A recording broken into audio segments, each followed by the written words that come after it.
Greetings from the archive. Hi, everybody.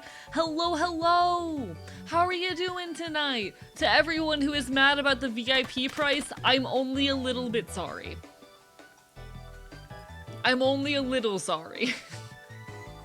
I am really not all that sorry. Listen, there's only a few left, you know, we gotta do what we gotta do. I'm only a little bit sorry. It just means you have to keep watching. You'd still be here watching anyway, wouldn't you? Hi everybody, greetings from the archive, welcome on in, congrats to Dusklight Navigator for the first, hello to Mockingbird, to Yui, to Wasteland Radio, Azu, Gremlin Transbian, Peru.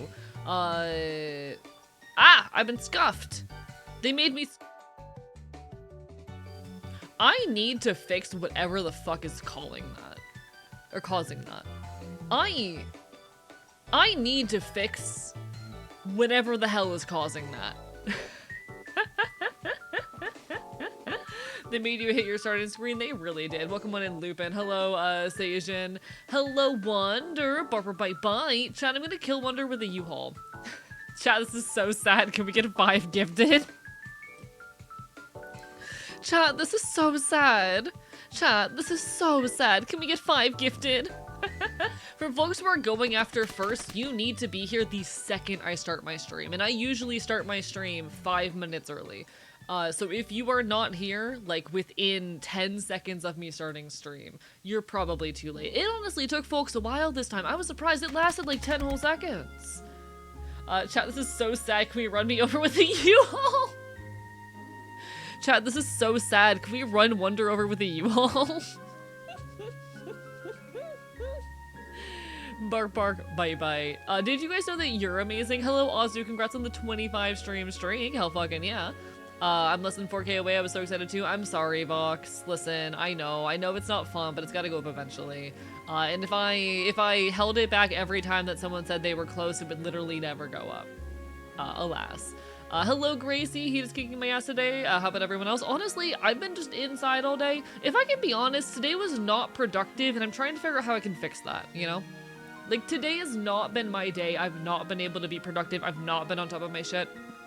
I think I've had a headache all day because I haven't had caffeine. I've been feeling a bit off today. I've not been very productive. I'm trying to figure out how to fix that, you know? I woke up, got out of bed at about noon. Because to be fair, I was up until like 5 or 6 in the morning. Got up around noon. I ran an errand, made food. Ate that food, and I've pretty much just been sitting around trying to get myself to like do shit and work on shit all day. But it's been one of those days where I'm just kind of stuck, you know? It's been one of those days where I'm just... Azu! No, it was a bit! Thank you so much for the gift subs. It means the world. I hope you all know that the money I make doing this does like help me fucking live my life. It means the world. Bark, bark, bite, bite. Bark, bark, bite, bite. Sorry that you're still sick, Demon Slayer. I hope you feel better. Bark, bark, bite, bite. Hello, Truth-Telling Puppet, Gremlin Transbian, Gracie Bacon, Druid of the Gaze. You will get that VIP, I'm sure. It's lovely to see you, by the way, Druid. How have you been? Send to the fucking title screen. Yeah. I've been scuffed starting soon. Hello, Noivrin. How are you doing? Bark, bark, bite, bite. Chat, this is so psych. We run me over with a U-Haul. Yes. Points at streamer mutt that I want to pet and to bite. I'm gonna bite you harder and first also? Question mark?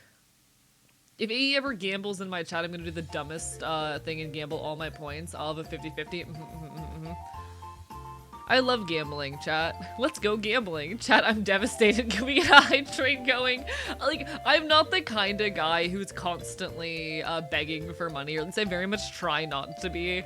I find the content I do find it really funny, just the image of the content creators who are like, chat, this is so sad. Can we get 5 gifted right now? Chat, I just did this. Can we get a hype train? Like, I understand you gotta get that bag. But I could never be that. It's just really funny to be like, chat, I'm sad, give me your credit card information. It is a little funny. It is a little funny, you know? It's a little bit funny. A bit? Should I gift bits too? What if I kill you? This is so sad. Thank you for 5 subs. Don't blame me, my head won't stop aching, so I've got so much I want to do. Yeah, I stayed up really late last night, working on some music stuff, playing guitar, trying to create.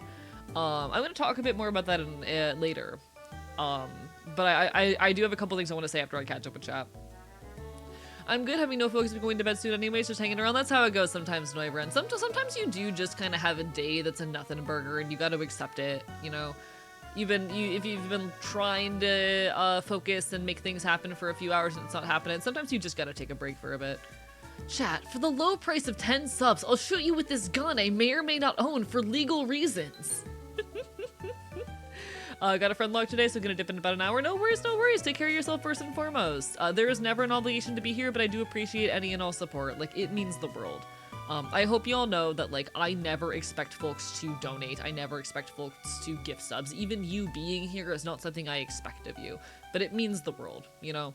Whether it is just watching the ads or donating where you can or shouting out my art or just being here, that means the world to me. Thank you for letting my voice be heard, for engaging with my weird, loud, queer art. Like, I'll be honest. I want this to be my full-time job, and I am working towards the end of this being my full-time job. That is my hope, my eventuality, my goal. But there is never any obligation or pressure on any of you, especially as individuals, to participate in that. And that you are here, that you spend what time you can, willingly engaging in this shared space means more than you know. Thank you for that. Weird loud queer art is my favorite. Indeed, indeed. Also, welcome on in, Heidi. Bye-bye. All my luck goes towards life. Gambling only works in New Vegas for me. I'll work towards in a weekend I'm not ready. Enjoy it, genuinely. Reaching up for the old VIP stream on the last stream I was here, before it was changed, but I was AFK at the time, and also very EP, that I would just do it after. Need to learn to stop doing that. Hey, that's how it goes. I'm so sorry, Scale Rider. I'm so sorry. Hello, No Eyes for You. How are you doing today? Okay. So, hello Femi Emmy as well. Bye. For anyone who was here at the very end of last night's stream, literally in the first in the last like hour or so, maybe last half hour, I ended up stumbling onto a song that a friend and I wrote and recorded when we were like 18, posted online back in 2020. It ended up playing on my like songs playlist, and I started feeling a lot of emotion. So I started digging to see, like, you know, what's he doing these days? Turns out he's in a band now. He's living in Chicago. I reached out to him and chat within 5 minutes. I sent him a DM like, hey, I know we haven't spoken in like 2 years. I apologize for the fact that, like, because last conversation we had was us talking about scheduling a call to like catch up with each other, and that was 2 years ago. So I reached out with the whole like, hey, sorry, we never had a chance to catch up. Life really hit the rails, talking about how I, you know, ended up homeless for a bit, recovered, where I'm currently am, a couple of things that have happened in the time since. Mentioned that I had seen his new music, that I missed him, that I hoped he was doing well, and that if he was open to it, I would love to catch up. Got a response within 5 minutes. So I'm feeling good. He's so sweet. I'm hoping he and I can have more chances to catch up coming up soon. But chat, there's something really beautiful about, like, how do I say? Parting ways and drifting from people really aches, but it is a part of life, and there is something so beautiful about when you and those individuals have those moments to kind of catch up and reconnect. There's something so beautiful at like looking at him and seeing how much he has grown in the last few years, how we have both become better people. I'm really proud of him. I'm hoping I can properly catch up soon. So I did want to give folks a little bit of an update on that. It's really nice.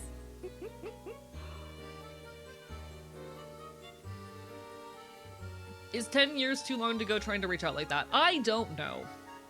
Being so honest, it really depends on the person, the individual. I have found personally, when it comes to reaching out to people in, like, you know, these kinds of situations, I find the sweet spot is 2 to 3 years, but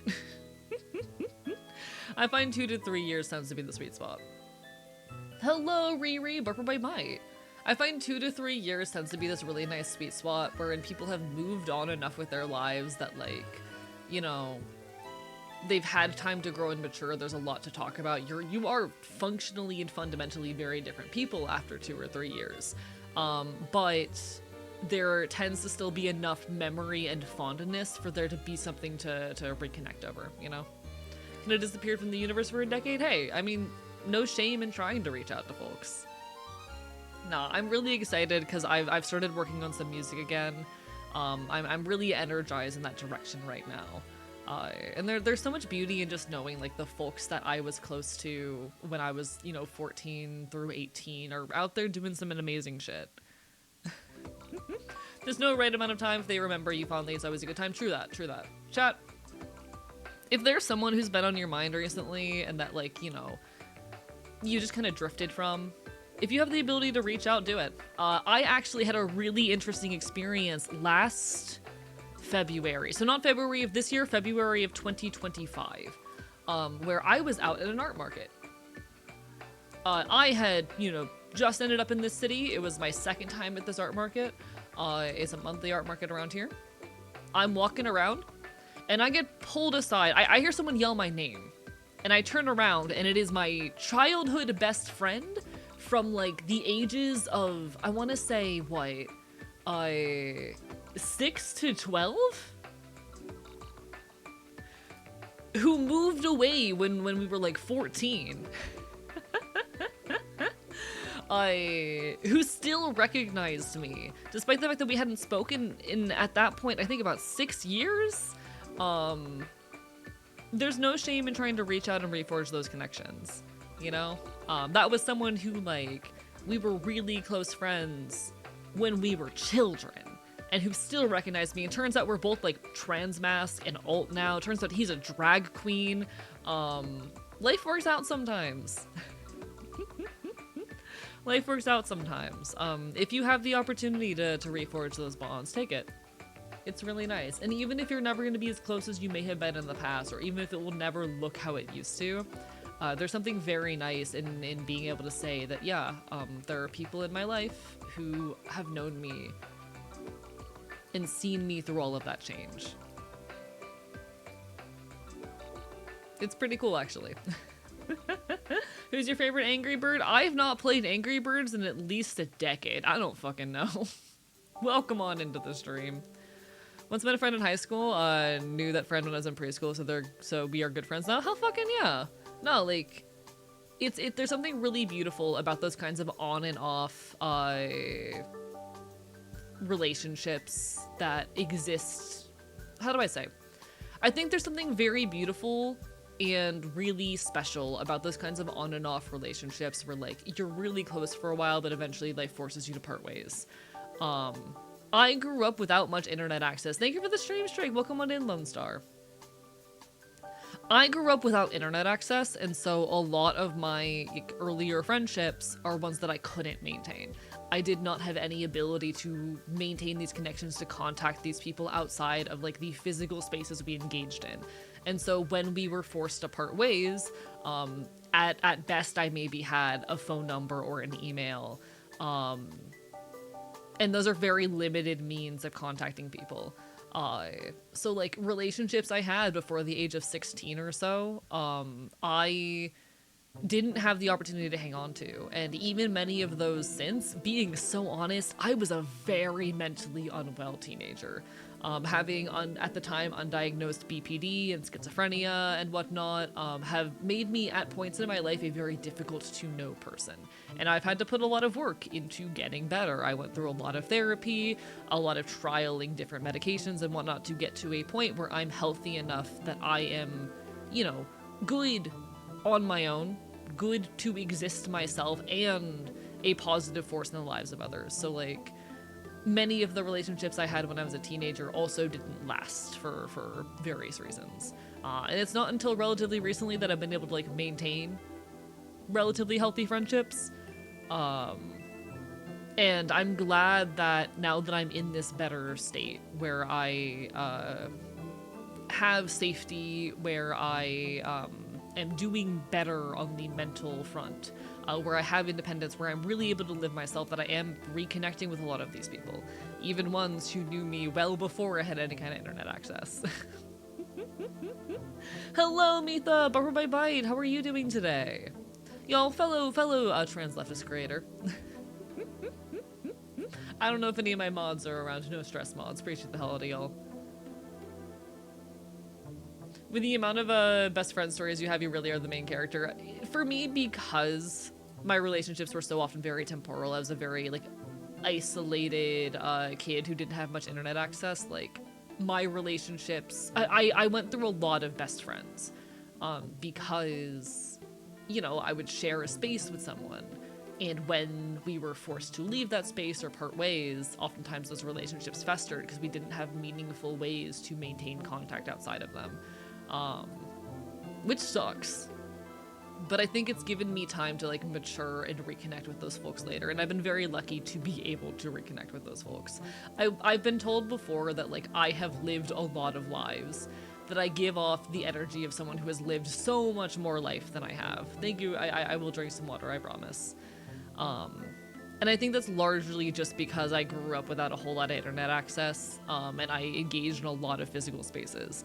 I learned a lot of skills, interacted with a lot of people because I didn't really have much other choice or option. It worked out for me. I certainly have lived a lot, if nothing else. Congrats on the relaxing mental health day, Mitha. We love to see it. Bye-bye. Bark, bark, bye-bye. Hello, Sinister Mushroom, as well. It's lovely to see you. Only really held on to one of those old friendships. Mainly my fault for losing contact. Also very mentally unwell teenager. I mean, it's still okay to reach out again and to reconnect with those folks, you know? I've had some decent luck in my efforts to reconnect with people I haven't spoken to in a long time. I've also had decent luck with those folks every now and then finding me. And I'm not saying it's an easy thing to do by any means. It certainly is not. Very often, very often, those things don't go anywhere. Very often, there are no means of reconnecting. But when there are, I think they're worth taking. It's really beautiful how much people can change and grow over the course of, like, you know, 5 or 10 years. Hello, Vexgal, bye-bye. Hello, Drakewood as well. I'm doing all right. I was not very productive today, but sometimes you need to have a fucking lazy day. Pre-orders for Green Yuri Volume 4 are up. Okay. I keep hearing people talk about Green Yuri. What is Green Yuri? What is it?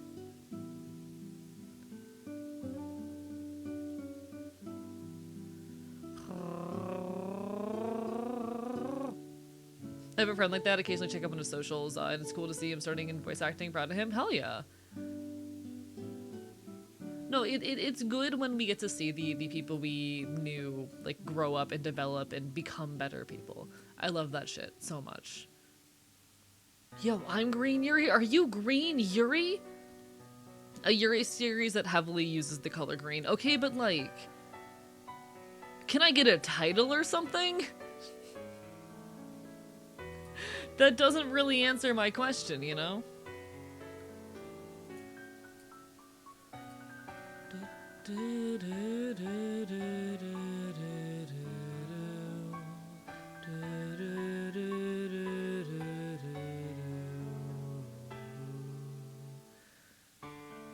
Can you say a big fuck you to that bitch Riley, one of the most turf trans people I've ever met? Well, fuck Riley in that case. It is unfortunately the case that very often even, like, trans people can perpetuate transphobic actions and ideologies towards each other. It happens. And fuck that shit. Absolutely.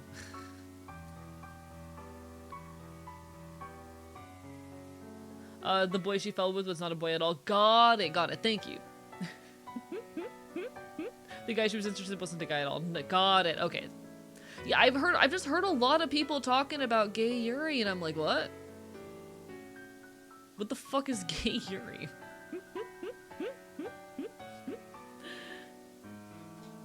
Bark, bark, bite, bite. How are you doing, Bee? Lovely to see you. Ah, rah, rah, rah.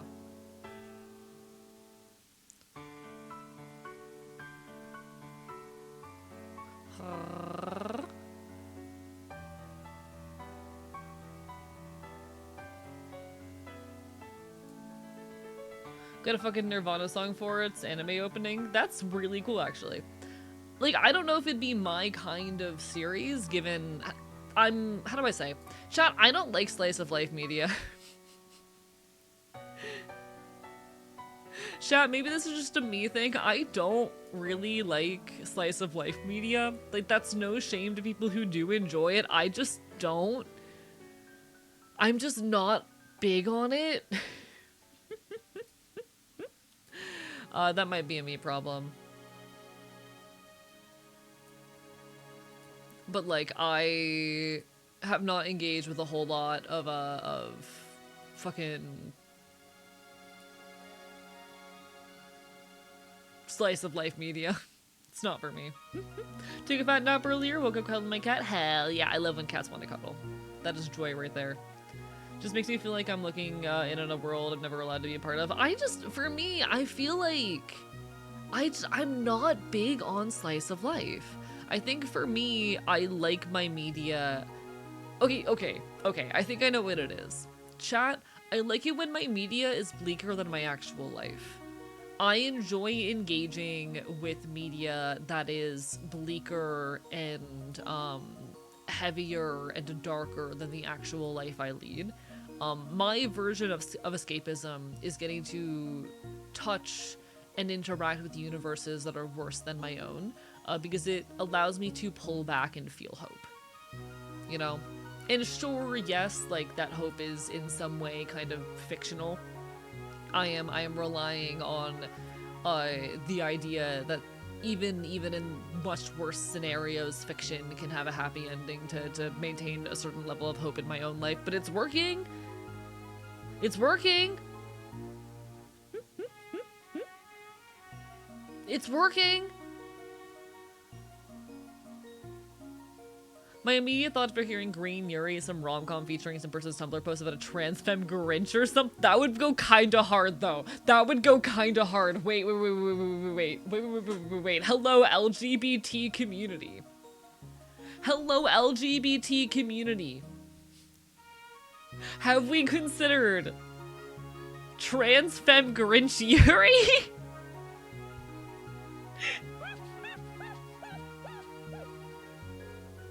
Writing that right now, let's go!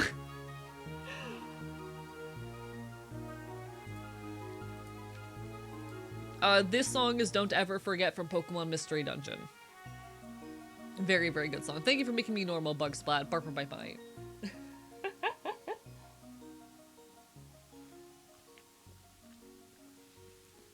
Sorry, sipping my caffeine real quick because y'all, I need a stimulant in my body right now.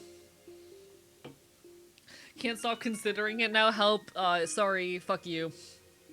Listen, people couldn't handle Jax. I don't think they're ready for Transfem Grinch. No. They need to get with the program. They need to get with the program. I'm not gonna spoil Wonder's new video, but Wonder's new video digs into this a little bit. It's been on my brain a little bit just from hearing her occasionally talk about it.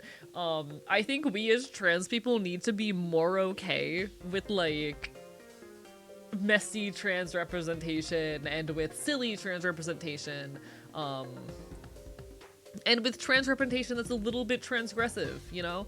I think, okay. This is always going to be the case in every marginalized community. This is not a feature unique to trans people. But in any situation where you have a marginalized group, there are going to be members of that community who desire to conform to normative societal expectations and to make themselves one of the good ones, you know? There will be people in every marginalized group whose core response to violence and disenfranchisement and to bigotry is to say, no. We're not like the bad ones. We're the good ones. To try and rather than actually disrupting bigoted viewpoints, to try and appeal to those in power, you know, to try and say that that to try and draw a distinction between themselves and other members of a marginalized group in order to win themselves favor. And critically, importantly, it does not work. It does not work. It will never work. Be it like people of color, whatever, trans people, whatever marginalized group it may be, like, you cannot win by trying to say that you're one of the good ones, or by trying to paint a line between yourself and, you know, the worst of your group, or trying to say that, no, I'm one of the reasonable ones. Many such cases doesn't get you anywhere. And a lot of it feeds into this assimilationist desire. An assimilationist desire and dream which does not exist. And I notice this attitude very heavily in the trans community. It's one of the driving forces behind medicalization. This rhetoric that, like, by being imperfect as a trans person, by being loud, by not medically transitioning in the quote-unquote correct ways, by being non-binary, by you know, being a trans masc person who dresses femininely, or being a trans femme person who does not perfectly conforming to cis heteronormative expectations. It is this rhetoric that says that you are endangering the whole trans community and are painting us all in a bad light, and are in some way illegitimate or otherwise the real problem. Yeah, you can't oppress your way out of oppression, but there's this assimilationist attitude that is very frequent, and it happens in all marginalized groups, but I see it so often in the trans community. It's one of the driving forces behind medicalization. And it oftentimes touches our media representations as well.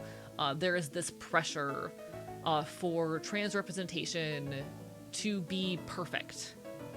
That if we're going to have trans characters in our media, those characters need to be good, perfect representation, which paints us in a light that is accessible to and sympathetic to cishet audiences. And anything varying off of that is in some way a threat to us. Fuck that.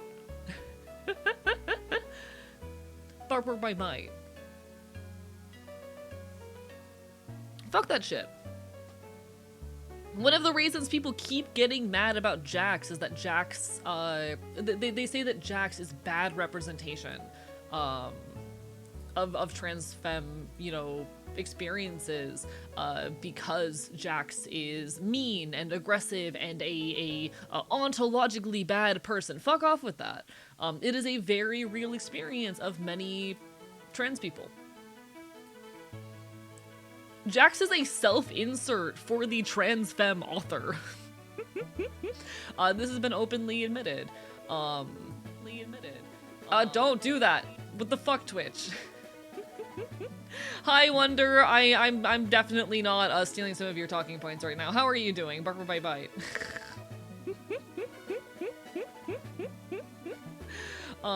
And I think there is so much value in allowing trans art to be imperfect, and allowing trans representation to be messy. All this to say, hey guys, how are we feeling about trans femme Grinchery? Chat, how we feeling about trans femme Grinchery?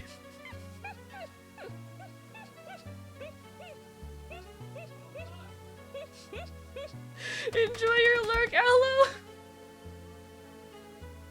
What's the difference between singing and talking? There's actually a pretty big difference in what muscle groups are being used and how air is being manipulated. They're very different processes. As I said, I am writing that. Do it, Azu. Do it.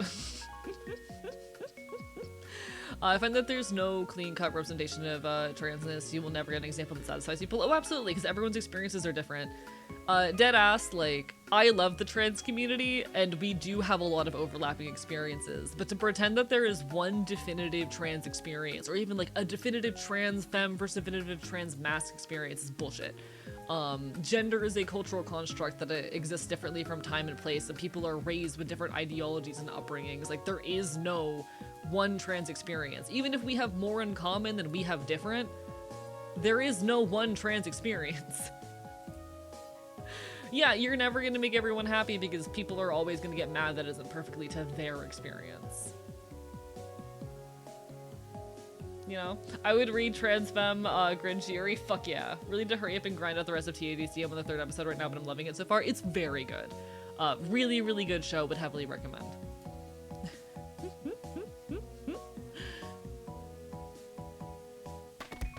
Thank you for the hydrate. Bark, bark, bite, bite. Here for Transfem Gringieri, I'd buy a dick to see it in theaters. Hell yeah. But hi, Wonder. It's lovely to see you. I need to shout out Wonder. One sec. I don't know if any of my mods are here right now, so I gotta do this myself. Chat, it's like back to the early days of my stream where I had to handle all of like the background works and the shout outs and whatnot. Chat, I'm such a plebeian without my mods.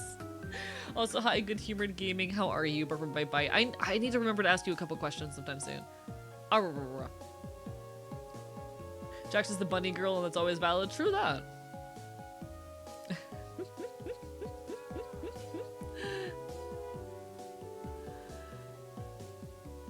Alright, there we go. No mods, reverse colon 3 times. Chat, there's no mods around. Start biting the streamer. We should all work on plans. Yes, indeed, indeed, indeed. Many things need to be planned and communicated. I need to really figure out everything tomorrow night, hopefully. In a video where a guy does the whole Freebird solo on a fucking harmonica, that's beautiful. That is amazing. I like Jax as a character because she reminds me of who I could have been and had I not pulled my head on my ass sooner. Yeah, no, like, deadass. Jax is a very realistic experience for a lot of trans femme people. There's a lot of trans femme people who, like, as they are still figuring themselves out before they are able to fully open up or admit this shit to themselves, are very irony-ridden people who don't allow themselves to experience emotion, and that's part of why, like, coming to understand and express your transness is so freeing and so healing. Because when a very core piece of, or when a very core like access through which masculinity is forced onto people is the denial of positive emotion, and this expectation of being stoic and strong and unfeeling, like, yeah, that leads a lot of, you know, younger trans femme folk, as they're still figuring themselves out, to lean into this very mean, irony-ridden persona. It's a common experience, very similarly to how a lot of trans masc people early in transition will hold on to similar behaviors, because oftentimes that is what they will perceive performing masculinity to be. And I do think there's a lot of health in decoupling those ideas, but yeah, Jax is a very relatable experience for a lot of trans femme people who have not yet let themselves, like, you know, feel and grow and heal. And that's not everyone's experience, but that is a lot of people's experience, and there is so much value in being able to talk about and represent and discuss that experience. Trans people should be allowed to be messy, to be complicated, to be nuanced, to at times be bad, and for that to not ruin them as a whole. Hell, fucking trans people should be allowed to be villains sometimes too, without them being villains because of their transness. It's okay. It's okay. I was Jax for like a year before I accepted myself. Yeah, it's a common experience. High and Mighty AE had to lower himself to our level, go to chat. Yeah, I had to type words in the chat box. Can y'all believe this shit?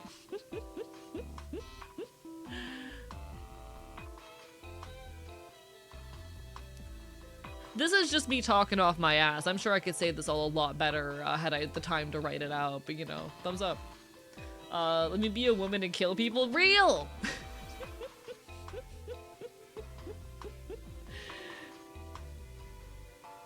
Bark, bark, bite, bite. Bark, bark, bite, bite. I was Jackson until like a year ago, but my lashing out was very different, and that's also valid and okay. Hydrate before you dehydrate. Thank you for the hydrates. I'll drink my energy drink.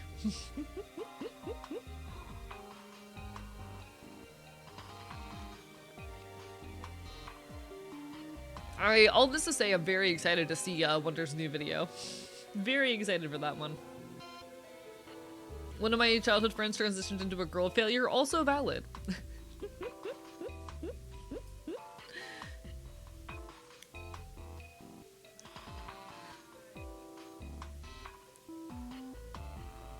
Alright. Let me catch up real quick.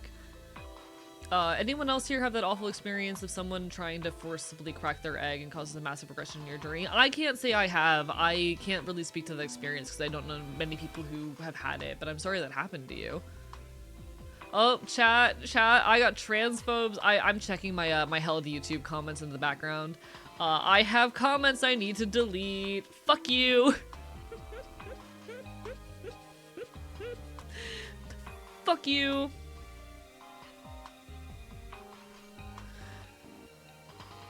Chat.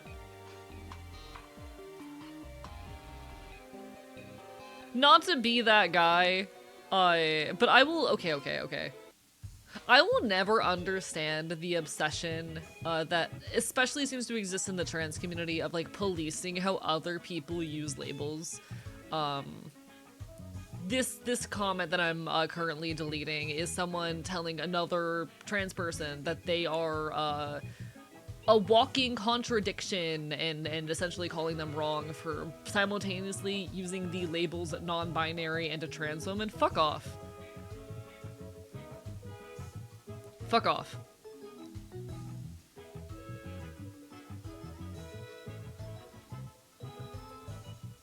Goodbye. Why are we policing the language of other queer people? Why are we doing this? Why are we telling other queer people that they're not allowed to use the words that fucking feel right? Fuck off with that. I always hated how growing up the masculine thing to do was usually the mean thing to do. Even before I realized I was non-binary, never had any desire to be a good man because that whole concept was meaningless to me. I feel that. If I can be so real, one of the things that kept me for a while kept me away from engaging with more like masculine language and presentation, because like I'm not a man. I am non-binary. I am a mask-presenting non-binary person. But for a while, one of the things that kind of kept me away from using more masculine terminology, that kept me away from he, him pronouns and various elements of masculine presentation and whatnot, was this feeling and sense and this pressure that I noticed where like a lot of masculine coded behavior, a lot of what was considered to be masculine was to be aggressive and mean and powerful. And those were things that I didn't want to be. I liked the idea of a flat chest and more masculine clothing and certain elements of like the appearance and expression.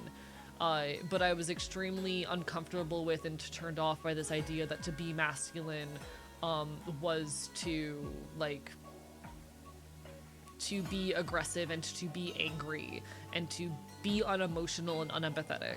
And that held me back for a while, straight up. It took me decoupling that shit. It took me finding femboy TikTok to start decoupling the idea that like maleness and masculinity were traits that were inherently aggressive and negative, honestly. I've said before that like for a long time, I was afraid to engage more with masculine expression and also to admit my own attraction towards men because I associated masculinity with having femininity pushed onto me. And femboy TikTok kind of fixed that.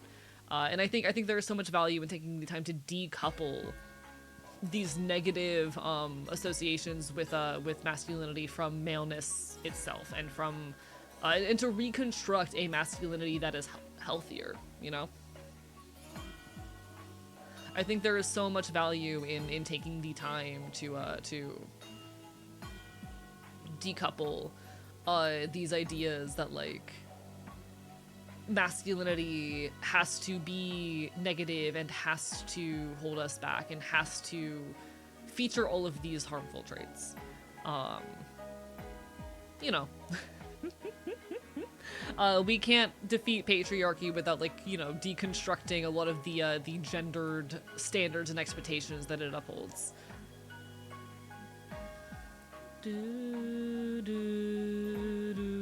Fuck those people. Gender is a concept. True, chat. Gender is a concept. This is true. Gender is a concept.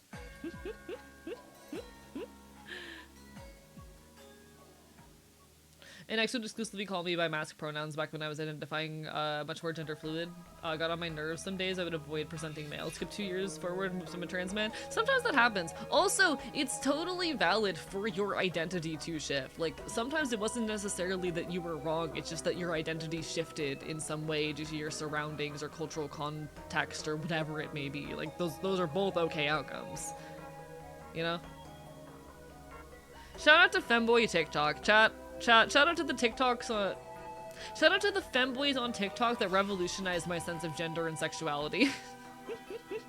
They're doing the real work out here.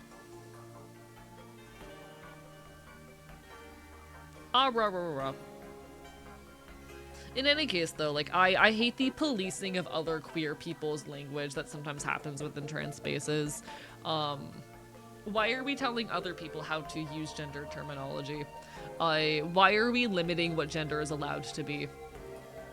I say this honestly as someone who, like, used to... Okay. Chat, there was a point in my life where I did not understand and did not fuck with a lot of neo-gender and neo-pronoun shit. It took me, I'll admit, a while to come around to that. When I was, like, 18, I saw that stuff and I didn't get it. I didn't fuck with it.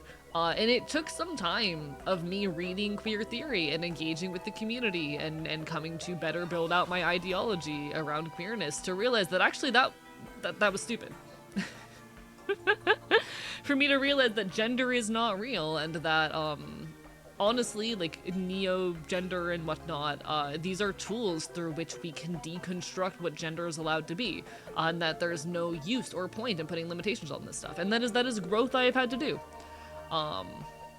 Straight up. Labels are descriptive, not prescriptive. A thing I have said many times in the past. Neopronouns still confuse me, but I can just accept that they are a thing and respect people using them. I admit I struggle to remember them sometimes, but that's more just because I have a language processing disorder. Language processing issues make talking hard as is, but I do my best. And like, no, it took me a bit to come to understand and wrap my head around a lot of neo-gender shit, but I think honestly, the more I've come to deconstruct gender and find even like selfhood within myself, I've realized that I've come to really jive with it, actually. My gender is punk, after all, you know? And it took me a while to sort all of this shit out. But that's okay.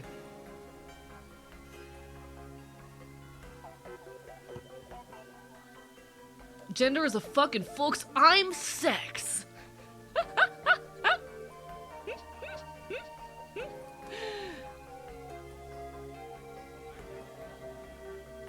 Chat, my gender is having sex or whatever the fuck. I don't know how words work.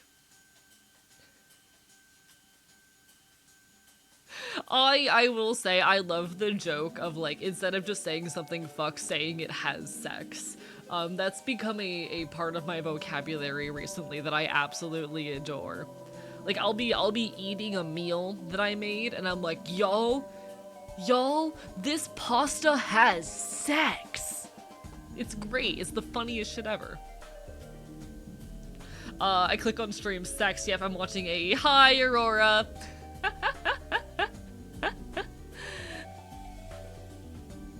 Only recently learned what void gender and void punk is and it's dope as shit. I'm not super familiar, but like, hell yeah, live your best life. For me, my gender is punk. My punkness is very core to my identity. The desire to transform and transgress is very central to me. But like, based. Live your best life. Gender doesn't matter when you're bi. For some people, yeah. Not my gender, just learned about it. I see, valid as fuck. Pretty much just a dude, also incredibly valid. Hello, Natalie! Barber Bite Bite. My gender is punk. I continue to use that terminology first and foremost. It is a very core part of myself. Rah.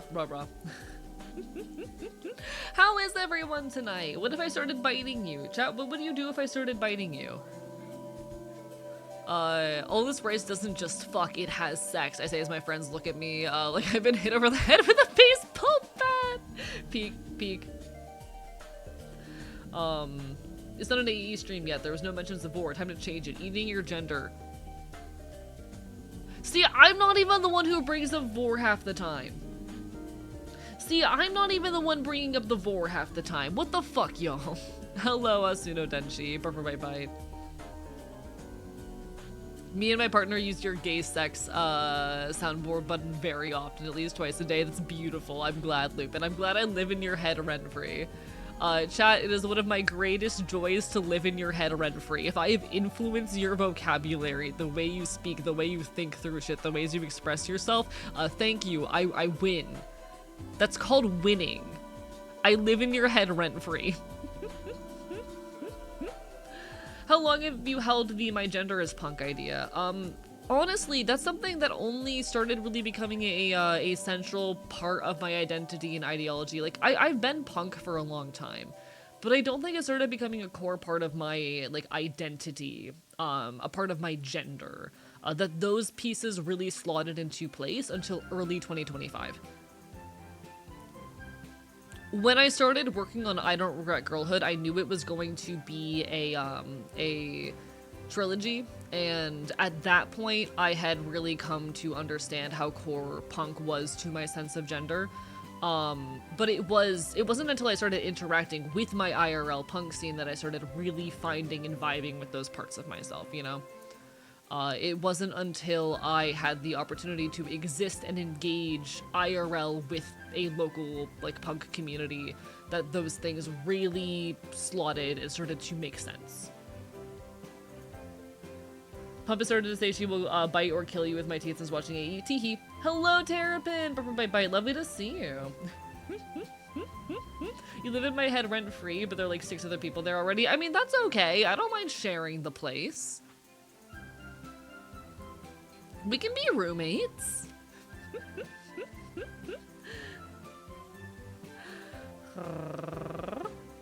How do I say?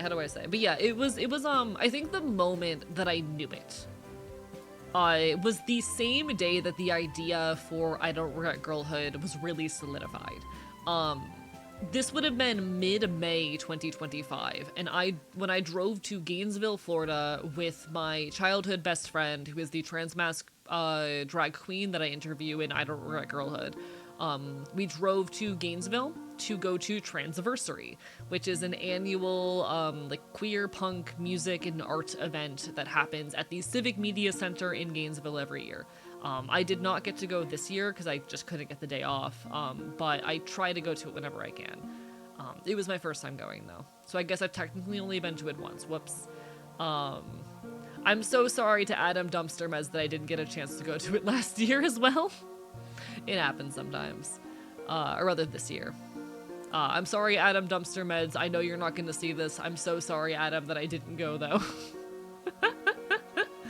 But regardless, I went to that event, and at that event, they did a DIY HRT little session where they talked about it and demonstrated some stuff about like how it's produced and how it's injected. And it was a circle of trans people all gathered around about to inject. And I almost joined them in that moment. I almost decided to get in that circle and to do my first injection in this room full of people. But I got too scared to walk up to Taryn X30 Fingers and ask if I could. I almost did. But driving home from that trip, talking to my friend, the transmasc drag queen, I walked away from that event very certain that I was ready to start HRT. I had had 2 vials of HRT under my bed at that point, waiting for me to feel like I was ready, debating at that point for I think I'd been debating for 3 months whether I wanted to start. And coming out of that event, driving home, I finally felt like I was ready. And the entire idea for the video and the greater trilogy came into being during that car ride, just back and forth between me and that friend. That was when I knew that, like, punk was a piece of my gender in this way. There you go. To put it into words, there you go. Long-winded emotional story over. You living in people's head rent-free for changing their vocabulary, me living in people's head rent-free for pissing them off. Wonder, you're the reason why sometimes I just yell penis now. Fuck you. Honestly, I was still working out this whole gender thing even after taking the hormones, but you explaining punk is gender just kind of made it all click. Couldn't be happier. Hell fucking yeah. I'm glad for it. I'm glad I could help make some sense of your gender click. Nah, for me it was that trans punk event. It was seeing this room full of like trans people that I admire all do their injections in a circle, talking about DIY and the importance of our local DIY networks. Being in this space full of trans art that I knew I wanted to start, and that punk was at the cornerstone of it. Like, I'm gonna be honest, I have no desire to go to a doctor's office and talk to a doctor about like, I have so much dysphoria, I need these hormones to live and be myself. I have no desire to go through that song and dance. There is nothing transgressive within that. There is nothing within that that brings me joy or fulfillment. But DIYing, taking these hormones, handling and directing the changes of my body myself, having the power to manipulate my form, to direct my own expression of gender, that for me is very punk, and in that I have found a sense of fulfillment into gender. Welcome on in, old mother serpent as well. Bye bye. Oh shit. Wait, chat, mods. None of my mods are here. Fuck, chat, I can't read. One sec.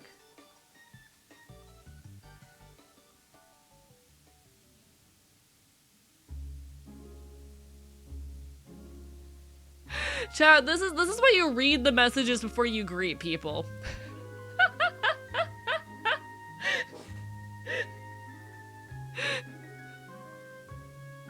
Chat, this is why we have moderators.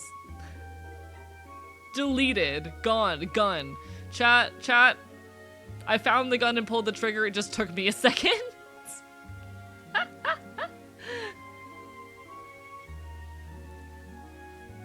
Chat, I can't read.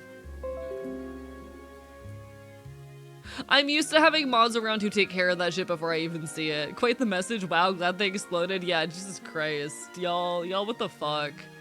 I was too busy yapping that I didn't see it for a solid minute. I just saw like the first time chatterbox and greeted them before I fucking read shit. Jesus Christ. We were short on our asshole quota for the month. We really were, you know? Yo, maybe I should take a note out of Wonder's book and put a big circle that says transgender around my face.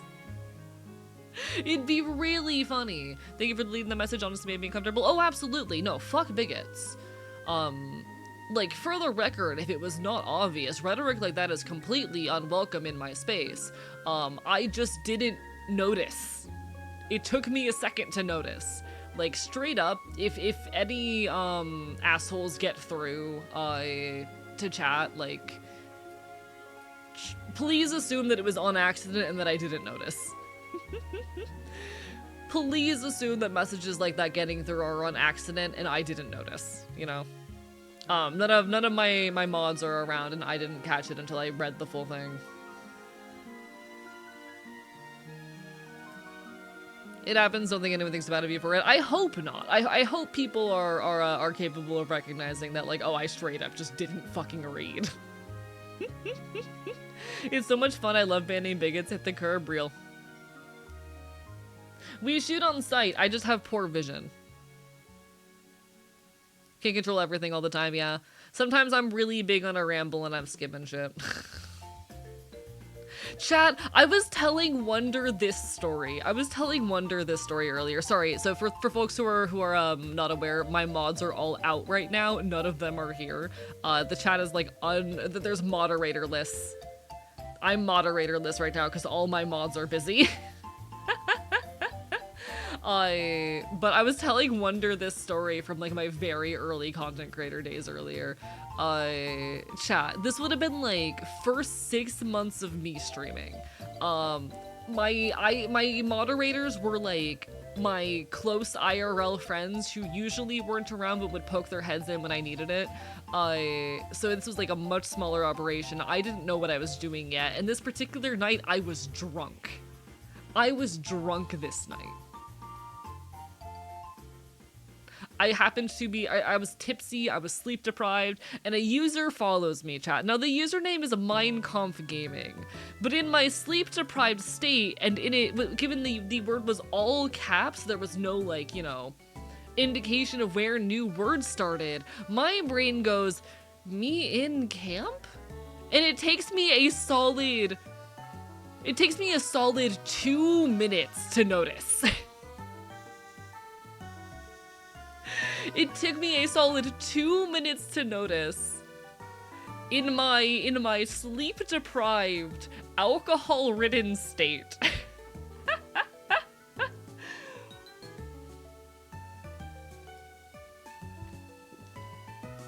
Like, it was mortifying at the time. It was mortifying at the time, because at the time I still had like a most recent follow thing where I would show like the username of the most recent account that followed.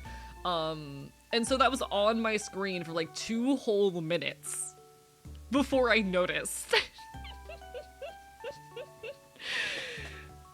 Sometimes a guy can't read. Sometimes a guy just can't read, chat.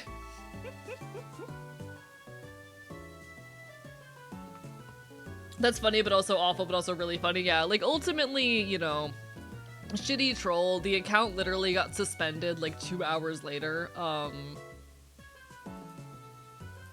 It was a random troll. I just think it's really funny that I was too messed up, and because the username was in all caps, I didn't notice what it was for a second. My language processing is not incredible. That's how it goes. There is this trend on Twitch wherein accounts will intentionally try to get a streamer to say something that sounds like a slur or that sounds inappropriate and then report them and potentially get them taken down, and it rarely works. Like, usually Twitch moderation is smart enough to notice, oh yeah, they were set up for this was a trick. And I think I've only fallen for one of those once.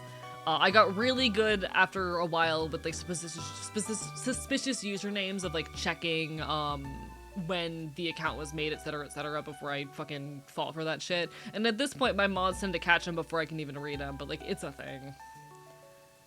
It's a thing. My language processing is not incredible. We had one come through literally the other day, and my mods just sniped him. It was great. Friend luck is starting. You take care, Peru. Bye bye. Have a lovely rest of your evening. It's like trying to find the mustard in the fridge, but your brain won't register its existence.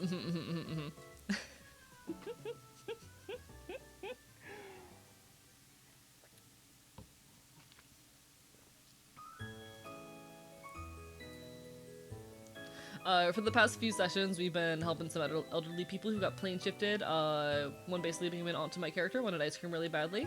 So my guy took her with him on a quest to find someone who could use ice magic to help make the sweet treat. Hell yeah, that's really cute, someone awesome. That's very cute.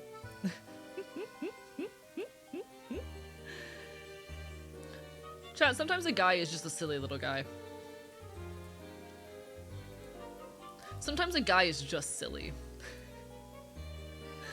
Sometimes a guy is just silly with it. God, I feel bad for not doing more today, because now I'm kind of sitting on a stream like, shit, I have nothing to talk about. I did nothing today. Oh no.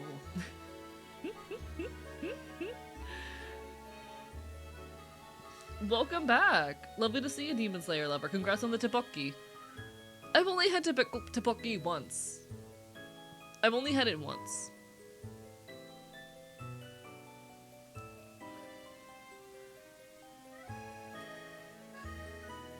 Y'all, I opened Blue Sky and I saw the most, I saw the most relatable post. One second. I love y'all. This is what being a streamer feels like sometimes. Me trying to explain to my chat that I'm using hyperbole as a humor device and I'm not actually saying that drinking lighter fluid is healthy.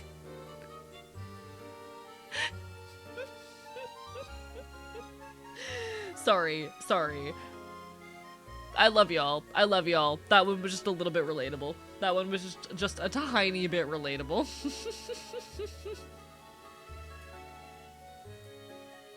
I had to. How dare you say we piss on the poor? So what you're saying is drink lighter fluid. Yes, chat. Drink lighter fluid. What if I want to breathe fire? You should totally drink lighter fluid. It'll help.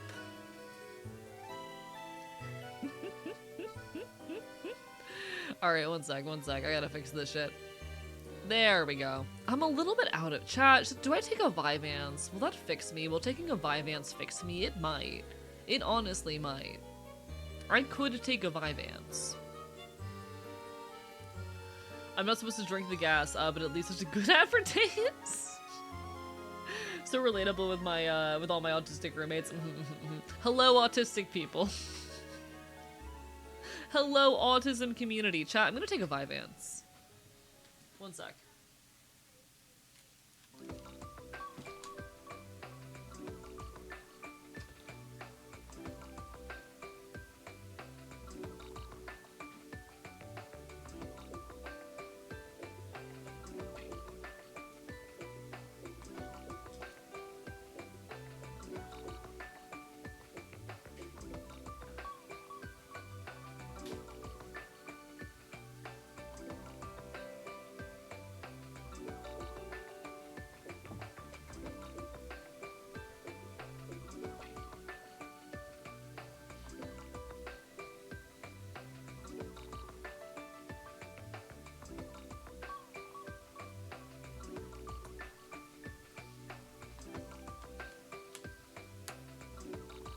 Alright. Chat, do I admit that I've never had a buzzball before? I took my Vyvanse right before the ad break. What's wrong with me? Chat, did y'all know that I've never had a buzzball before?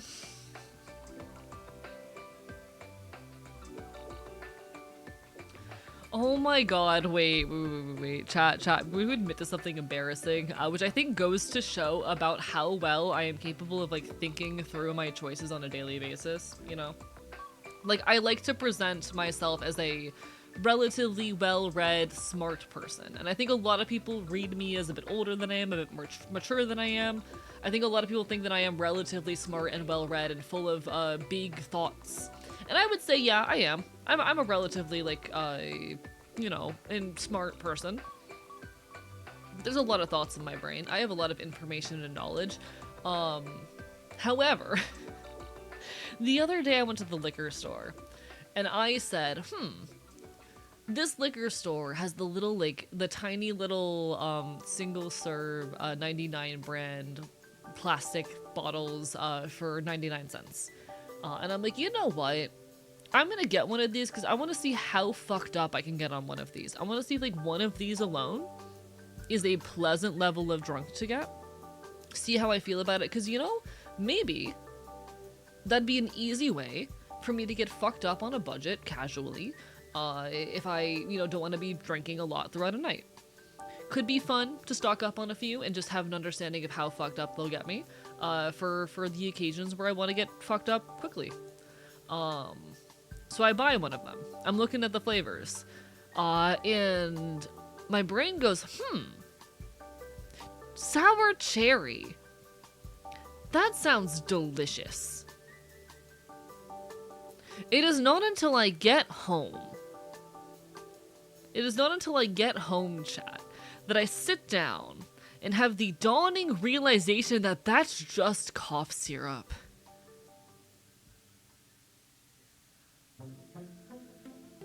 It is not until I get home and give it a second thought, chat, that I think, I just bought cough syrup. I essentially just bought the most cough syrup flavored beverage ever. It takes me the entire drive home and another hour before I'm sitting down to drink this thing, to have the realization that alcohol plus cherry, that's just cough syrup. That is just cough syrup. It honestly wasn't that bad. Reminds me of the video of an English woman drinking and driving, but she didn't think buzzballs were alcoholic. Oh no, poor thing. For those who are unaware, a buzzball are like really cheap alcoholic beverages that are pre-packaged. They're not very good. They're not very good. Welcome back from ads, everybody. So sorry. I didn't get a chance to warn folks this time around. But no, I was telling a story about me and alcohol because I'm not very good at having alcohol. I'm weird because I kind of like the taste of cough syrup. I mean, nothing wrong with that. Like, I think it's not the worst taste in the world by any means, but it was the realization that, like, oh, I'm going to put this in my body and it's gonna feel like I am consuming medicine. You know? I think it's more beverages should come in orbs. That's so, you know, yeah, you're so right. Chat, we need more orb-shaped beverages. This is extremely true, actually. I want more beverages that are shaped like spears. Put it in, chat, I need to put balls in my body.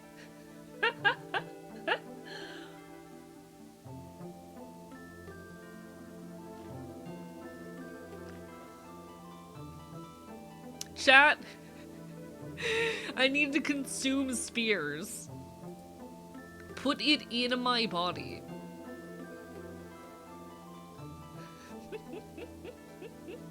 Hello, Nico. Bye-bye. We're doing well. We're just yapping. I'm gonna be so honest. Like, I am struggling to find the thread, and sometimes that happens. Sometimes I have a stream where, like, I go live and the first couple hours are just me trying to find where the thread is and struggling. That's just how it goes sometimes. Hopefully I will find the thread in time. Had a chocolate buzzball. Wasn't great, but the container made it easy to drink. Hey, fair enough. I've never had one. I would like to eventually. I want to feel like I'm drinking out of a crystal ball at times. I think we need more orb-shaped beverages. I think we need that. I think that is a necessity. Oh, chat, fun, cool thing. So I'm going to Off-Kai in a week. I'm going to Off-Kai very soon. Next week, streams are going to be a little bit limited because I'm going to be driving to California to go to Off-Kai. You're probably only going to be getting 1 or 2 streams next week. But cool thing that is happening because of that, I have business cards. I got business cards. Hey, Demon Slayer, I don't believe you. I have business cards now. I'm all fancy and professional, isn't that cool? I got 50 of these printed. I'm gonna be running around Off-Kai with them, hoping to make some new connections. I'm excited. I'm very nervous, but I'm very excited. I think it's gonna be a fun trip. Bark, bark, bite, bite. They're very simple, but I'm trying to figure out, like, how exactly I want my branding to look. I'm still very much learning, like, what direction I want to take my branding in. But I think this is a cool step. I think I fuck with this. It's very simple. It'll get the impression across. They're very easy to write on, so if anyone wants, like, specific contact info, I can write it on the back. It'll be good. It'll be good. Very simple, but I think a very appropriate business card for my little endeavor here. Vituba. Hi, hello, Fenry. Congrats on getting your hands on ZA. Are you enjoying it so far? Chat, I really want to switch to. Chat, I really, really want a Switch 2.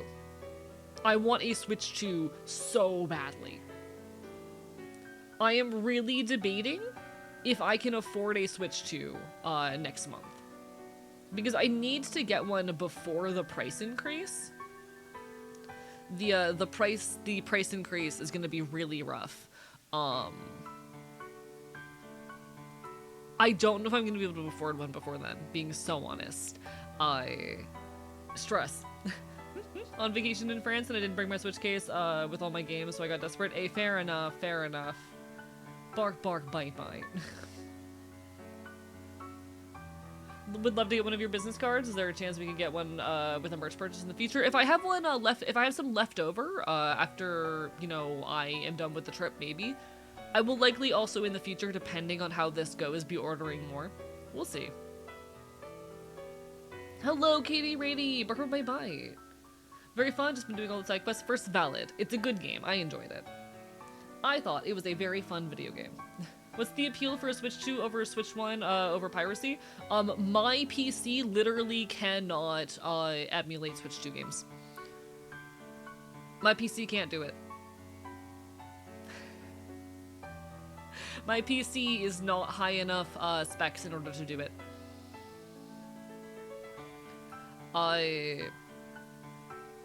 Sell a body part AE, I can't do that. I need to be able to stream.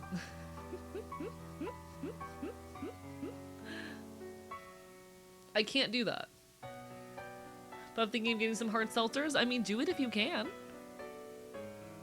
Then you will get one really fast, just a kidney. No. Chat, I'm not selling my body parts. I really, really want to get a Switch 2 in the coming months. The issue just being that, like, things have not been very profitable. I've not been making a lot of money with content creation lately. My work hours have been getting, how do I say, cut a lot lately. So I've been, like, a little bit financially anxious. And I know this month and next month are going to be expensive no matter what. So I've been anxious. Bark, bark, bite, bite. Hello, Gengar. How are you doing today? But, like, I really want to Switch 2. I want it so badly. I want it. I want to Switch 2. For me, there's a couple games on the Switch 2 that I cannot play on the Switch 1 that I really want to play. As well as there being, like, no way for me to really emulate that shit. It's unfortunate. I'm not going to Switch 2 and I've accepted that. Completely fair. Completely fair. I really want to play Pocopia, though. I had a lot of fun messing with my short film boyfriend, picking them up and putting them in air jail or on a tall shelf. That's so rude of you. How could you do that? That's so rude and mean and evil of you. How could you?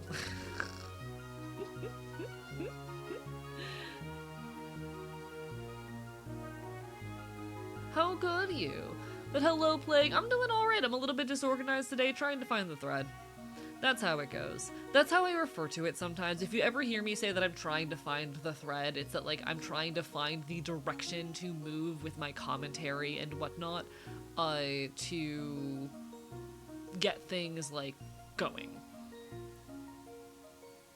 For me, trying to find the thread is the process of, like, trying to figure out, because sometimes I just end up in a flow state with content. I'm trying to find the flow state. Some days I don't find it, some days I find it very quickly. That's how it goes. Thank you for scoffing me, how dare you. Fucking rude.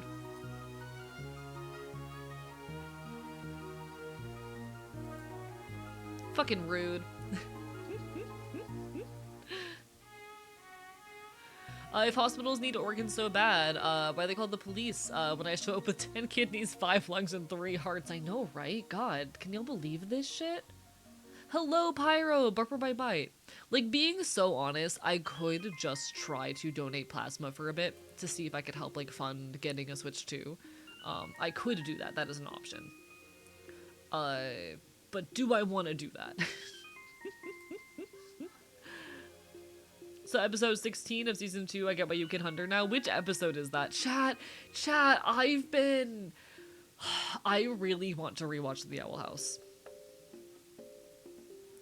I really, really want to rewatch The Owl House.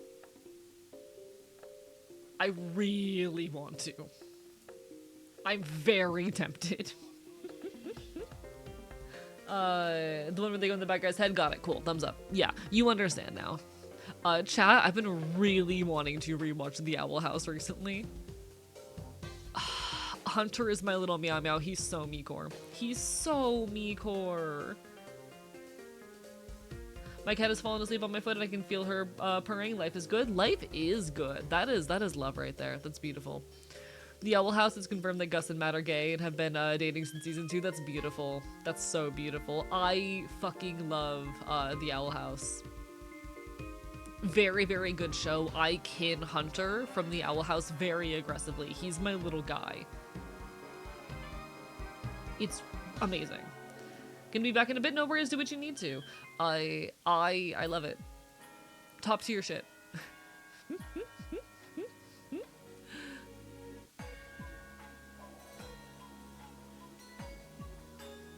Protect Hunter at all costs. He's me. He's me. I kin him. He is me in the real chat. He is me. One sec. I need a pair of scissors real quick. There we go. I love the Owl House. Cat got into a scratch, and his neck's open, not ideal. I hope he's okay. I hope he's alright. I have not seen Amphibia. No, I have not. I've not had a chance to yet. I would like to watch it at some point, and I know that like a lot of people who enjoy the Owl House have recommended it to me. It is a show that I definitely will check out eventually. It's just been a little bit lower on the priority list for me. I feel like, admittedly, like, part of why I cling so heavily to the Owl House is, like, I'm just a little guy, and Hunter is just my little guy, and he's me for real. Listen, all of the gay women in chat are gonna have to forgive me for this. I'm a lot more drawn in by Yaoi than Yuri. I know you can't relate or understand. Okay. Hello, Yuri enjoyers in my chat. I need you to just, like, understand for a second. You know how you feel about Yaoi? That's how I feel about Yuri. I know it's disappointing. I know it's it's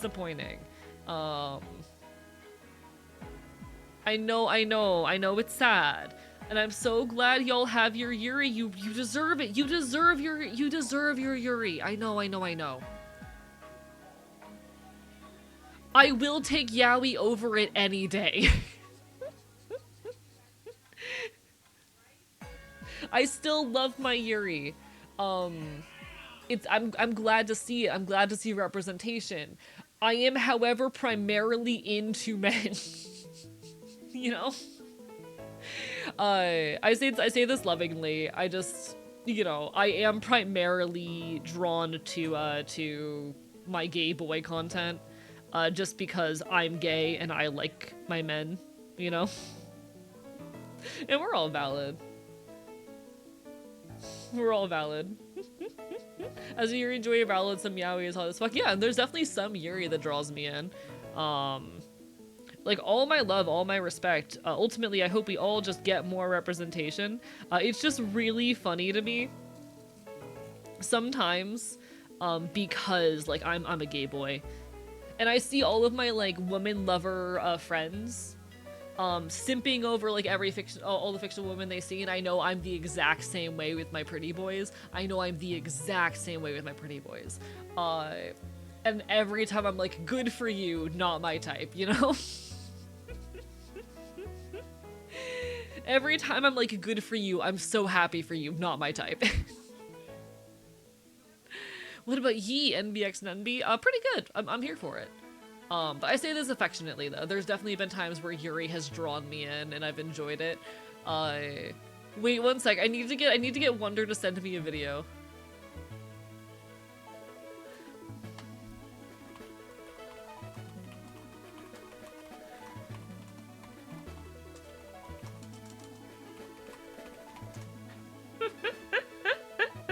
Would we made another gayer one by combining both, called Yuri?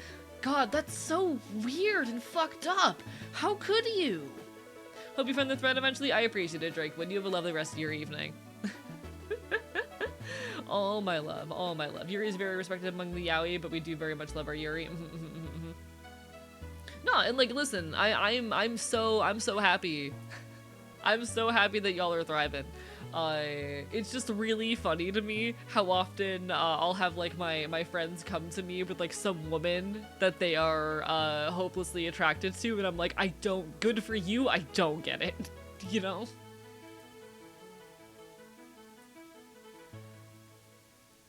Like, okay. I see y'all with this shit sometimes when I see like my friends pull up a woman that they're attracted to. This is my response. You will not have peace. Have a piece of that? No, that's not my type. She's pretty. It's just my type is men.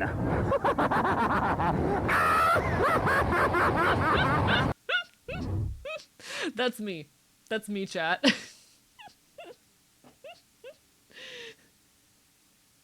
The plot can be so good that sometimes if you're not into it, the subject matter, oh, absolutely, absolutely. There are definitely times where like the plot is just good. But not, yeah, this video is me. You will not have peace. Have a piece of that? No, that's not my type. She's pretty. It's just my type is men.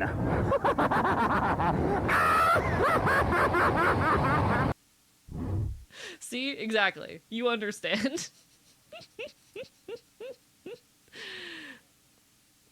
He's kind of hot, the lad on the bike, yeah? Real. That's me. That's me sometimes. The top comment, one sec. I gotta, let me see what the top comment is. One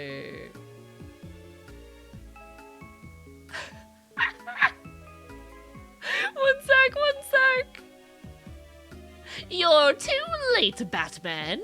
Gay marriage has already been legalized.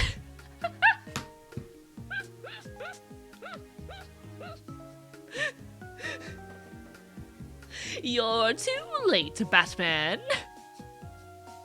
Gay marriage. That's so good. That's so good. I'm so glad the Joker's an ally. I'm so glad the Joker is an ally. That's so good. Chat, can y'all believe that Batman's homophobic? I saw this coming. Can y'all believe that Batman is fucking homophobic? Can y'all believe this shit? I can't believe they called out Batman for homophobia. Did y'all see this shit coming? Batman's a billionaire, fork fountain kitchen. Oh, chat. I'm so sad they found out that Batman's homophobic and canceled him. Have you watched Lego Batman? The Joker is gay as shit. Oh yeah, no, the Joker is absolutely a gay icon. See, okay, here's the thing. I'm going to admit, I know almost nothing about, like, superheroes. Regardless, like, DC, Marvel, don't know much about them. I know most of the companies involved and responsible for them are shitty for one reason or another. But that's not the reason I don't know anything about them. I will say, I just don't watch movies. That's the reason I don't know anything about them. I will say, however, I kin Jason Todd. That's all I know. All I know, chat, about like superheroes and superhero media, particularly from DC. Chat,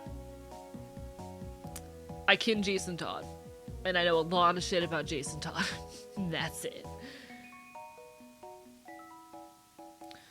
All I know, chat, all I know is I kin Jason Todd. He's a billionaire who beats up poor people. Yeah, you know what, chat? Maybe we need to be calling out Batman on bluesky.com. I'm sorry you got cheated on, Grabo. I hope everything's okay. You're too late, Spider-Man. Weed's been legalized. I have a friend who wants to ruin the type of men you kin. Can you introduce me to this friend?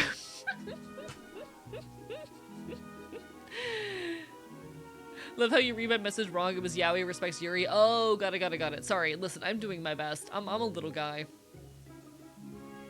I'm a little guy, okay? I'm doing my best. For those who are unaware, okay, so like I don't really engage much with like superhero media. I know very little. But I kin Jason Todd. Jason Todd was one of the Robins. And he is also Red Hood. This is Jason Todd. I have a problem. I kin him very hard. I'm gonna be honest, it's been so long since I have engaged in the media for me to like really adequately or accurately describe like his entire plot line, but basically, if I recall correctly, he dies, and he then goes on this whole arc wherein essentially, His whole deal is, he blames Batman for not saving him. That was basically his dad, and blames a lot on his, you know, father figure being, or not willing to go to the necessary extremes, and becomes a much, like, harder person, for it, and much harder on crime. The kind of person who is fighting back against shit, in ways that are not always the right way, for lack of a better term. He's also hot, true. Kin essentially is relating very heavily to a fictional character. When I say I kin a character, it means that I relate extremely heavily to them, in a way that is at least moderately influenced by my personal experience with psychosis. Historically, to kin a character meant that you, like, believed in some way you were them. There was a lot of culture on, like, Tumblr around kinning, which was centered around, like, oh, believing you are a character, or being them in a past life, or in some way very fundamentally sharing elements of them. Which is not really the way that I kin characters, but I do very heavily relate to them, and my psychosis does play into it a tiny bit. Yeah. You kin men that died at least once. You'll notice this is a recurring trend in characters I kin. I wonder why.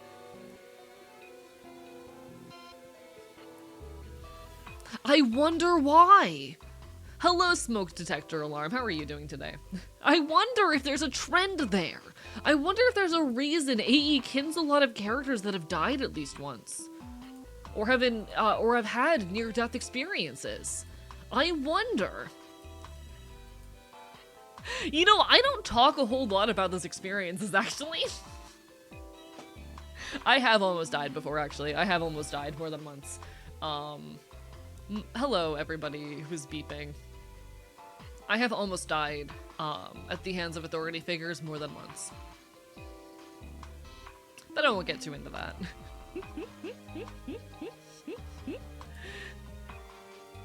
But yes, when I kin a fictional character, it is me saying that I very heavily relate to them in a way that's very, like, core to my selfhood or identity. And it oftentimes, for me, like, has some influence from or intertwining with my experiences of psychosis as someone who is schizoaffective. It's not unhealthy, at least the way that I approach it. It's a pretty harmless habit. But I do very heavily relate to a lot of fictional characters, and Jason Todd is on that list. I don't like talking about my past with those things. Don't blame you. Even my partner doesn't know a lot of it. I don't get into it because it gets into very trauma dumpy territory. It's some very heavy shit. But I have nearly died. I have had near-death experiences. I have, how do I say? I have more than once in my life had someone try to kill me. And I mean that very actually. That's not a joke. That's not like someone was being reckless and accidentally almost killed me. That's not, you know, someone attacked me where there was an obvious intent. No. I have had someone threaten to kill me verbally and then actually attempt a couple minutes later. In any case, no, you're not like, I'm not upset at you, Azuska. You're not like touching on something uncomfortable. I'm just like, I'm being silly with it. I'm intentionally talking through this in a way that is distance and makes me feel like I have power over the situation. I am not going to give any more detail than I am uncomfortable with. I just thought it was really funny to be like, I wonder why. I wonder why AE kins a lot of characters that have had near-death experiences or have died and been revived. I wonder why. I'm being silly with it. There's no upset. And I won't share anything that actually makes me uncomfortable to share.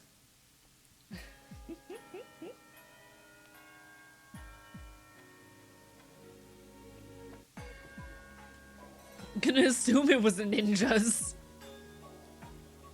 I made myself forget my past life because of the same thing I went through. Trauma's a bitch. Hello, Ian. But it has been a while. Like, I'll admit, I've been through a lot of shit. I've lived a lot of lives. People say I'm a very interesting person. It's because I've lived a lot. It's because I've been through a lot of shit. It's because I have a lot of stories. It's because I have had a lot of experiences, good and bad. And these are some of the shit that I tend to honestly forget about myself. I've had to like pull over on the side of the highway. I've had to like pull over on the side of the highway because I got suddenly hit with the memory of like someone holding me down and trying to kill me. But you know, shit happens. It's called flavor, chat. It's called flavor. I love the Onion's new InfoWars. I've been seeing some of the new InfoWars shit, and it's really funny. I've been seeing some of the new InfoWars content, and it's really, really funny. One second.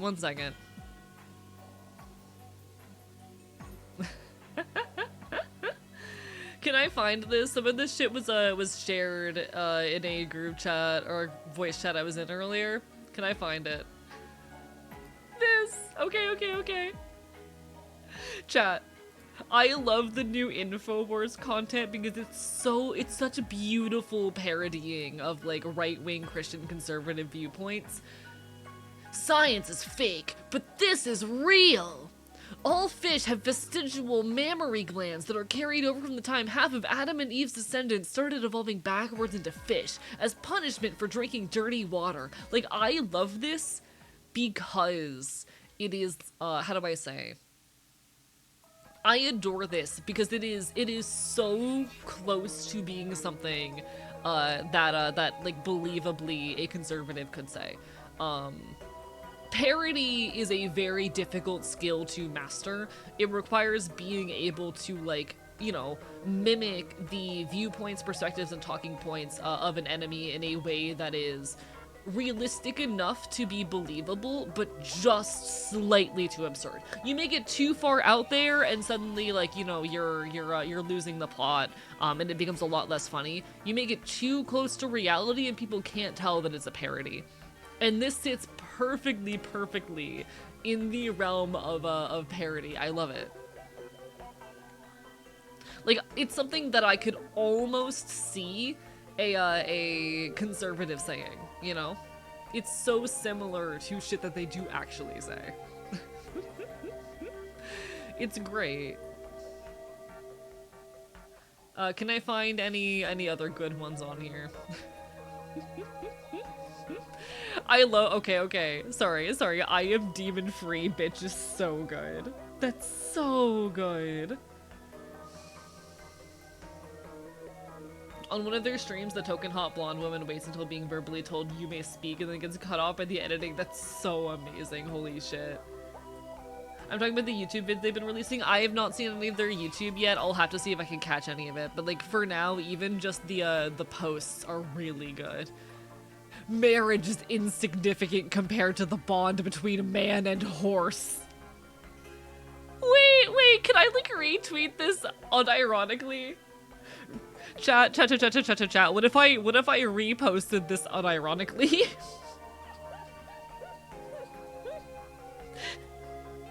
Wait, this is so me-core. Chat, for those who are unaware, I am a former horse girl. When I was, you know, a child, I was really into a lot of horse girl media. I grew up on Barbie horse adventures. I love, Red Dead Redemption. I have a video essay that's been in the works for a long time called, Barbie, Horse Girls, and Gender, which talks about the ways in which the horse girl functions as a socially acceptable way for young girls to escape the confines of traditional femininity. And that's why you end up with a lot of, like, horse girl lesbians, why you end up with a lot of trans mask horse girls, or like trans mask horse people in general. It's why you see this trend of a lot of like queer women or like people who grew up in the space becoming trans for one reason or another. I have a lot of thoughts and feelings about the ways in which horses interact with gender. It's fascinating. So now you're a horse guy, something like that. Horses are very, very heavily gendered animals in that, like, on their own, they carry a very masculine presence and connotation. But and there's no denying the way that horses are tied to, you know, a lot of masculine roles, like being a knight, being a cowboy.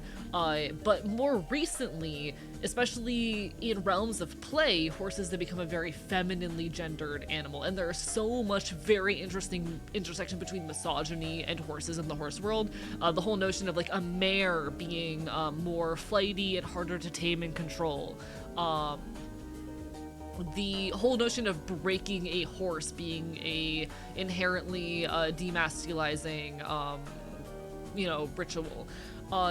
There is the way in which like misogyny perpetuates itself in the horse sport world, where even the ads targeting horse riders very often put this weird sexual tension between the woman and the horse, because it's so hard for society to wrap its head around the idea that a woman's life can center around something other than a man, other than a husband.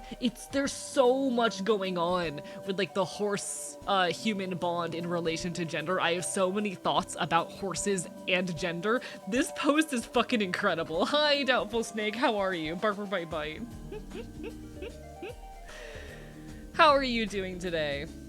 Sorry, I was scrolling through the InfoWars Blue Sky, and this post got me talking about my thoughts on horses and gender. Because someday I'll finish that video essay. Someday I will finish that entire video essay talking about horses and gender.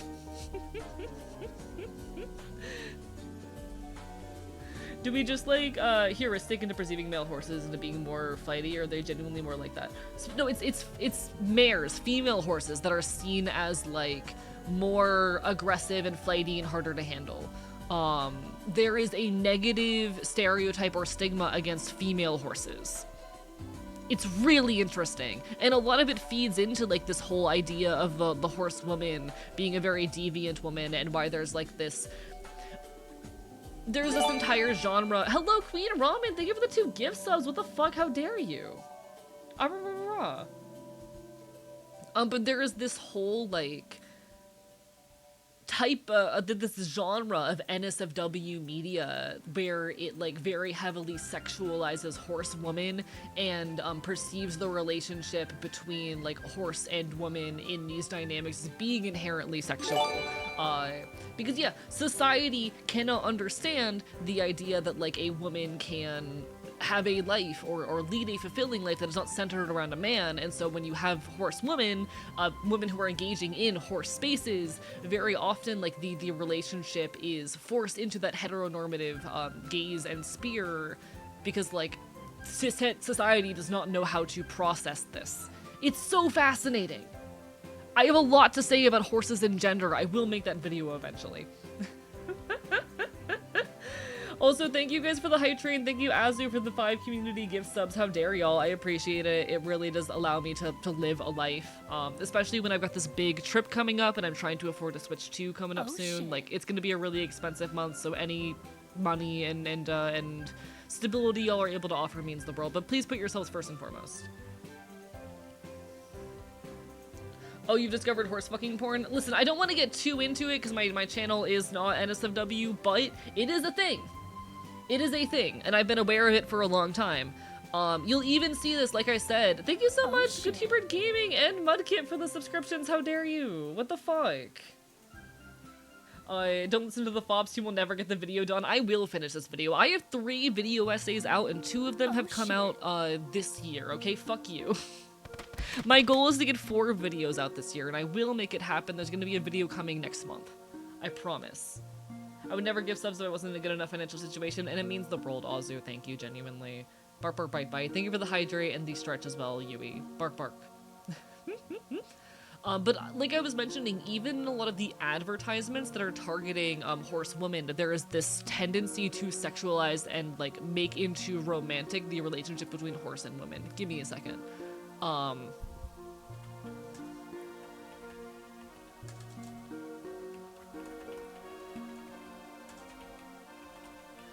I read some shit about this. Can I find like some examples?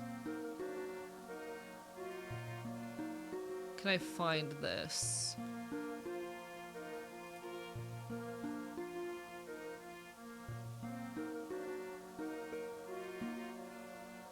I don't know if I can find the ads right now, but there is this genuine trend of like advertisements targeting like women who ride horses, very heavily sexualizing the relationship because, like, again, society struggles to understand a woman's life not centering around a man.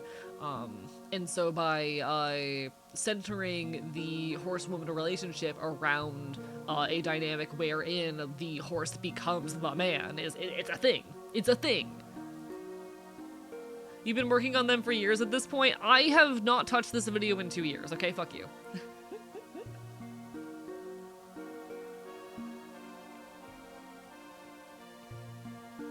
I've made 2 videos this year.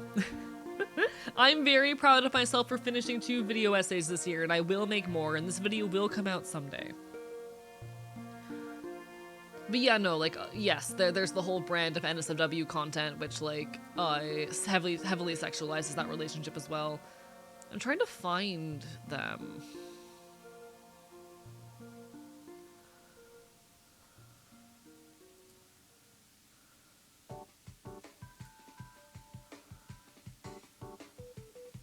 I don't know if I can find it right now.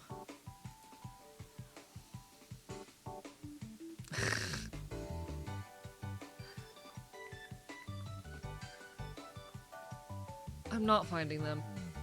You made one in a month, it's impressive? Yeah, like, I can do this. I can do this. Yeah, I can't find them right now, but I promise it is a thing. In any case, that post got me thinking a lot. And it also, I love the new Infowars shit. It's so good. In all seriousness, though, I know these things can take time. If you want to get them done properly, take your time. I appreciate it. I'm gonna get a video out next month. It's probably going to be, You Can't Outrun Fascism. I got a lot of feelings. But marriage is insignificant compared to the bond between man and horse is so good.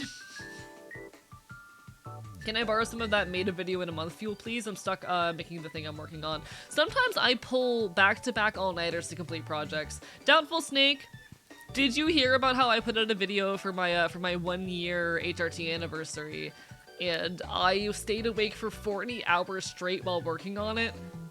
Did you hear about that? I'm not normal. Anyway, I wish I had some of that energy to spare. I'm still recovering. What are you currently working on, by the way? Sorry we haven't spoken much lately. Life's been really busy.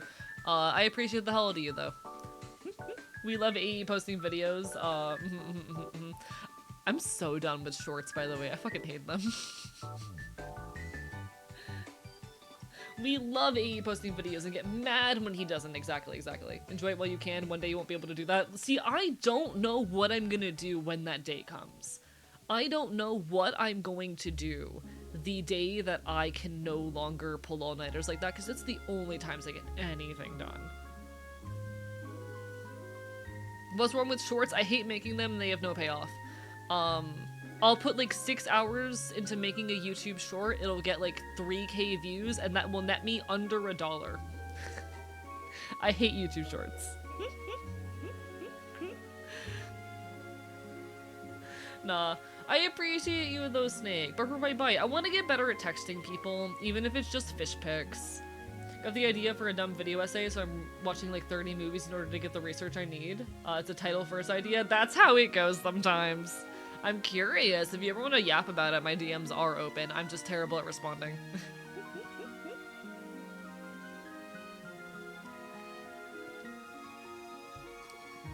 I love video essays. I make them on Twitch, not on twitch.tv. I make them on youtube.com.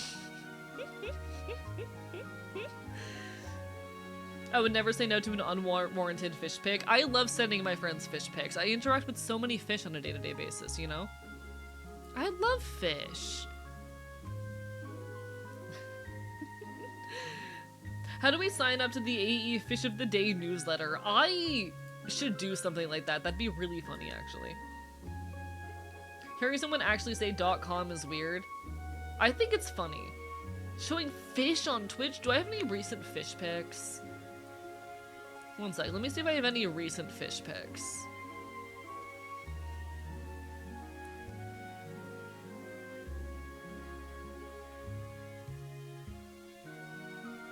I'm scrolling through my DMs with like my best fucking friend right now. I found an octopus video, but I can't show you the octopus video because it's a video. Shit, I've not been sending many fish pics lately. I've got boozle pics.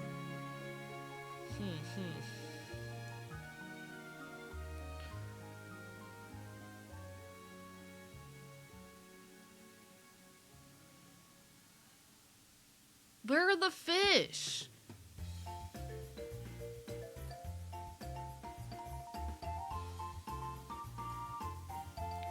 I do have this, proof that I'm hot, example 1000. Anyway.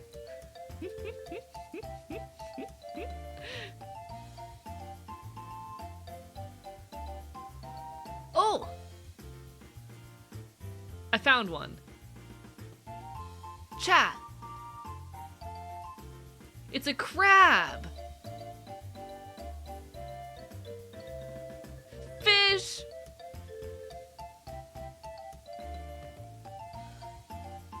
Chat, it's a fish.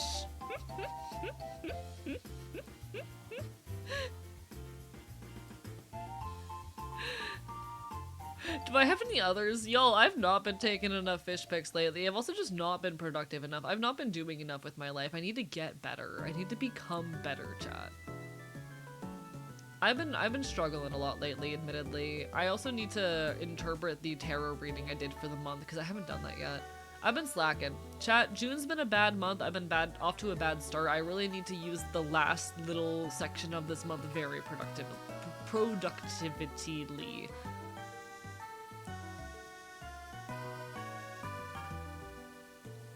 I need to get back on my shit.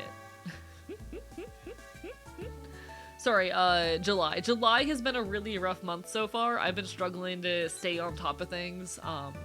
I feel like I've been failing in a lot of ways, but I gotta do better. I gotta get back on top of my bullshit.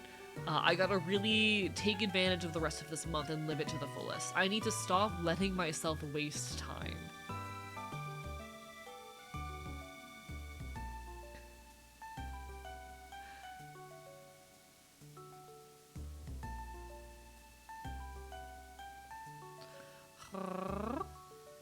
Still stuck back in May, stuck in that bullshit. I know the feeling, Mixed Maxi. I get it.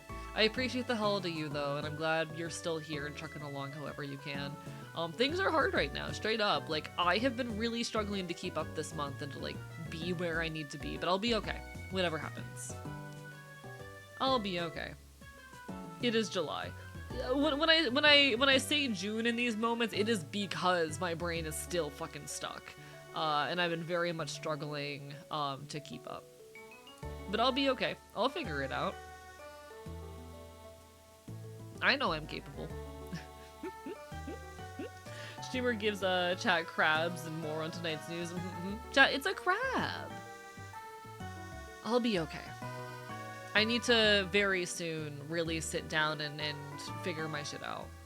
Honestly, post-Offkai is probably going to be me, like, really hitting the grind, but before then I need to have direction. Anyway. Turtle! How did musicking go after last night's stream? It was good! I didn't make a whole lot of progress on anything, but I worked on a couple songs, and I got to message my childhood friend, and the response was very positive.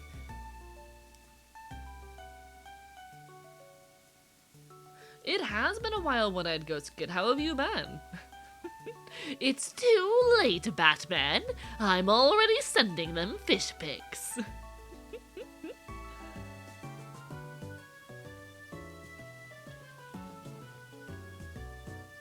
If a medium can contact the dead, imagine what a large could do. That's very good. That is very good. Chat, imagine what a large could do. What do you think a large could do? What do we think larges are capable of, chat? What do we think about larges around here? Contact the living? Yeah. Chat, am I a large? I can contact the living. I'm contacting the living right now via twitch.tv/archivist. Am I a large? Chat, am I a large?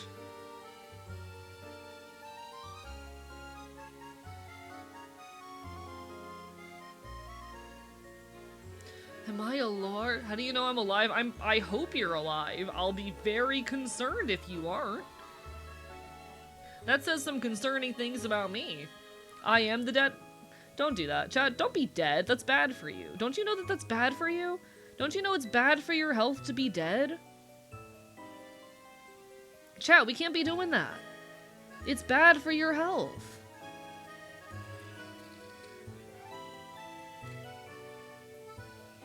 Chat, that's bad for your health. Stop it.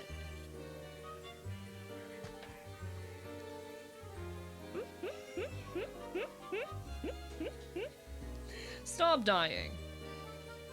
Am I alive? I hope so. Hello, Silly Sparrow. How are you doing today? Okay, Psychopomp. Yeah, chat, just don't die. Listen. Once you're dead, I gotta take you to the underworld, and you gotta stay there, and your soul's stuck there, and if I try to take you out, it's not really you anymore. You know, like, it doesn't... You know, that's just how it works. But, chat, have you tried just not dying in the first place? Messed up my sleep schedule though? Hey, that's how it goes. I do that all the time. I love messing up my sleep schedule. It's one of my favorite pastimes. It's one of my favorite pastimes. Your ass is not getting out of Florida, much less going to the underworld. What do you... I'm a psychopomp! I'm a psychopomp! I am a fox bird dog chimera from Celtic folklore who is a psychopomp, who does deal with these souls of the dead, or at least I used to before, you know, everything. That's what I used to do. You know. You know. That's what I used to. Before everything.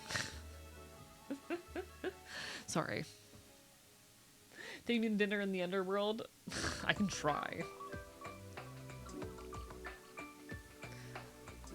I'm an Enfield. For those who are unaware, Enfields are fox, bird, dog chimeras from Celtic folklore, and protectors of the dead. That is the function of my species, of my kind. And I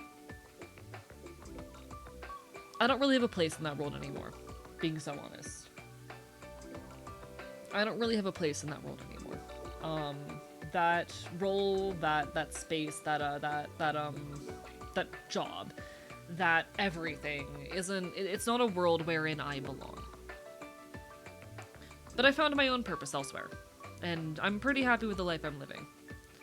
I found my own purpose here. I found my own purpose in fighting. I found my own purpose in standing up. But you know, I still carry a lot of reverence for the dead. Hello, Fuse. How are you doing today? Bark, bark, bite, bite. Hope you're having a wonderful evening. It's lovely to see you. I am low-key multitasking right now, and I'm waiting for... I was kind of waiting for someone to call me out on it. I've been multitasking for the last, like, 30 minutes. It's very funny to me. Sometimes I decide to multitask and see how well I can talk over it, just for the silly.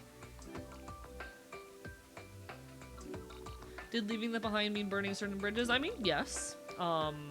I mean, I was more so forced out of it than anything. I noticed it wasn't saying anything. Damn. I can't believe you noticed. What made it obvious? What gave it away that I was multitasking? Sadly, the weather decided not to rain on it, though. Aww.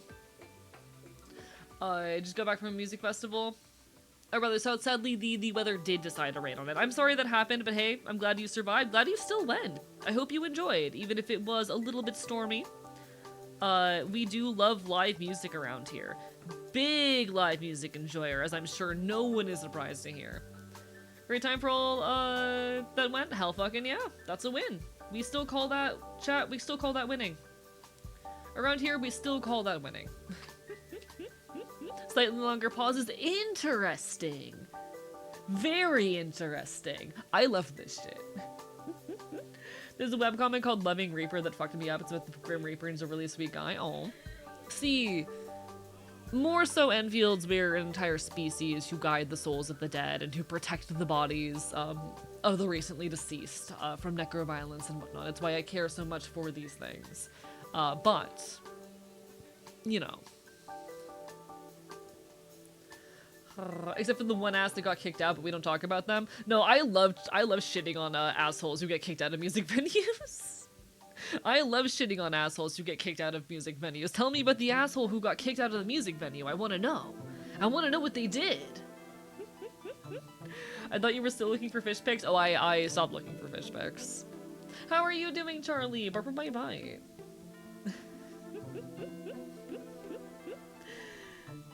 Bark, bark, bite, bite, indeed. Also, hello, Dusklight. Congrats on the 110 stream streak. I'm proud of you.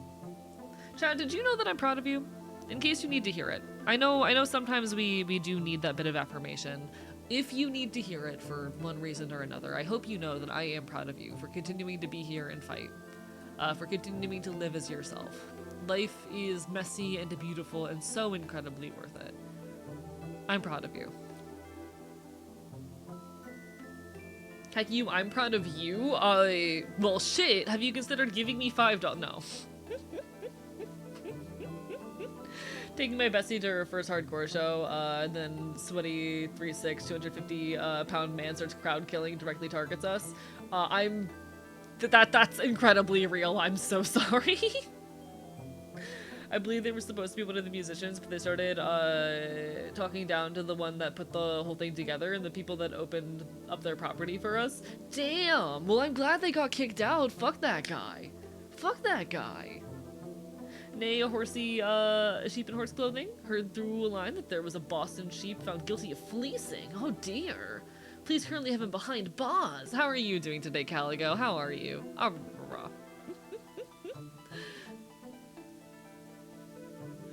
Text to AE from Katie. Are you proud of me too?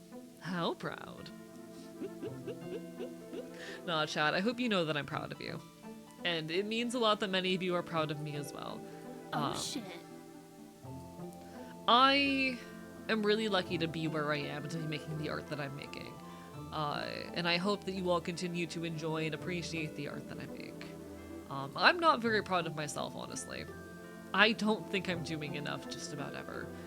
But I promise I'm fighting every day to make more faster and better and at greater quality. I adore creation so much. Art is at the center of my life, and I hope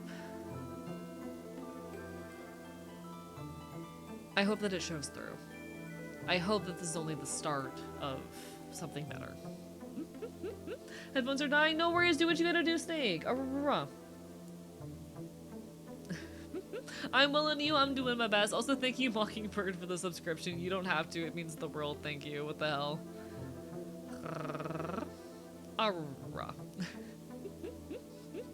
Please always make sure you're putting yourselves first and foremost. You're doing so great in art, so remember the 2 pieces of art I got from you. See, like, how do I say?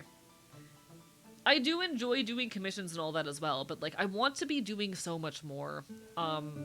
Seeing like one of my childhood best friends like in a alt-rock band making amazing music and knowing that he has like art installments up in galleries and shit, it made me feel a little bit like I'm falling behind.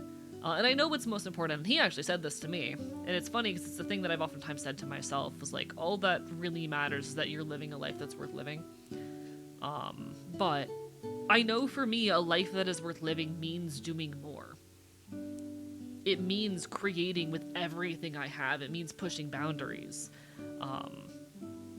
And a lot of those thoughts are putting me in this space where, like, I want to be doing more. I want to hold myself to a higher standard. I want to create constantly with every shred of energy and capacity I have. Maybe then it'll be enough, you know? Maybe then, finally, it'll be enough. A bitch can hope, at least. A motherfucker can hope. What's the text that you redeem? I'm afraid to click it. Oh, it just means that I say something. You can make me say something out loud is all that it is. What you do is amazing. Okay, but I want to do more, you know? I think what I do is pretty cool. I want to do more. And there's nothing wrong with that. There's nothing wrong with aspiring to something better than this. To do more consistently at higher quality. I know that I am capable of doing things even greater than this, and I want to live that out. I want to be the best fucking creator that I can be. And I will. I won't stop fighting until I get there. I won't stop creating until I get there. Someday, I'll look back at everything I have made and I will decide that it is enough. We aren't there yet. I've still got a ways to go, I think.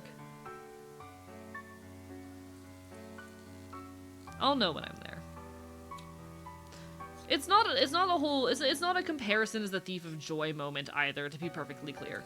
I say all of this with love. I say all of this with energy. Seeing this shit actively energizes me. Seeing my friends succeed and aspiring to create things as beautiful and incredible as them, it's not a comparison as the thief of joy moment. No, this energizes me. I feel motivated and driven. And I know it sounds sad to say, oh, I'm not doing enough. But it's not because I feel any lacking in my selfhood or that I'm upset with myself. It is because I desire for more. It is because I am energized for more. You know? I am living a life worth living, and I am going to keep fighting to make that true. There will be an ad hitting very soon, chat. I'm going to stand up and refill my water during it, but I promise you, I do all of this because it brings me fulfillment. I say all of this because it is what I believe. You know? I aspire to more because I know that I can. And I will.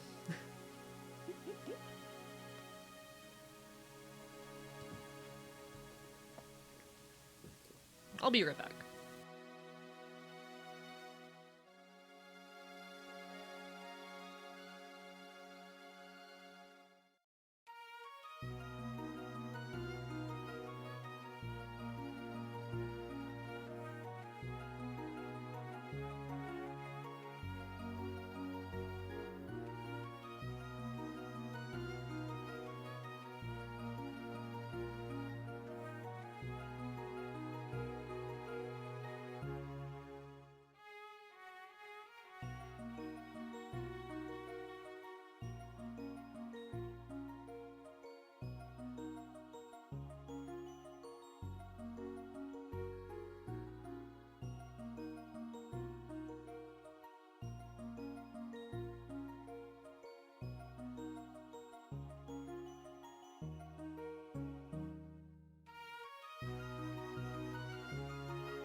For the ad, folks. Apologies for the ads, everybody.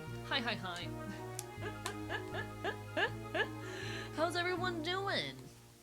I know, I hate running ads. If I could never have to run them, I never would. But I was grabbing myself some water real quick. Rah.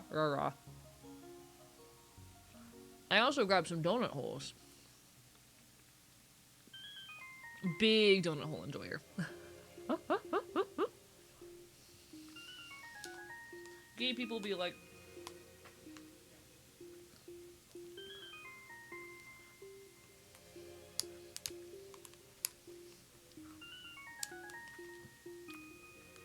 chat, are regular donuts or are donut holes gayer? I gotta ask, I gotta know. Are regular donuts or donuts holes gayer? And what's your argument?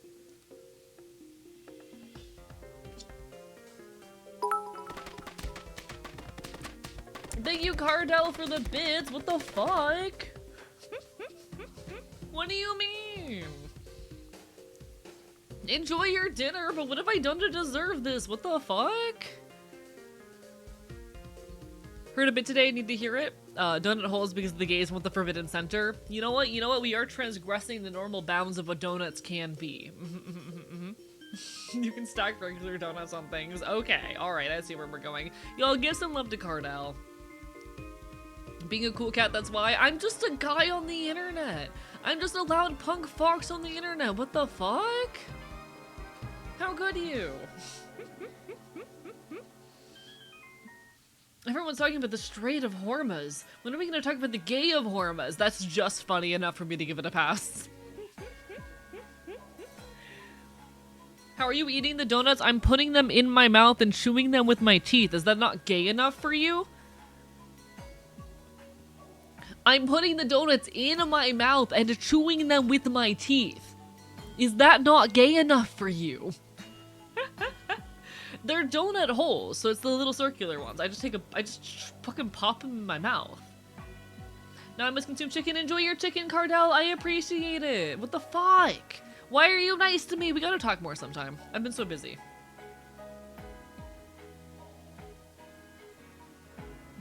What is chewing but food-based biting? Chat, what's eating if not vor? Chat, what's eating if not vor? You understand. You understand it, chat. What is a meal if not vor?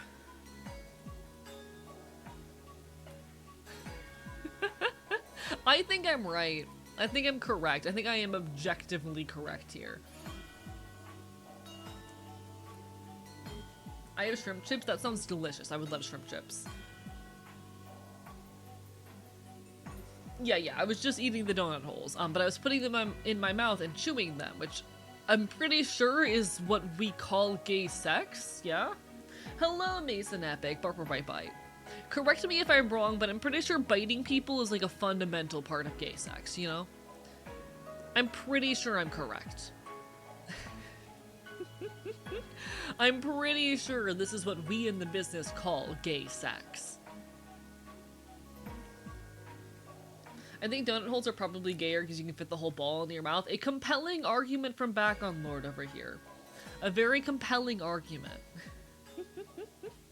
You are technically correct, the best kind of correct. You understand. I do like having the ball in my... Anyway, chat, we're very normal around here. This is an extremely normal Twitch stream. Nothing weird or suspect ever happens here. I've never committed a crime in my life.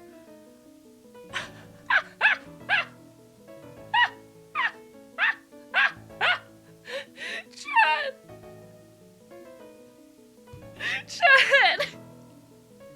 I just opened my Discord because I saw I had a DM and I was like, you know, I always check that shit just to make sure my mods aren't telling me anything important. If I get a DM on stream, I'm gonna check it and see what's up. I open it and it's from Stella and I'm like, oh shit! Some news from Stella. I mean, after all, Stella's gonna be, you know, taking a train up to San Jose when we're in San Jose to say hello during Offkai. Well, shit. What do we got going on? What's Stella gotta say? Stella sent me a screenshot of me reposting the marriage is insignificant compared to the bond between man and horse image. Hello, playing bye. Yeah, I'm gonna be at Offkai in San Jose next weekend. So a week from now, I will be in San Jose. Next Thursday through Sunday, I will be over in San Jose. Like, live in driving distance? Yeah, I'm gonna be at a convention in San Jose.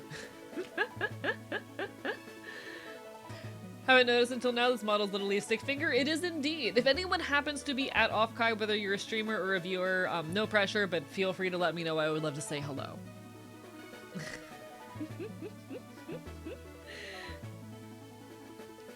Chat, I'm so glad that Stella saw my repost.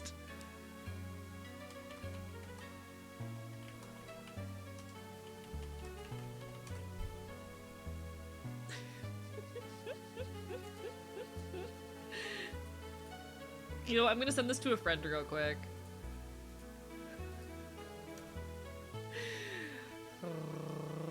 Thank you for making me normal. I appreciate it, Nitro. Hi, how goes it? If you put the whole donut hole in the donut hole and eat the donut hole, I think the funniest part about the donut holes is they aren't even like taken out of the center of the donuts. Like, the donuts are rolled into circles, into cylinders. Like you don't even have to do that. They're already cylinders. There is no donut hole to hole. But we have taken the donut hole out of the donut and we have turned it into its own delicacy. We have created a fiction of the donut hole. The donut hole is not real. Hi, Roxy. Bye. It's me, the feral thing. How are you doing today? Lovely to see ya. Lovely to have you. Hope you're having a wonderful evening. I think regular donuts are gayer because that's just gaping. I hate it here. I hate it here. I fucking hate it here. God damn it. What are we doing? Chat, why did I let us get into this argument? Why did I let us get to this point? What happened? Ha, gay. Some donuts actually cut donuts out of dough before frying, so donut holes are legit. Interesting. Okay, so those donut holes are legit, but what about all the places where they're not, like, cutting the holes out of the donuts, you know? What do we do about that? What is the ratio of donut producers which are cutting the holes out versus not? You know? What's the ratio look like here? Where are we sitting? Use your imagination.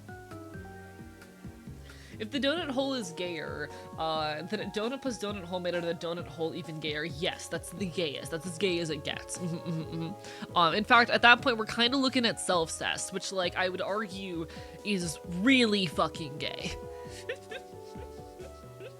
What about mochi donuts? It's basically a ring of balls. Holy shit, chat. I think we found the world's gayest donut.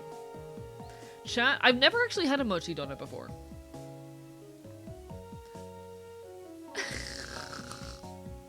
I've never actually had a mochi donut before. Fascinating. I'm learning things today. But what is the gayest pastry?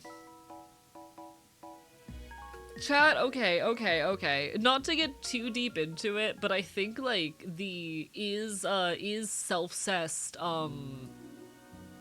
inappropriate, is self-cest problematic discourse is some of, like, the funniest shit on the internet, you know? People spend a lot of time arguing about, like, what fictional content is appropriate or not, what fictional content is harmful, etc, etc. You know, people have these conversations and talk, and yell at each other constantly on these subjects, but I find the is self-cest problematic conversation fucking fascinating. I find it endlessly fascinating. What are we doing? You know?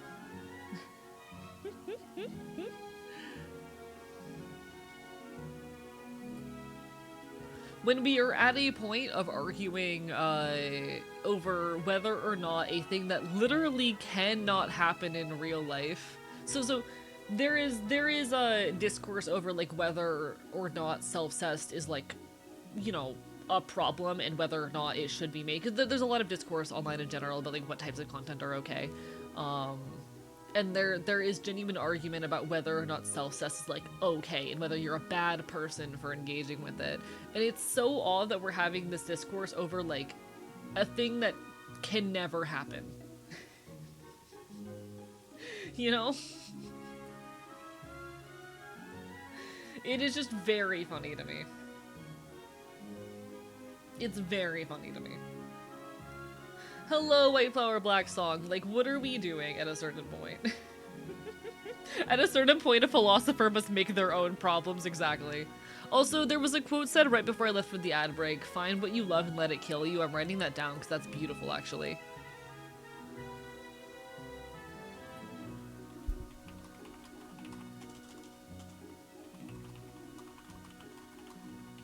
Find what you love and let it kill you is how I want to live your life. Or how I want to live my life, rather. Enjoy your lurk, Jazz! Bye-bye-bye!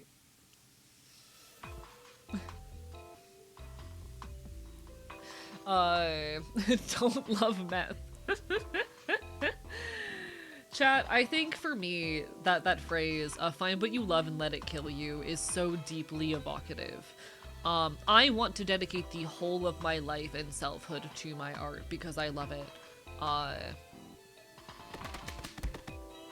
It is an incredibly beautiful feeling, I think, to dedicate all of yourself to a thing, to something you love. Find what you love and let it kill you, and for me, that'll be my art. For me, that's this. It's video essays, etc. You know?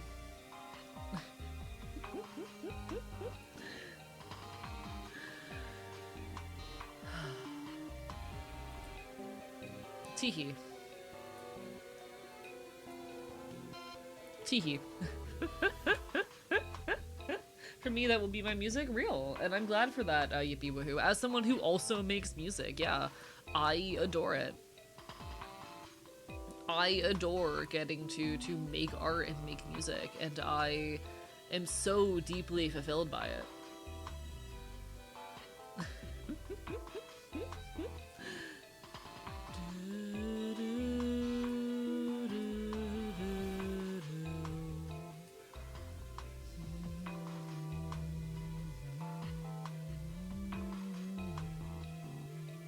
If I had to invent a slasher villain, that would be the... What would the character's mask be? Oh, whoa. Guess I'm letting a femboy, crush my... Anyway. Anyway. My local organizing is actually getting traction, and I'm, like, fucking blown away by the fact that it is. I'm so proud of you, Queen, Ramen. That's absolutely beautiful. And, like, that's what I've been saying to people. That, yeah, you can make a difference in the world. Absolutely.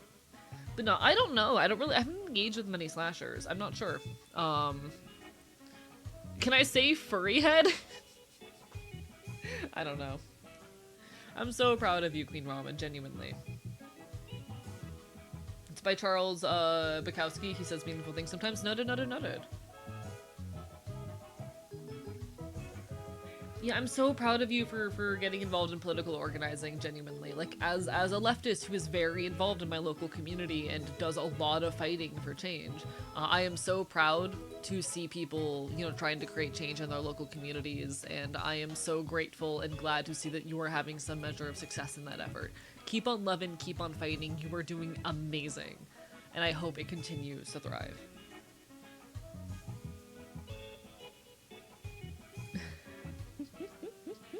I hope it continues to thrive. That is amazing. Oh, that makes me so happy. You have no idea how happy hearing that makes me feel. You have no idea how happy that makes me. What the hell? Unfortunately, I leave this community for college soon, but I'll continue to fight for it from afar. Hell fucking yeah. No, and I mean, you know, fucking touch base with folks. Stay involved where you can. Sure, you can't be there as much as you would perhaps like, but you can still be involved where possible. I can totally make it to Offkai. Hey, no pressure, but if you drop by the convention even just for one day, let me know. I know it'll be in good hands. Hell fucking yeah. I'm really, really proud of you. That is amazing. I am so, so proud of you. And to anyone who, like, has gone to their first protest or gotten involved in community organizing at all, who has, you know, done what little they feel they can to support their communities, I'm so proud of you. Thank you. Genuinely, from the bottom of my heart, thank you for taking the time to fight for your community in whatever form that takes. I am so, so proud of you. I am so proud of you. You're doing amazing. I have seen Jimothy. I've been seeing some photos of Jimothy recently. It's very funny. Jimothy is quite adorable.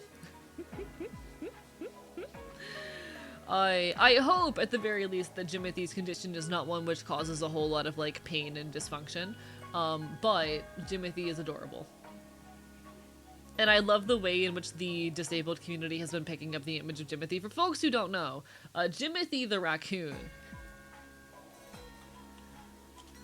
Jimothy the raccoon is a raccoon with a extremely short spine, with a medical condition that makes him look like this.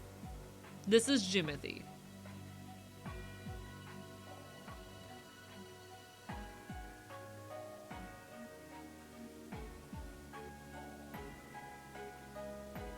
And I really love the ways in which the internet's been picking him up.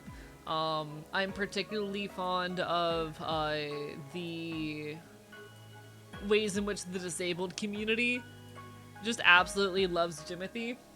It's adorable. It brings me much joy. I hope that Jimothy does not have, you know, too much pain or discomfort due to the medical condition, but it's cool. Like, honestly, it's fascinating to see animals be able to, you know, thrive even with weird medical conditions. I love Jimothy. Jimothy has a medical condition, you know? We love Jimothy. Jimothy just has a medical condition. He's a little weird. And I love him. He is disabled in a way. In his own niche. I love him. He's a silly little creature. He is just a creature.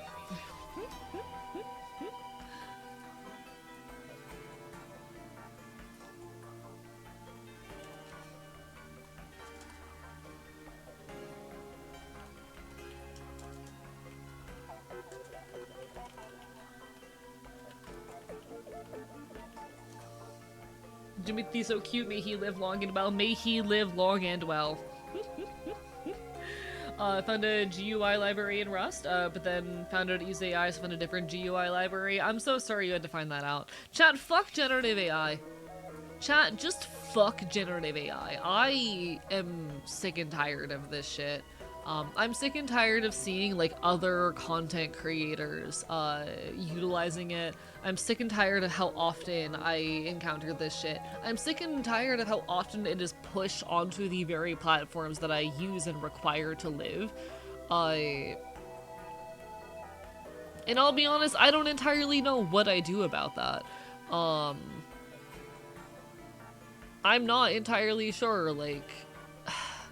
I unfortunately keep running into cases wherein these platforms are adding even more AI bullshit into them, and I, at this point, oftentimes cannot keep up with, like, what settings I need to turn off, but I'm sick of it. Fuck generative AI. Hello, Aki's trusted advisor.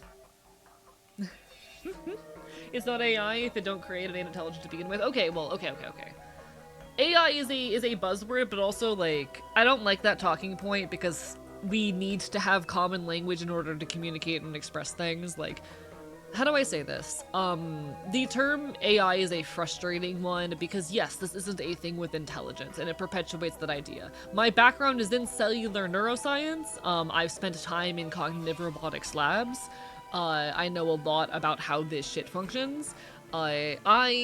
Yeah, obviously, 100%, this AI that is being, you know, pushed is not at all intelligent, and it is not at all what most people think that it is, but also we need language in order to talk about things, you know?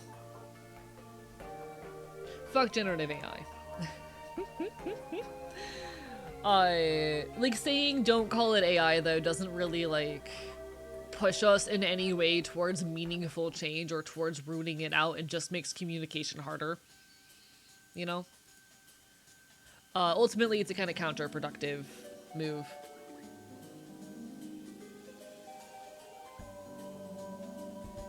Do not have the brain capacity to speak on this matter right now, but yeah, fuck AI in general. Yeah, fuck generative AI. I'm just so sick of seeing other content creators utilize it within their work, and it's disgusting to me how little self-respect a lot of these creators fucking have, and how little respect they have for their audiences, honestly, more than anything. Modern AI is the child of a copy machine and drug language program. I mean, if you actually want to, I can talk about the ways in which this shit functions, because there's a lot more going on with it, and there's many much deeper problems with it. Like, I'm less interested and less worried about AI in a copyright sense, because I don't believe in the idea of intellectual property anyway, than I am in it as its environmental harms, the ways in which it is polluting largely marginalized communities, the ways in which it produces frequencies below the rate of human hearing, which have been associated with severe distress, symptoms of anxiety and depression, and disrupts local ecosystems. I'm terrified by the ways in which it is enabling increased levels of surveillance by the state. You know. How do I say? I'm a lot less worried about the copyright and intellectual property angle of it. But I'm someone who has my conversations in very intentionally nuanced ways. So another Infowars horse post. Feel free to drop it in the Discord. I love horse posting. Flock cameras are everywhere. I recently made a visit to Atlanta, which is the most heavily surveilled city in North America. It is filled to the brim with flock cameras and those fucking robot dogs. Robot security dogs and whatnot. It is kind of scary driving even through Georgia in general and seeing how heavily policed it is. Because I would definitely say, like, after comparing what it is like driving through Florida and driving through Georgia, that the police force there is a lot more intense and a lot more aggressive than it is in Florida. It scares me, genuinely.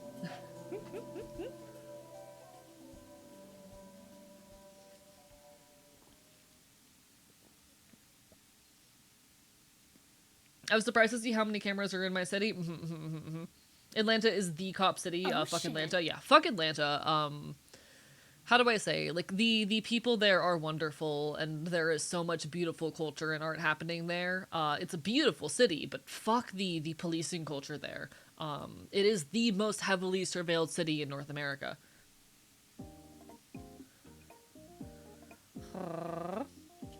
I've never heard the no intellectual property take. I'm an anarcho-communist. Part of communism is the destruction of property, and that includes intellectual property. Like, that's just a pillar of communism.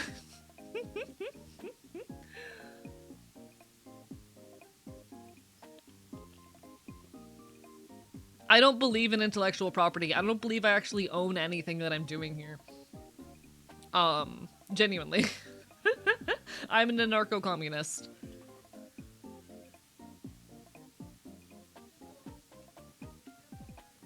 I've never heard that said out loud, but it does make sense, I agree. Yeah, it's a complicated idea. I think, like, how do I say? There's a lot of people who struggle to wrap their heads around it, but it is something that I hold to. It's really bad because the cops aren't trained well at all. I mean, also ACAB. Fuck the entire notion of states and borders and police and crime. It has been shown time and time again that police and prisons do nothing to actually reduce the rate of crimes committed. And because our policing system is so deeply broken, the reoffense rate is incredibly high. People are sent to prisons where they're given no social support, no psychological support. They get out, they're in desperate straits, they can't get jobs. And it's just this inevitable cycle which ruins people's lives. Meanwhile, cops are allowed to kill people in the street for fucking nothing, and barely get punished for it, get a slap on the wrist if it's even acknowledged at all. Fuck cops, fuck borders, fuck nations, fuck laws. Police are an occupying army which are trying to define and determine what expression is appropriate, and screw it at its very fucking root.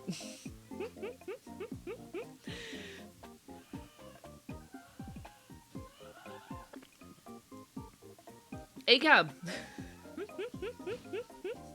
Fucking ACAB, chat. I don't care, like, even the best trained police forces have no fucking right to exist. Even the best trained, most adequately equipped police forces should not fucking exist. Screw the entire notion of government, of state, of hierarchy, of policing. It is an institution which is rooted in slave catching. In trying to punish runaway slaves and to force them into further slavery sanctioned by the state through prisons. They never actually made slavery illegal. They just made it something that can only happen in prisons. You know? Slavery is not illegal in the US. You read through the actual documentation, quote-unquote, banning slavery. It doesn't ban slavery. It just says that slavery can only happen in prisons. Like, literally. One sec.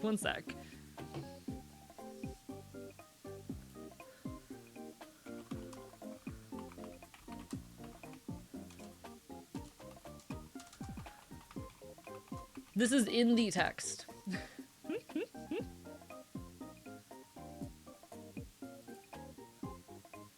13th Amendment, yeah, one sec.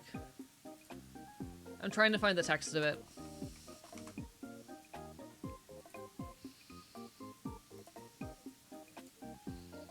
Where is it?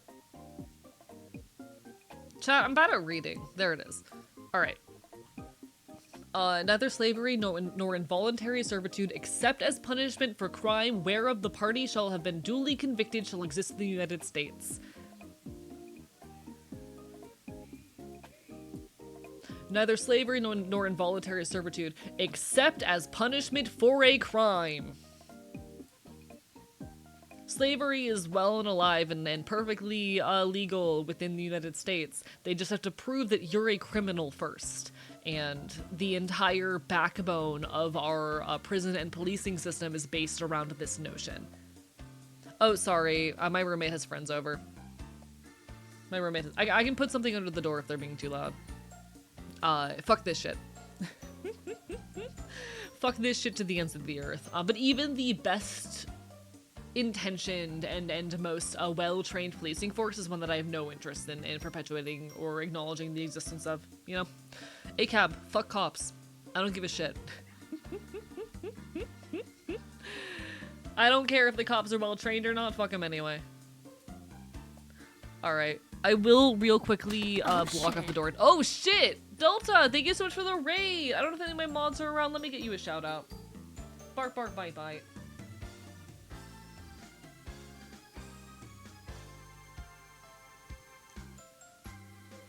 Alright, welcome on in everybody. Hello folks, I'm Archivist. I'm your resident loud bastard on the internet. You can find me talking about queer and leftist issues here on twitch.tv. It's lovely to see y'all. What were you up to tonight? Everyone, please give some love to Delta. Hi folks, we're currently yapping. I'm talking about how much I fucking hate cops. ACAB. Chat, fuck the police. All cops are bastards. How are y'all doing tonight? It's lovely to see ya. Hope you're having a wonderful evening. Hope y'all are doing amazing. No bitches, no mods. Listen, all my mods are out right now and I miss them. Mods, where are you? I miss you. Mods, I need you. I can't run this stream alone. ACAB assigned crab at birth.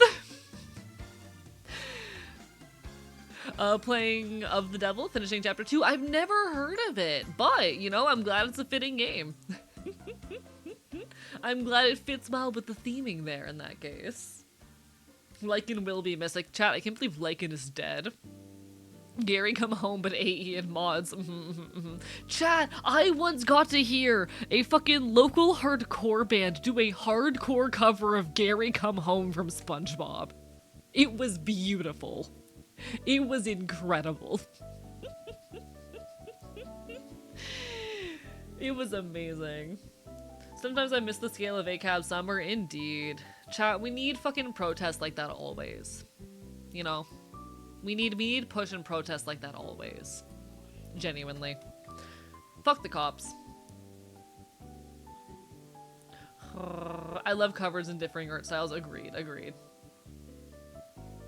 I did want to catch up with a question that was asked, because I didn't have a chance to read it. Bark bark bite bite. Can I find this?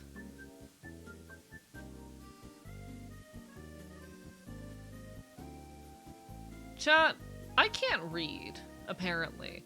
Chat, I'm apparently very bad at reading.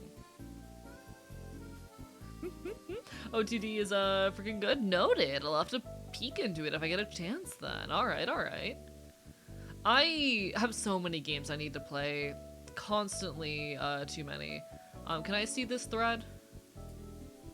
Do anarchists believe in personal versus private versus personal property distinction, or is that more of a Marxist belief? It depends on who you talk to. It depends on who you talk to. In any case, though, I'm not a fan of the notion of intellectual property specifically. I don't think you can own an idea. I do not think you can own an idea.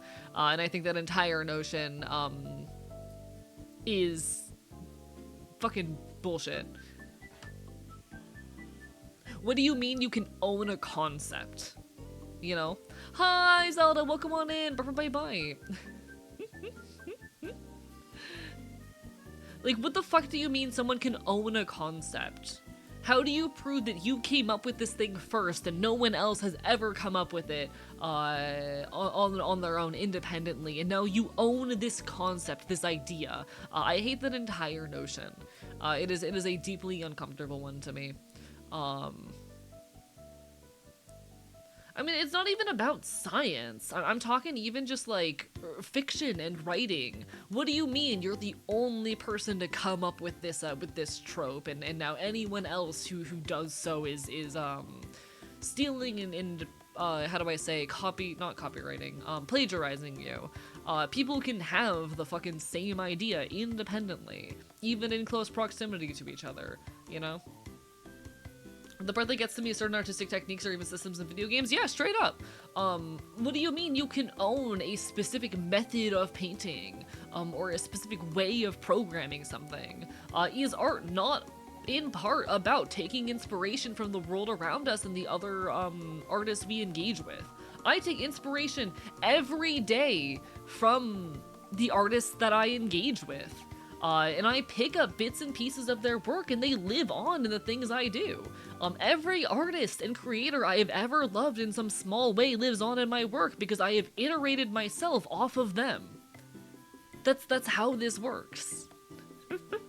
Pokemon trademark for the idea of owning monsters. That is not what it actually is. That is a bit of a misunderstanding of what the patent does. The whole issue, there's a lot of misunderstandings that float around with Nintendo's patents. And it's also worth noting that this is not a problem specifically with the Pokemon company. This is a problem with the fucking whole of the video game industry.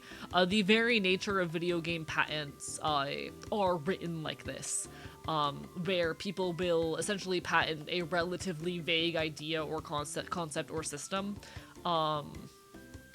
And in order to fix the problem, because every game company is doing this all the time, this is not a unique to a Nintendo thing. If you actually dig through their records, every company is doing this. Fixing it requires rewriting the entire IP law system. It is bad, don't get me wrong. I'm not saying it's good. I'm not saying it's a good thing.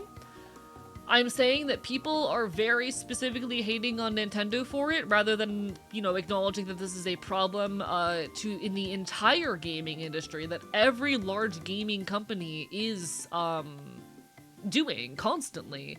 And I feel like if we're gonna critique Nintendo for it, we gotta critique them all for it and acknowledge that this is a fundamental problem with the way capitalism, IP law, and video games interact, you know? This entire, the IP law of the entire gaming industry is fucked.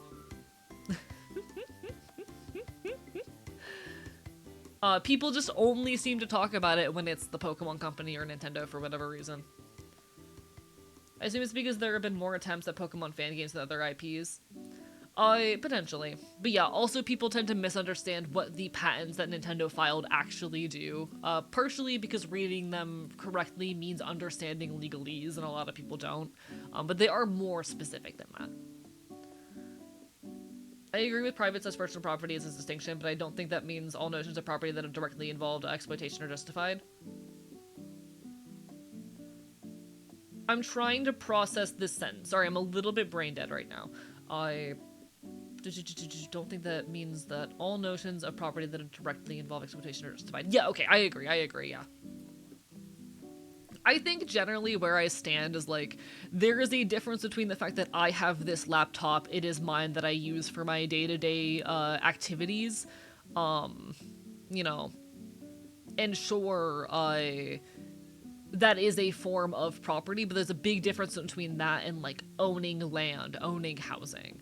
I do acknowledge that distinction does exist, and I do agree as well that like, yeah, there are also forms of ownership which are not necessarily exploitative, which are problems. I think I get where your take comes from, yeah. I've seen proposed in some circles the idea of use right to use, which is like, you know, sure, you don't necessarily own something, but you have the right to occupy and use it to a certain extent as a solution to that weird little gray area. But I'm no expert in these specifics on that, being perfectly honest. Welcome back, Nitro! Bye. Nintendo is the one most seen enforcing the intellectual property lies all corporations can use. Yes and no. So Nintendo, and specifically the Pokemon Company, are some of the most aggressive when it comes to actually taking down, like, parody games and whatnot. When it comes to, like, taking down emulators, taking down, piracy, taking down, a lot of, fan games and whatnot, they tend to be one of the most aggressive in that. I promise you, all of these companies are a lot worse about it than you're probably aware of. It's just it's an amount of bias just based on what you see commonly reported. Trust me, yeah, Microsoft's doing this shit all the time. Recently, a while back, I believe it was Sony, hit one of the largest video game archival projects with a cease and desist that forced, or I forget what it was, it might have been like a different kind of legal document, but in any case, hit them with a legal document that forced them to take down all of their Sony-owned games. Like, I promise you, this is happening all the time with companies, constantly. This is a problem with the whole video game industry. People talk about it mostly with Nintendo because, yeah, they're a bit more visible in the ways in which they are going after fan projects and whatnot, definitely. But it's primarily a bias created by what gets reported on and what gets talked about online. The issue with getting a lot of our news on social media these days is we really only tend to hear about the issues that go viral. If a specific event or activity or action does not blow up on social media and does not get covered and achieve some sort of virality, it doesn't get discussed. And so it's very easy for misinformation to plague us, or for a lot of specific cases, examples, and situations to escape our notice. And it's hard to keep up this shit. Nintendo's just the most public eye about it, yeah, and gets the most discussion around it. And I think a lot of that comes from the fact that, like, Nintendo paints themselves as being so friendly, as opposed to a lot of these other companies.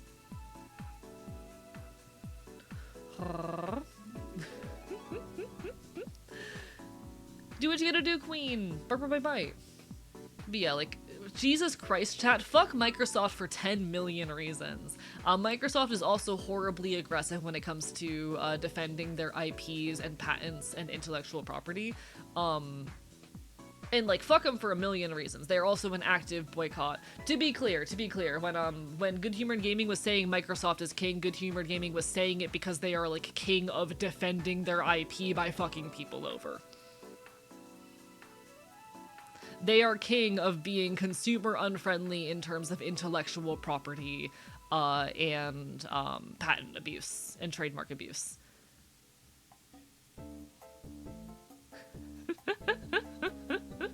This is not advocating for Microsoft as a company. There's a million reasons to hate them. Also, you know, the fact that they are actively, you know, pushing genocide currently. But, like, people... The point being that people are constantly talking about Nintendo's bad practice with IP law and patents and turning a blind eye to a lot of other companies, Microsoft being one of the worst examples that's right there that people do not cover or discuss nearly as much. They don't get reported on as much because they're a US economic pillar. Yes, yeah. Like, my point in saying all of this is just being that all of the AAA gaming companies are guilty of this exact same thing that Nintendo is doing. And it is a fundamental issue with the ways IP law is structured around the gaming industry.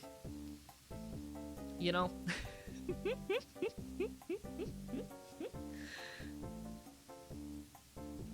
Bark, bark, bite, bite.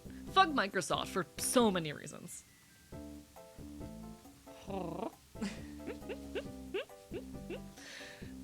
God.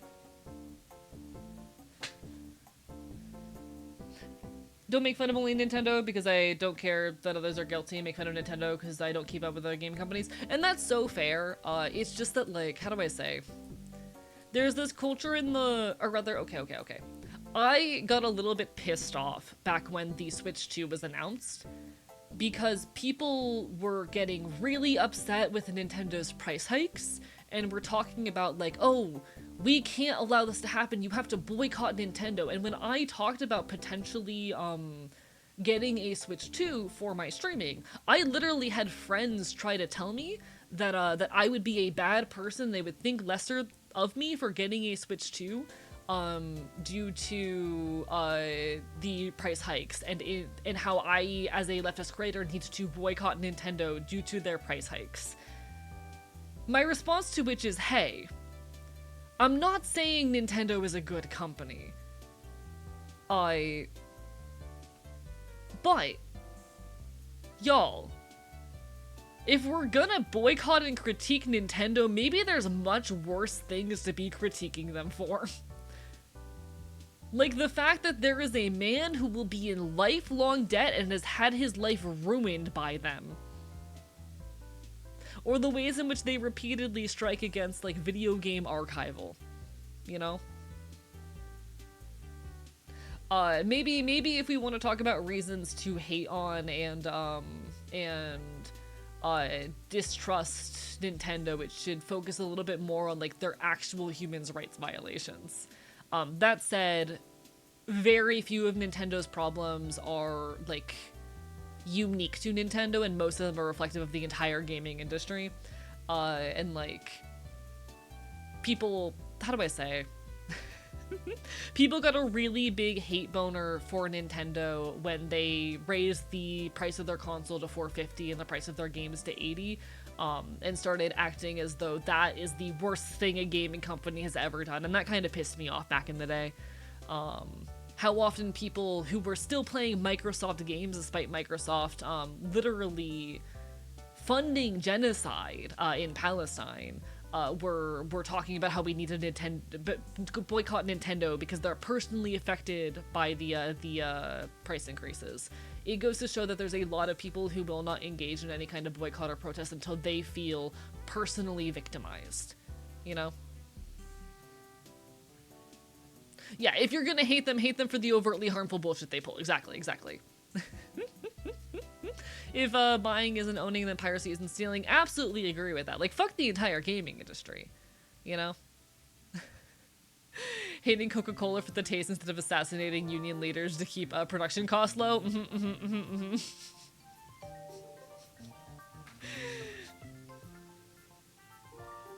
Straight up.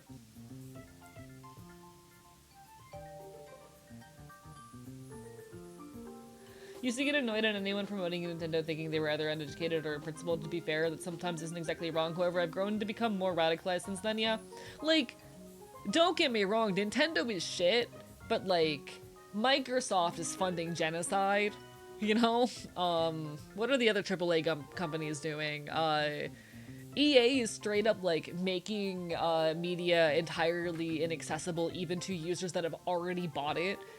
I'm pretty sure it's EA that's doing that, where like they're taking games where even if you've already bought the game, they're taking it out of your fucking library and delisting it, and completely stripping your ability to access it, even if you've already paid for it. And also is like, I'm pretty sure owned by Zionists. At the end of the day, all companies are evil and want your money. Sony just discontinued physical media, so fuck them. Oh my, I saw a post trying to praise that shit the other day. Fuck off with that. Fuck off with that. Welcome back, Jazz. Barber bye bye. I'm just like, if we're gonna have a hate boner for Nintendo, we need to have a hate boner for the entire AAA gaming industry. You know? You know. It's all bad. I think, chat, maybe this is a hot take. Chat, maybe this is a hot take. I think the problem is capitalism. Thank you for the follow. Welcome on in. Chat, this might be a hot take, but I think I found the core problem here. It's capitalism.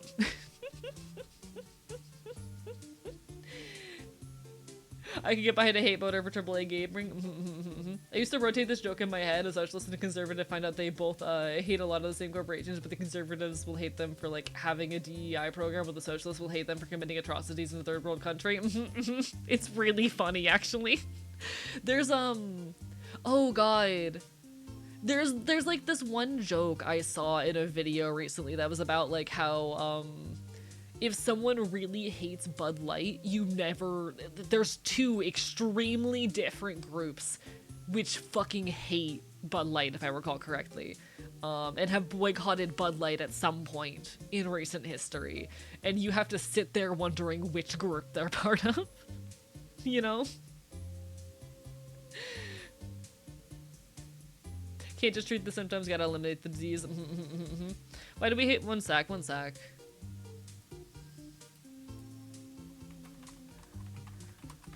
I think it's Bud Light.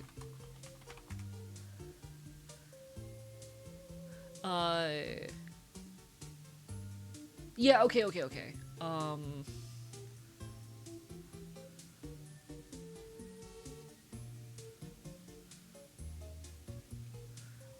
I think there's been two different boycotts.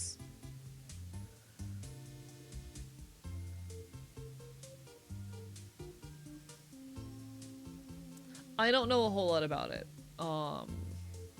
So I know one of the more recent controversies with Bud Light started. So it was conservatives boycotting Bud Light after the company partnered with the Dylan Mulvaney, a transgender woman, for an advertising campaign.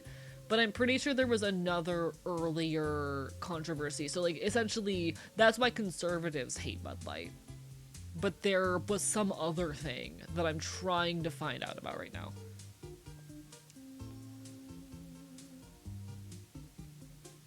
I know that Bud Light is the only beer that conservatives hate to my knowledge, yeah. Conservatives hate it because they, like, partnered with the trans woman for marketing.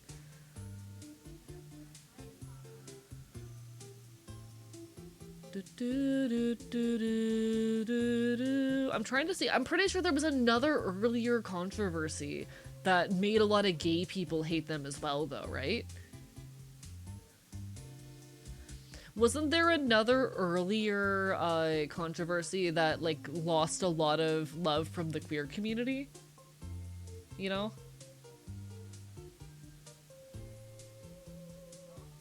One sec.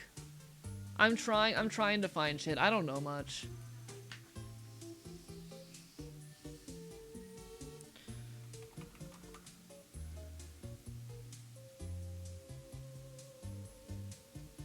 I swear there's another thing.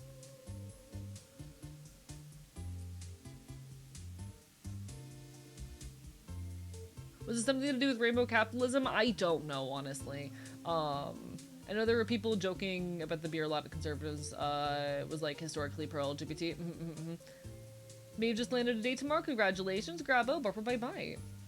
I know they refused to back a trans woman after shit hit the fan. Yeah, so what happened, I think what happened with it is Bud Light did a brand partnership with Dylan Mulvaney, who is a trans woman, and then after pushback from their largely conservative base, they backed off and abandoned the campaign with her, removed all the ads, etc., etc.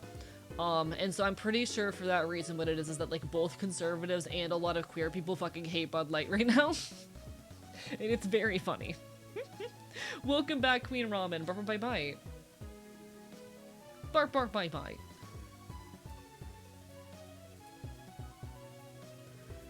I think that's the cliff notes of it, but I could be wrong. The thing is, wasn't even a full ad campaign, it was a single case they put her face on that she did a few posts about on Twitter. Got it. Yeah, I don't know the details of the situation. It was just a funny joke that I saw on YouTube recently. And I was reminded by like the whole conversation about the fact that very often conservatives and like leftists will hate the same companies for very different reasons. What's that gun barrel shaped object on your model's back? You want to guess? Do you want to guess what it is?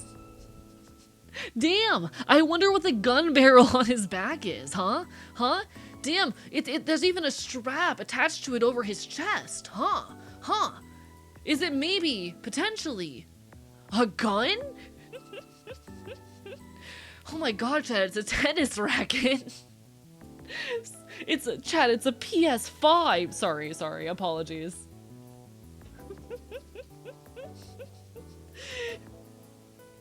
Oh my god, chat! It's a microwave!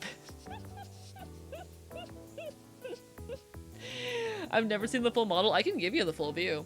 Hi, I'm Archivist. I did the art and rigging for this model myself. I put a lot of work into it. This was several months of my life. I feel like it needs more movement, and I could have done better with the side-to-side movement and giving it a little bit more.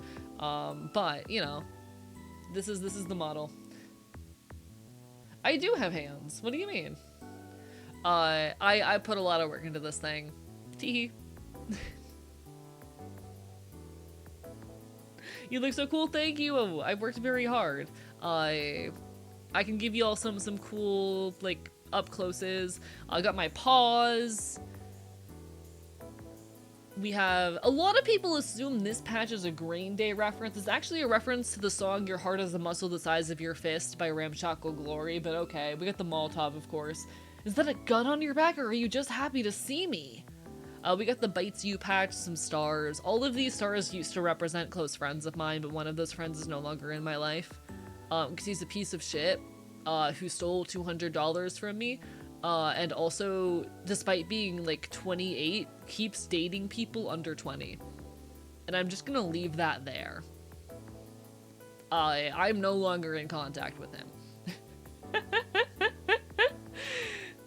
We got the Anarchist patch, we got the Trans patch, we have I'm wearing 2 whole belts. I've got like the thigh garter thing, I've got the strap, chat. I'm covered in belts and shit. I got the glove on this talon, and I got my other talon. You'll notice, by the way, I only have 4 fingers and not 5. That's intentional. Pay attention, fan artists. We got the bandana, we got the gun, and I have a ton of fun toggles, actually. I can take the bandana off, and it'll go on my wrist. I can actually put it over my face. This is a very fun one. I'll use this if I ever play, like, cowboy or western-themed games, because I find it fun. There we go. I can take my eye patch off. I got a mask. Star pupils. I have a ton of other pupil toggles that I actually have never, like, made available. Tongue. Fuck you. I can turn blue. This is my winter coat. Tail up, tail down. Gun off. Jacket, of course. I have a controller. And the really cool one, guitar. It's a whole ass guitar, chat, so I can play and strum guitar for you. I put a lot of work into this shit. I put so much of myself into this model. It's not perfect. I have some fixes I kind of want to do on the guitar eventually if I ever have the time, but, you know. And the really cool thing, chat, is I have an entire other outfit. And I never use it.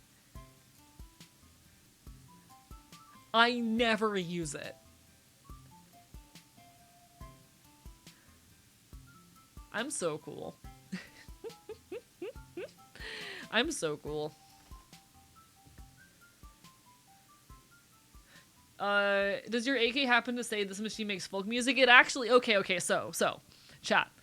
I have a sticker on my, my guitar that says this machine kills fascists. That is a reference to Woody Guthrie. Woody Guthrie is an incredible American folk musician, who I would argue is like one of the first punks.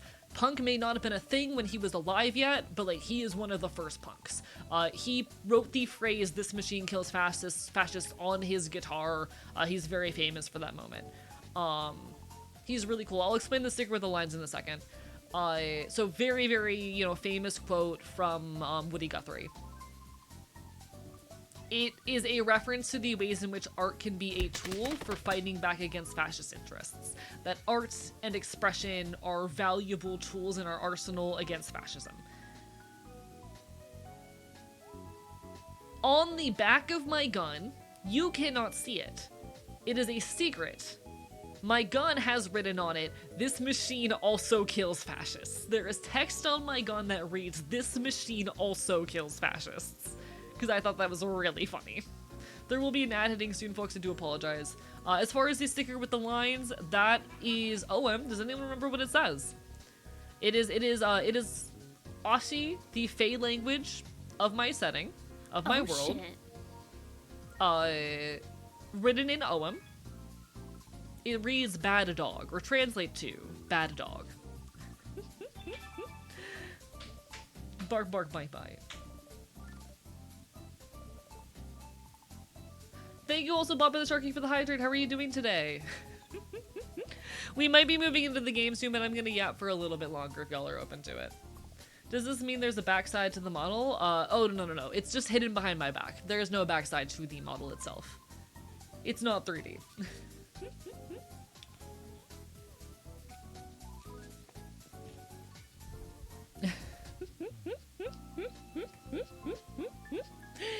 No, the reason I have 4 fingers is because I'm a bird. It's because they're talons. And have you ever seen a bird that had 5 fingers? No. Welcome on in. Hello, Kiyotaka. Bark for bye-bye.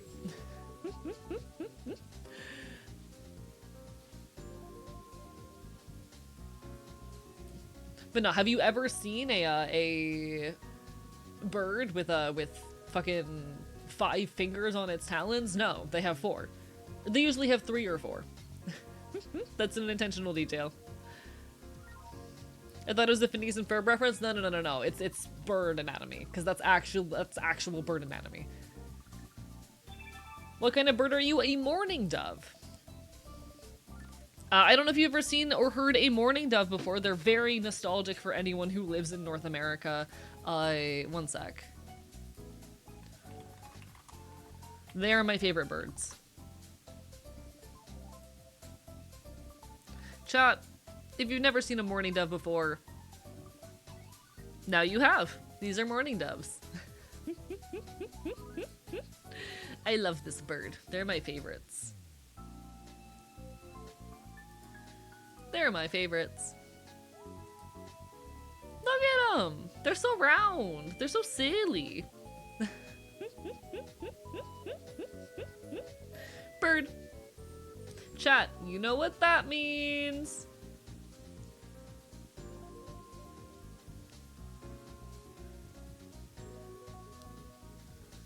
Gonna head out to stare at crows? No worries, no worries. You take care. Chat, you were supposed to say bird this time. You know what that means. Bird. Chat, I think I'm fucking hilarious. Chat, I think I'm fucking hilarious. The penis man is knocking on my door. He's coming for my penis man. Fuck. I don't know what this means. I don't get it. I don't get it. What are the rules? Fuck you. Those are the rules. The rules are screw you. The rules are you're the worst. No. Came back from ad break to what? You know what that means. Bird.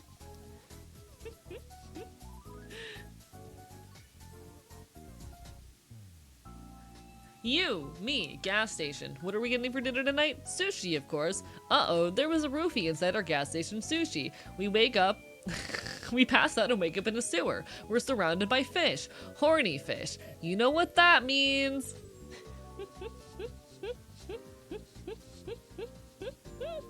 I love that video so much. It's my favorite copy pasta. It's my favorite copy pasta. Welcome back.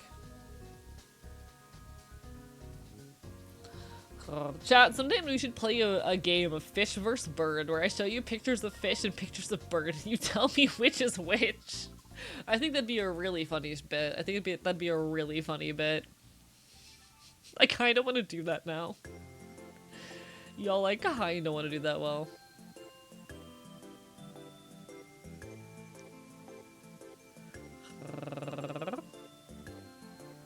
Interesting perception of fun. I think it'd be a really good joke. You know? I think it'd be a really good joke. There's no meaning behind Mr. Penis. I feel like I just got lobotomized. It's just not my style of humor. I'll be honest. Sometimes when something is not my style of humor, I'll respond to it by going, I don't get it. Because I find that funny. I find it funny. That's my way of making it funny for me. Is there a bird named over fish or vice versa? Oh, absolutely. And I would do that to trick people because I think it'd be funny. Listen, I think it'd be I think it'd be funny. I think it'd be cute. Parrotfish, yeah. I'm gonna like put up a picture of a parrotfish on the slideshow. Here's my thought. Here's the image that's in my head, chat. I open up stream and I'm like, hey chat, we're gonna play a game today. The game is bird versus fish, okay? And I'm gonna start showing y'all like really obvious pictures. This is the bird, this is the fish. And then it's gonna get more specific as time goes on. And like I'm gonna have a slide where I show you a parrotfish, you know, and everyone's gonna go, that's a fish. And I'm gonna go, no motherfucker, that's a goddamn parrot. I think it'd be funny. Okay? I think it'd be funny. I think I'm fucking hilarious. Hello, Mannequin of Theseus. How are you doing today? Mountain chickens really confuse me. Can you guess what animal that is? Oh, I know I've heard this before. Fuck.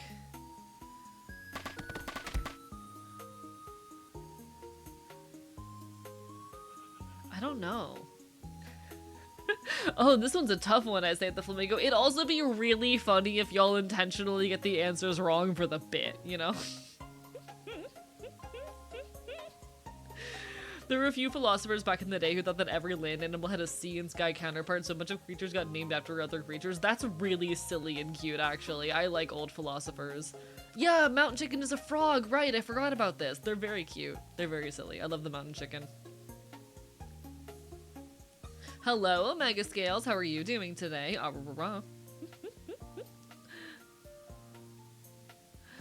My day ended with a platonic physical affection, so the general issues I've been having this week are somewhat healed. Hell yeah, I'm glad to hear it. Have you seen the Game Changer clip? Yes, the one with Brennan Lee Mulligan, where it's like very specific bird questions. I will never get over the way in that clip that Sam goes, Rosette Spoonbill.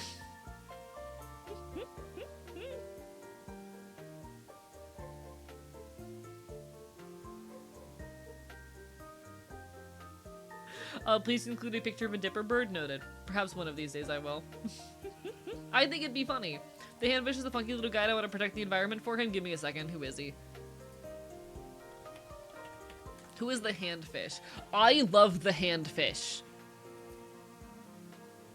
Chat.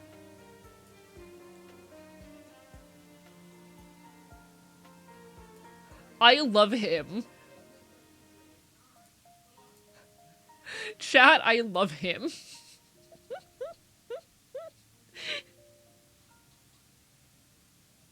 I've never played Dead by Daylight before. I'll be so real. Never touched the game. Chat, I love him. My favorite fish is the blind Mexican cave tetra. That's my favorite fish.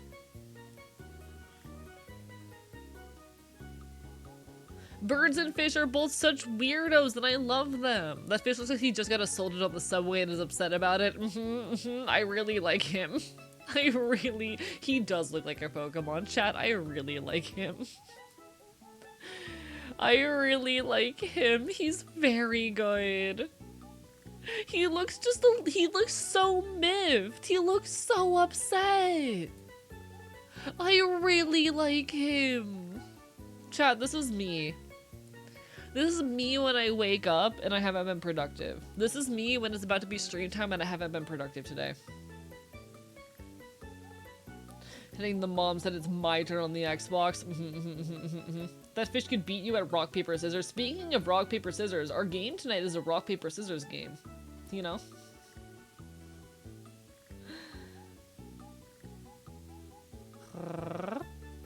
He's so good. Alright, give me a second. Do you have a specific shark that you're fond of? Alright, alright. We're gonna be tonight playing In Stars in Time. We'll probably move into the game pretty soon. I'm on a roll right now. I'm here.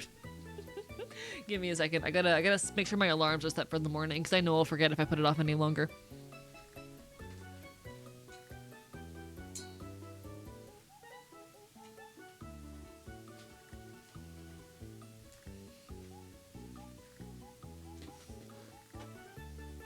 White tip reef shark, I touched 3. White tip reef sharks are good. Reef sharks in general are very silly little critters. I know 2 black tip reef sharks and they're very silly little guys. Little girls, rather.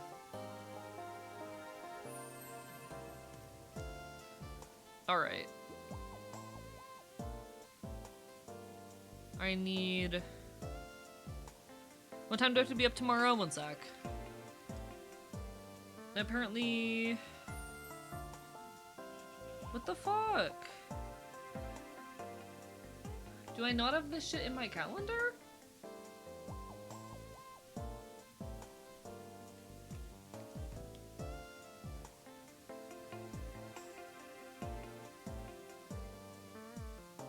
Calendar, tell me what time I need to be awake in the morning.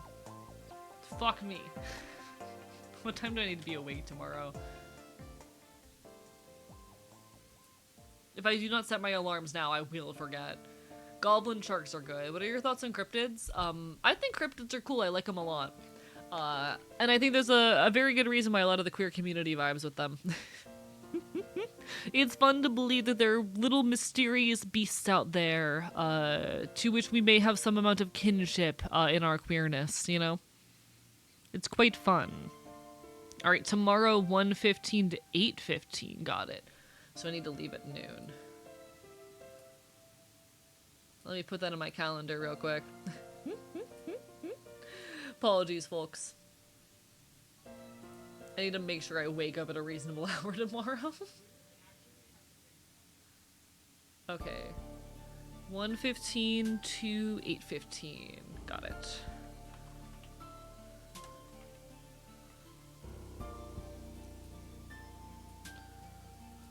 There we go. And then I'll go ahead and shove Tuesday 9:30 to 4 in there as well.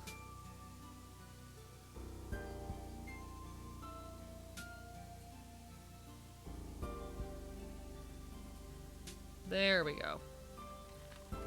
Sorry, I just want to make sure I fucking wake up when I need to tomorrow. There we go. Perfect. Beautiful. Have you seen a sarcastic fringe head? I don't think I have, no.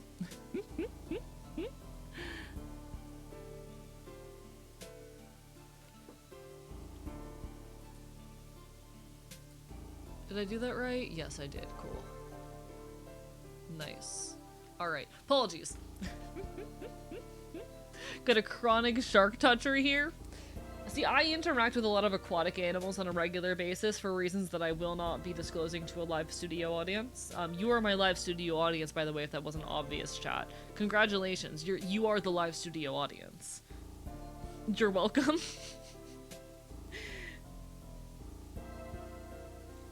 You are my live studio audience. Whatever the fuck that means. Hello, I am the live audience. Exactly. Hello, Trans Knight. How are you doing? Bite bite. Hope you're having a wonderful evening. What are you up to today? Chat points at Trans Knight. That's my friend. Mods, do we have any mods here? Shout out Trans Knight. Wonderful friend of the channel, someone who I absolutely adore and I'm very grateful to know. Bark bark, bite bite. Got Chimpkin and rice and I'm vibing. Hell yeah. Chat. Oh my god. I made like the most incredible dinner today.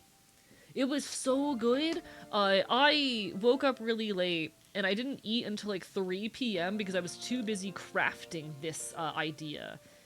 But y'all, I made a little easy, cheap DIY sushi bowl. It's just rice, those little crab sticks, little imitation crab sticks, and then like chopped up cucumber, red onion, and corn. It's fucking delicious. It like works really well and it's pretty cheap too. Like that's gonna be entering the rotation. When's the sign gonna tell us to laugh? Fuck you. Can head out for the evening. You take care, Jazz. Always lovely to have you. Bark bark, bite bite. You take care of yourself. I'm really proud of myself because I'm not very good at cooking. And having meal options, honestly, which barely require me to cook, is a bit of a pleasure. You know, having meal options that I can put together quickly and that don't require me to, like, turn on a stove, that means a lot to me, you know? Laugh now! Little tempted to make a really tiny video game and give it to you via flash drive and in person at Offkai. Do it, it'd be really funny. I'll do it, I'll play it on stream if you do that. Just, like, promise that it won't endanger me or anything. But no, if you do show up to Offkai, absolutely let me know. I'll make sure that you get an opportunity to say hi to me at some point. I don't know what the situation is for one-day passes, but like, even if you just drive into the area, I will walk outside of the convention center and say hello to you.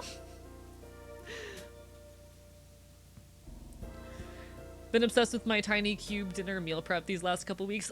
Okay, chat. I, for the last while, have had some of those like little like freezer trays, the off-brand super cubes in my my throne for a while, just because like I'm so enamored by the idea of them. I'm very enamored by the idea of them. I think it's really silly and could potentially make life easier, and I kind of want to know if it would. Like, ultimately, I've already found a solution to meal prep that works for me, but like, I kinda want to know.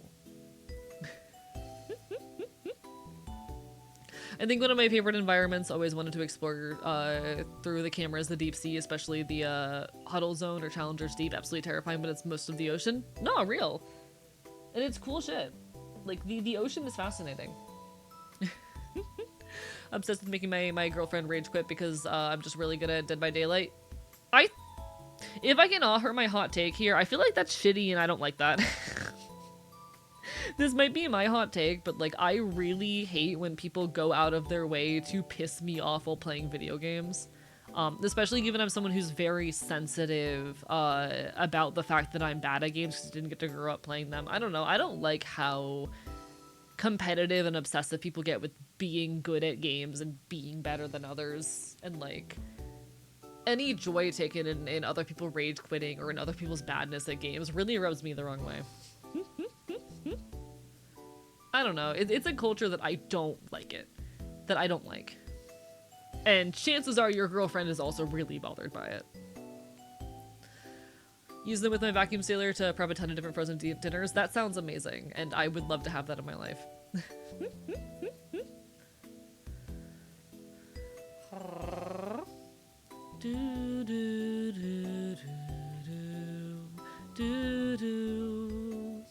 I like how Trans Night is my now laugh sign.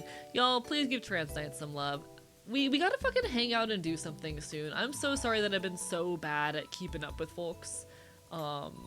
That includes you. I want to message you more. I'm just so bad at keeping up with people. Bark bark bite bite. I'm so bad at keeping up with people.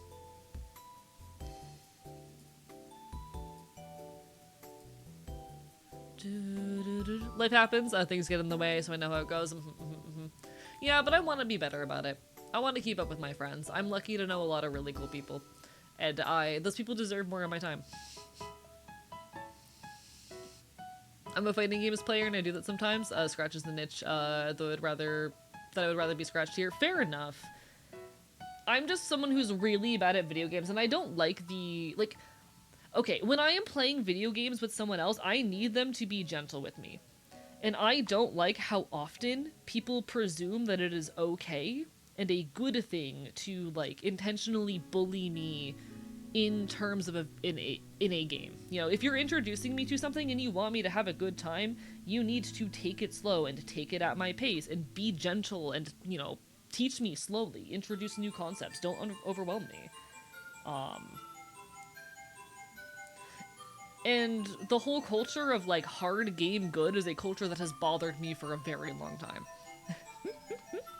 I don't like being bad at video games. I very regularly have to put down games because I'm just not good enough at them. That hack just took near all my attention for the last 2 weeks. I get it. And I'm proud of you, and I want to hang out with you more. I want to give more time to the people in my life. I'm gentle with her only, not the other players. Alright, alright. I kind of take joy in Schadenfreude, like someone, like, low-tier god is someone who absolutely deserves the hate he gets. How do I say, I think I'm too nice of a person in that I very much struggle to both experience anger and to find joy in the discomfort of others. There are very rare moments wherein I allow myself to take any amount of joy or pleasure in other people's suffering.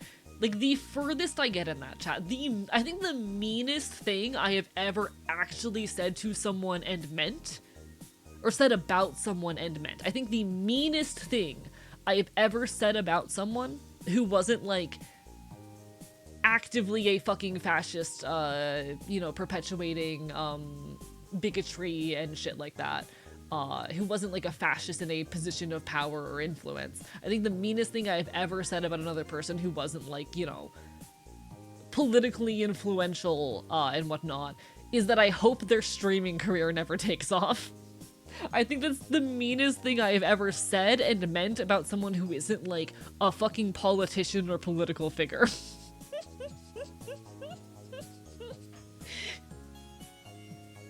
I'm too nice. I think I'm too nice. There are, like, 2 people in the world. 3 people, actually. 3 people. The meanest thing I've said about a politician is something that I cannot legally say here as someone who has been real-life investigated by the real-life FBI.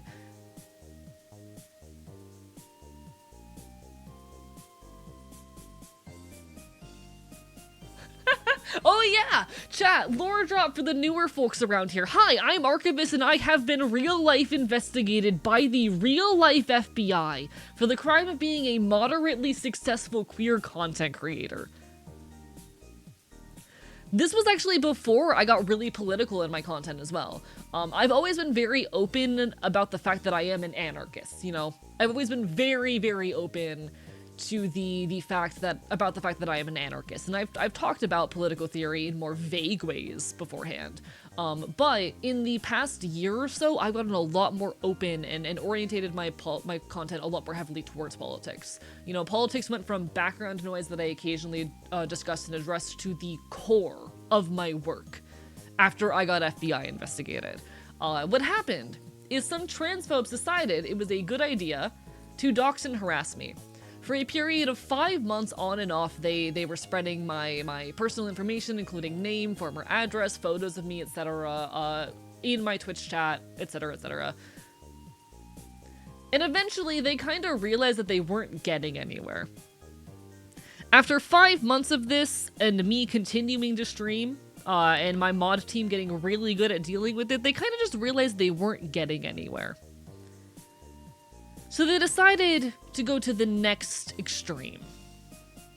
They impersonated me online and sent threats, in my name.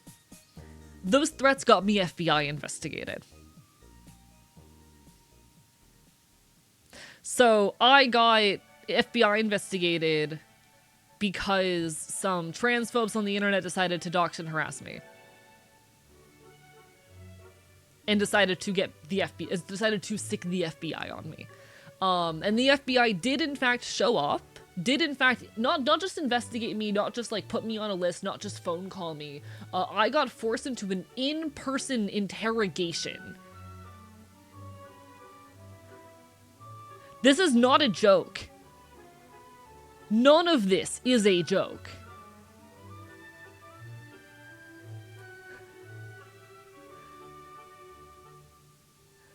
I was forced into an FBI interrogation room. I had a lovely little 3-hour conversation with an FBI agent. What do you mean by anarchist? I am an anarcho-communist. If you read actual anarchist theory, it is a system wherein there is like little to no centralized government and the majority of societal organization is handled by the people to whom it is relevant, wherein the industry and means of production are owned by the people for the common good, etc., etc. I can get into more specifics, but, you know. Was it by any chance a group called UTTP? They're a notoriously horrible group of people.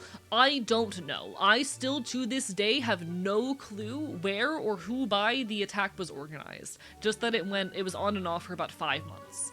I never got any information on the people who were doing it. This was a long time ago, admittedly. This was a bit over a year ago.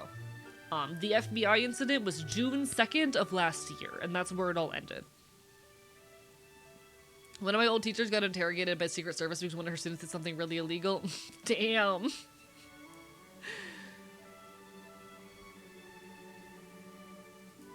You would think that you would know what happened, considering. I mean, how would I find out, you know? Because I've looked everywhere I can to try and find information. I was never able to trace the people who were doing this to me. I found one of their accounts. I found the personal Twitch account of one of the people involved in the attack, which didn't give me a whole lot, aside of the fact that they were explicitly involved in the men going their own way movement. That's it. That's all I ever got.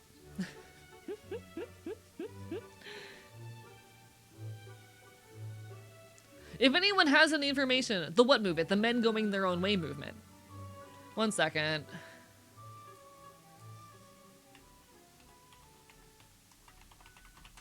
The MGTOW, or Men Going Their Own Way movement, is a male separatist political movement, which is largely a reaction to feminist rhetoric. You'll see it puppeted by a lot of incel types. Online community that espouses male separatism, from what they see as a gynocentric society that's been corrupted by feminism. Specifically advocate for men to avoid marriage and committed romantic relationships with women. They're part of the manosphere. Yeah, basically. Very common among incels, etc. Yeah, largely, as Wikipedia is explaining here, they are largely fucking libertarian and individualist in their politics. It's also very, very like male supremacist. Just the most closeted gay men, something like that. But yeah, I know that at least one of the people who was harassing me, I found their personal Twitch account, and I know that they are specifically, explicitly affiliated with Men Going Their Own Way. But you know. Just to follow this group, it's basically closeted incels. Yeah, pretty much. Aside of that, I know nothing about the people who are harassing me. I can tell you that, like, I shut down their attacks for a couple weeks after I banned that fucking account as well. It was a whole thing.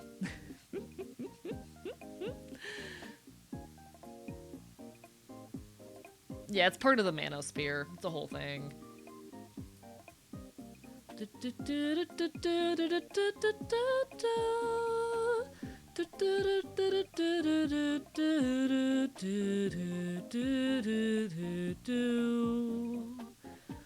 Thinking of the FBI agent who recently got fired by Directo Frat Bro for having a pride flag in their space. Wouldn't it be funny if the agent realized something really special about themselves today? If only. Remember almost falling into MGTOW's rabbit hole, but I was a kid. Luckily I grew up and stopped being a chud. Hey, and I'm proud of you for that, genuinely. Even people who have in the past believed these things, I am so proud of you for stepping away from those ideologies, you know? I've met many, like, former right-wingers who have become better people. I firmly believe in the capacity of people to grow and change. Even if you were affiliated with one of these movements in the past, hey, I'm proud of you for getting better. Good on you. Used to get hate rated but never got that bad, so you had to talk with the FBI. Seems kind of funny to know you. It is really funny. Ultimately, like, it's kind of one of the coolest things to ever happen to me, if I can be so honest. Being able to say I got FBI investigated, like, it is really funny. It's really funny.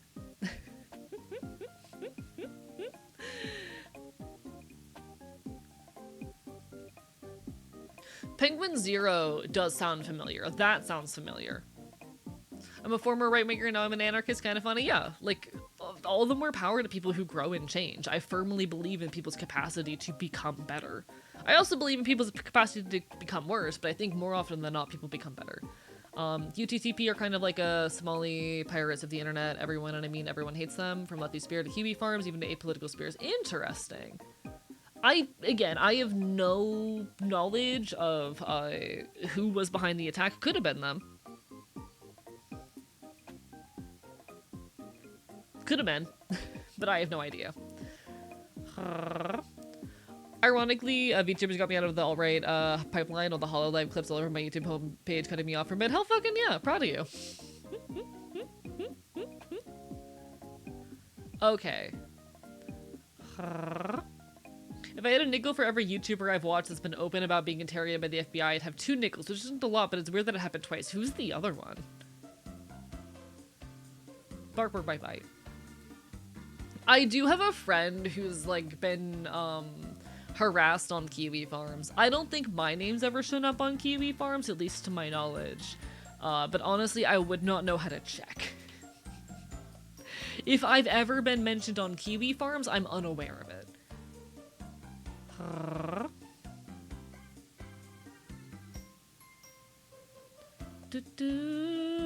I am not very I'm not very, how do I say, chronically online, so I don't know a lot of this shit. How do you look yourself up on Kiwi Farms? I have not ever checked to see if I'm on there. I don't know. I just know that a friend of mine, has ended up getting dragged on Kiwi Farms.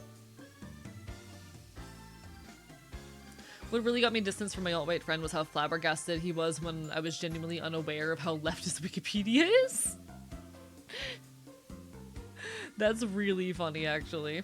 What's Kiwi Farms? Kiwi Farms is a website or forum that is largely utilized to harass online creators who are cringe or left-leaning. They're pretty notorious for doing things like driving disabled or autistic creators to suicide and shit like that, if I recall correctly. They basically harass and hate on and investigate various online creators that they view as being cringe or problematic. And like, they have genuinely driven people to suicide. They've also, like, caused people who are actively in psychosis to, like, fall further into it. It's a bad place. It's a bad place. Fuck Kiwi Farms. But no, I'm honestly kind of surprised that I have not faced more backlash on social media. That I am yet to have any, like, big hate raids or trains sent my way. It kind of shocks me that it's yet to happen. I should be grateful for it, though, and I more or less am.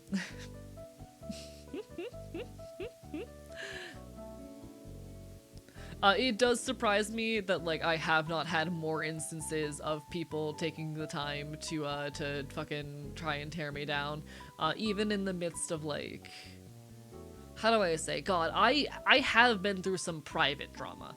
I have absolutely been through some private drama. I have had some people pull some serious fucking bullshit on me, like, outside of these, how do I say? I've had people pull some serious fucking bullshit with me in private, but I'm kind of surprised I am yet to have anyone drag my name terribly publicly. Huh? There's a test, don't they keep account of how many people they drive to suicide like a badge of honor? I think so, yeah. I've only heard of Kiwi Farms doxing trans people off the internet. They do it to a lot of trans people as well, but the instances that I'm most familiar with, honestly, are the instances wherein they've, like, played into people's psychosis and driven them to suicide and whatnot. Not a fan. Not a fan of that shit. I've seen a few YouTubers talk about it. To be fair, I actually watch a lot of openly radical leftists. Yeah, radical leftists are more likely to have been FBI investigated, and that includes me. Honestly, the fact that it hasn't happened in a while makes me think I gotta get more aggressive, you know? I gotta get more aggressive with it. I gotta become worse.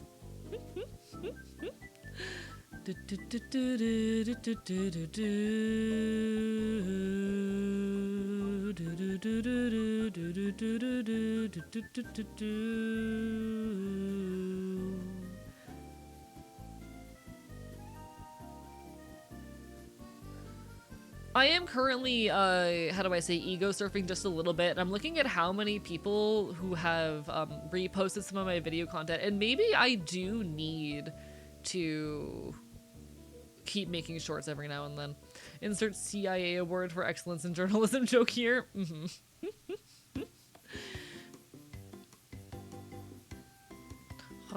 If you're a minority, Kiwi Farms wants your ass. Yeah, fuck them. Fuck them. You gotta fight way harder? Yeah, I think I do need to get more aggressively leftist in my content. Partially because I kinda, how do I say? I want to have leftists get mad at, or not leftists. I want to make leftist art so aggressive that people on the internet get mad at me and want to try to tear me down. Like, I kinda want that in a certain way. For me, when people get mad at me online, that tells me that I'm doing something correctly. That tells me that I'm doing something right, and there's a lot of joy for that in me. Teehee. I need to get worse. I'm gonna work on that genuinely. I think my goal for the rest of the year is just to make more aggressive queer and transgressive art until people start talking about me. You know? A needs to be like Joker on Harley Quinn show. A reporter asked him, what do you sound like, a socialist? And the Joker answered, not like a socialist, I am a socialist. Yeah, real. Real talk, constantly think about if we now know so much about the government lied in the past, how absurd stuff we don't know about now. Oh, absolutely. Like, how do I say? I firmly believe that there are a lot of, how do I say? I firmly believe that there are many cases of information and horrible actions of the government that we are completely unaware of, you know? I am certain that there are many cases of like horrid actions of the government that we are completely unaware of. I love that. If the right wingers are coming for you, you're doing something right. Exactly. For me, when I have right wingers attacking me, like, that to me indicates that I am doing something correctly. That I am pushing boundaries that need to be pushed. And I want to do that more. I want to get better at that. I want to keep putting art out there until people fucking get pissed at me, because that is a good indication to me that I am doing something right.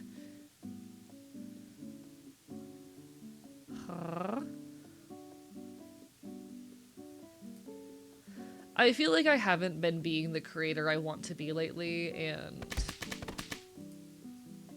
every now and then I have to sit down and think about and remember that, you know what, fuck it, there is, how do I say,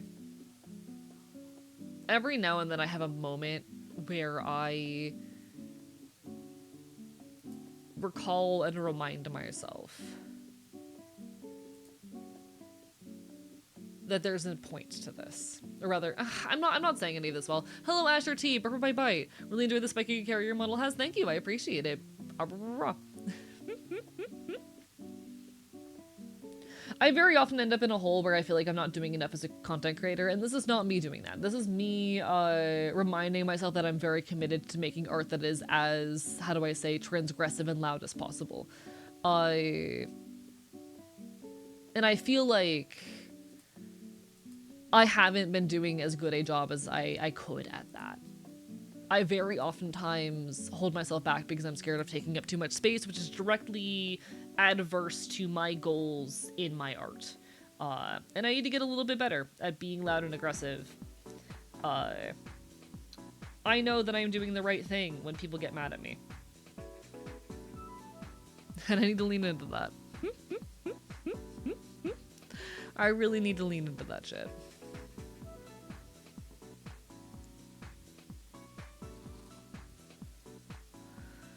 Have you tried rage baiting right-wingers? See, I have considered it, honestly. I've considered it.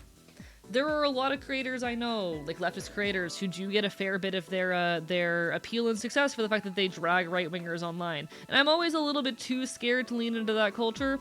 And I don't think I'm ever going to become someone who primarily does that, but like I need to get a bit better at quote tweeting people online, you know? I always get way too shy to quote tweet people.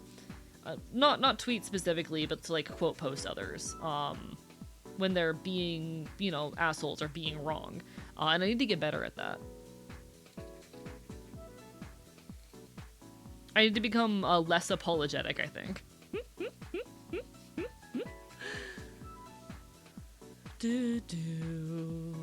T-shirt that says, I have survived direct FBI hostility, yours won't bring me down. True that. Chat, you can't stop me. Your perspective is needed in the quote tweet leftists. Chat, how do I become someone who is brave and powerful enough to do that shit, you know? How do I become someone who is brave and powerful enough to lean into that shit? I don't know. I'll figure it out.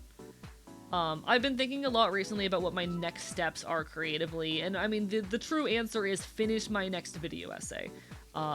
Decide the topic for my next video essay, start doing the research, start scripting, start work.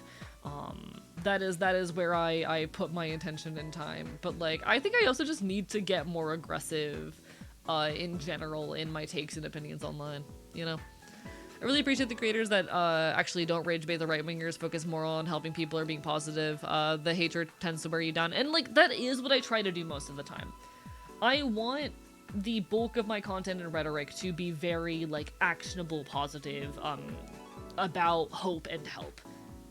But like, every now and then is a treat. The possessed hunter pig is making so much more sense after the apologetic comment. I'm gonna bite you. Just up to the YouTube. Hell yeah, hope you enjoyed the video essays. I have a couple up and I want to work on more. I'm doing my best. Like, I don't think I'm ever gonna be the kind of person who, like, you know, quote tweets right-wingers telling them to hurt themselves, but I think I need to get a bit better at, you know, being very open about my beliefs in, like, text-based socials and, getting a bit more aggressive in my opinions. So here's the thing, how do I Nyara scares me.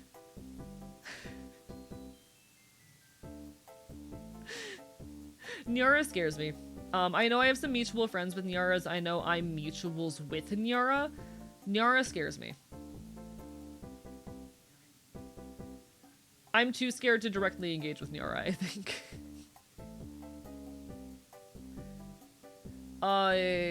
There's things I've heard from, like, Beyond the Curtain that I'm not gonna get into.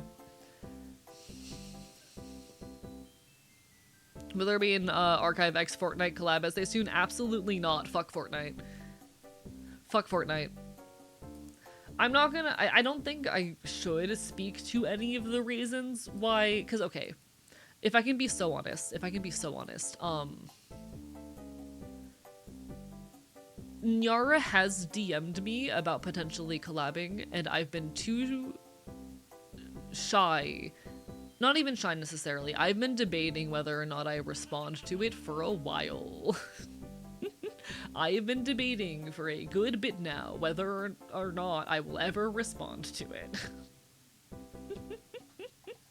But that's for personal reasons that I'm not going to get too into publicly. Hello, Azal, but for my bite, how are you doing? The funny thing about Fortnite is they collaborate with everyone regardless of anything. Gotta respect that despite how horrible Fortnite is. The game is like fucking Gen AI bullshit that I don't fuck with. I'm never gonna collaborate or take a thing with Fortnite.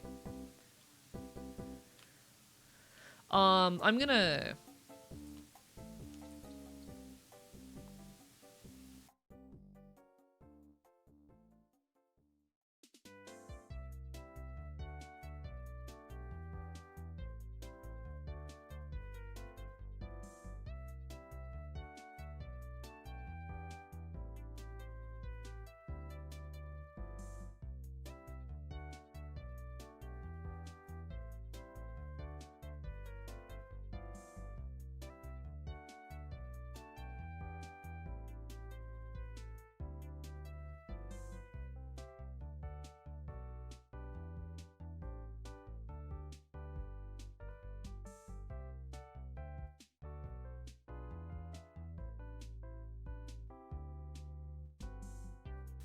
That is the most I'm gonna get into it.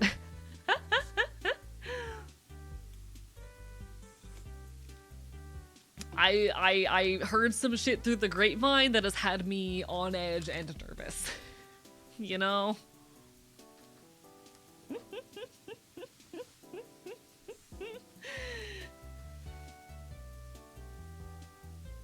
I need to do more research into it, but you know. In any case, fuck Fortnite for being like AI bullshit.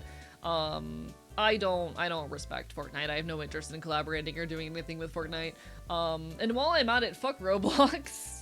Chat, Roblox is literally just like a fucking, how do I say? Roblox is just, Roblox markets itself and succeeds entirely off of the labor of like paid artists, many of which are children, and refuses to do anything about those children getting exploited and harassed and abused, you know? Fuck Roblox. Was there ever a content creator that rubbed you the wrong way only to be proven right about them being off? Oh, absolutely. I am not someone to start shit or start drama. I like to keep my head firmly out of it, but there's been many, many cases where like I've been rubbed the wrong way by creators and it turns out they were in fact assholes. However, I do firmly believe that bad people can make a good art and that good people can make bad art, and sometimes our impressions aren't everything. I'm not the kind of person who is going to, how do I say? I'm never the kind of person who is going to go, oh, I never liked them. I'm not surprised that they're a terrible person. Their art sucked. Of course they're bad. Like, I don't believe that. I firmly believe that, that bad people can make a good art and that good people can make bad art. And that the quality of someone's character has very little to do with their capacity to put out interesting media, you know?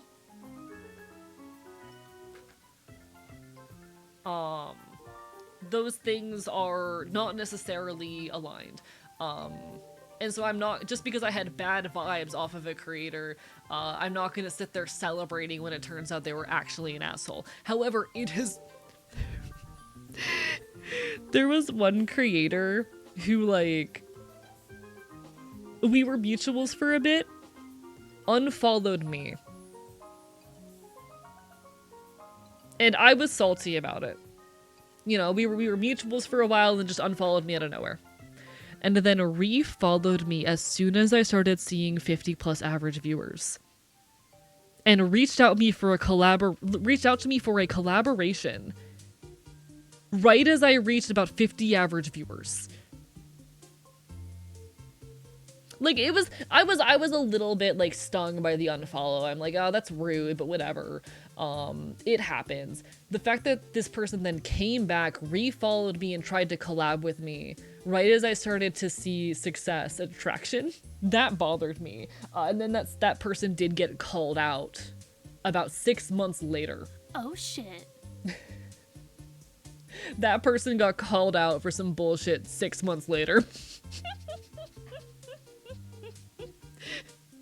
But yeah, I'm not gonna get too into shit. Hello, the Rat Queen. Welcome on in. Thank you for the follow. Bark, bark, bite, bite. Hope you're having a wonderful evening. I did feel a little bit vindicated by having that person who just, like, it was a private, minor little thing that definitely bothered me, and felt a bit rude, and then they got called out for some bullshit, 6 months later.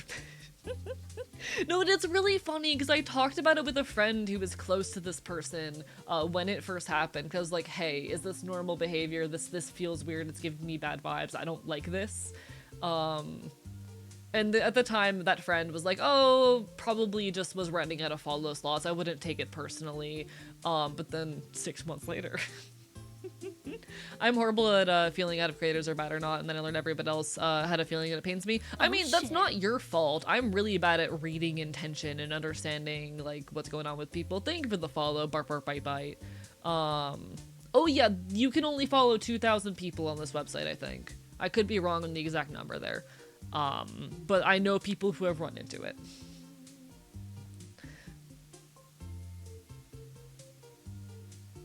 That said, how do I say?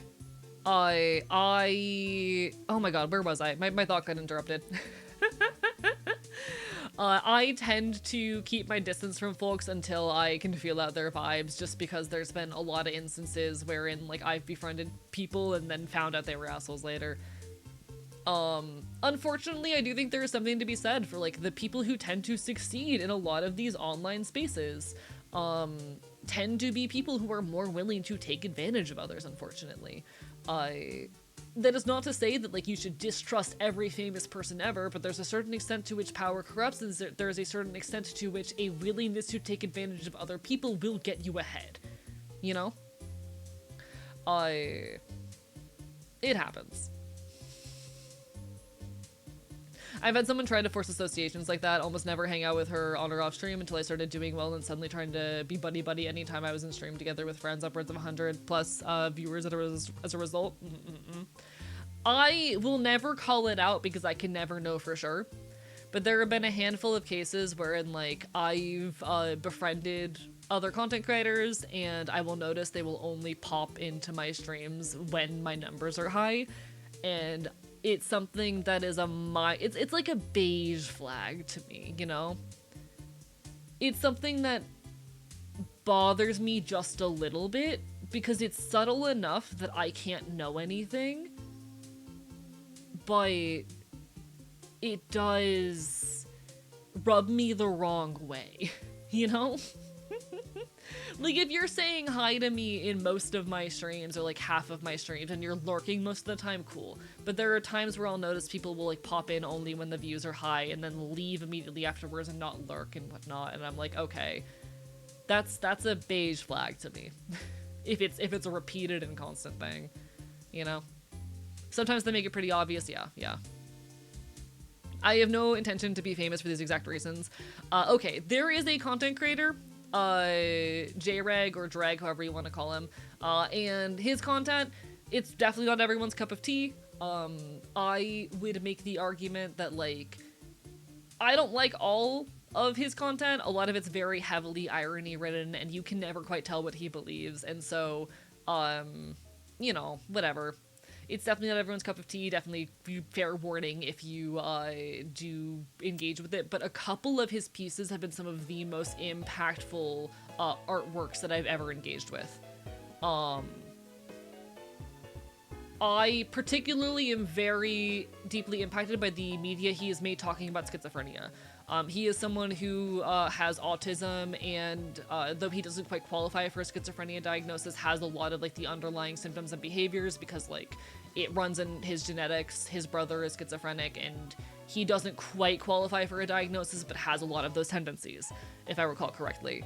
And so a lot of the content he has made talking about that specific like autismophrenia experience is really deeply impactful to me as someone who is schizophrenic and also autistic. It speaks to this really specific neural experience that I also share. And so I have an appreciation for some of his art.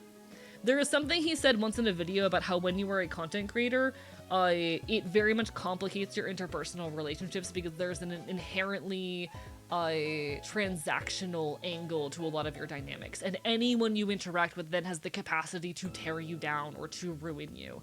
And that is a very difficult thing to carry that can easily at times fuck up your ability to have healthy friendships. And I'm glad to say that like I am yet to have that happen to me. But the video wherein he talks about that is one of the most important pieces of art that I've ever engaged with.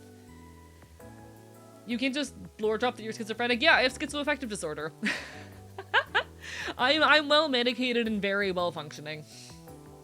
I'm very, very, like, I manage very well despite everything. I legitimately do not want to become super popular due to that, so if I ever become popular online or anything, just gonna hide my identity, totally valid. Give me a second. What's the video?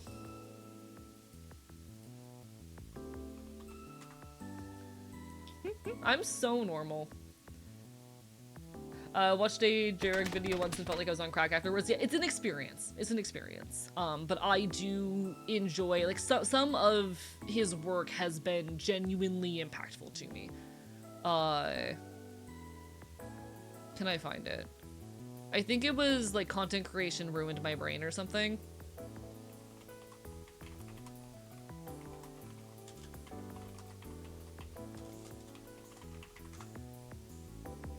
Yeah, okay. Here's what it is. Here's what it is. I found it. It's this one. What E-Celebrity did to my brain. This video is very deeply impactful to me. This video is very, very deeply impactful to me. This ruined me in some very incredible ways.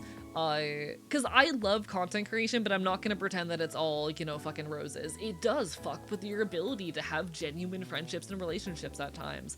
There is always the underlying fear of being taken advantage of or exploited or ruined. And I would never go into relationships with that intention, but like, it is a fear that I want to deny, but that exists. Like suddenly a lot of your interpersonal relationships now exist in a public sphere that complicates them. He also talks about abusing stimulants, and that is another angle that really hurts me. I know that, like, you know, fucking 4 years ago, I was desperate to create and making constantly. And I'm kind of at this weird point in my life where, like, I feel as though I need stimulants to do the things that I love. And while I recognize that these are medications and whatnot that I am prescribed and that genuinely help me, it hurts and aches at times that this does not come as easy as it used to, you know?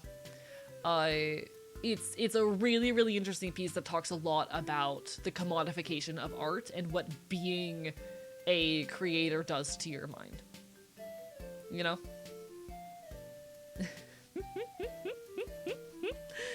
But nah, I hope you know, Trans Knight, you are someone who I genuinely appreciate and want to talk to more. I'm just so fucking bad at talking to people. I'm so bad at messaging people. I'm really shy and I keep feeling like I'm bothering you, but I promise I want to talk to you. I have a complicated history on the subject that I have to save for DM. So fair, honestly. It's okay, I am too. Hello, hardcover, how have you been? Bye-bye. Lovely to see you. The Fops just drops the most jaw-dropping lore like small talk. He'll say, I had to eat radioactive oats for a test after ending an emergency for fainting for the 6th time this month. I'm very physically and mentally ill. It's fun. Chad, did you know that I have a degree in cellular neuroscience? Did you know that I've studied neurogenetics?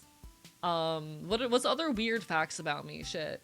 I published an EP when I was 17, I think. Was I 17 or 16? I was one of those ages. It's not up anymore.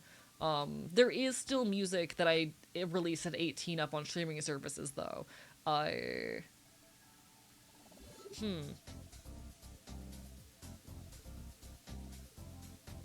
used to do voice acting, specifically in the Homestuck fandom. I'm still best known for voicing Terezi Pyro in a couple projects. Hey, cool kid. Oh yeah, shout out to that time I starred in a musical about Mpreg.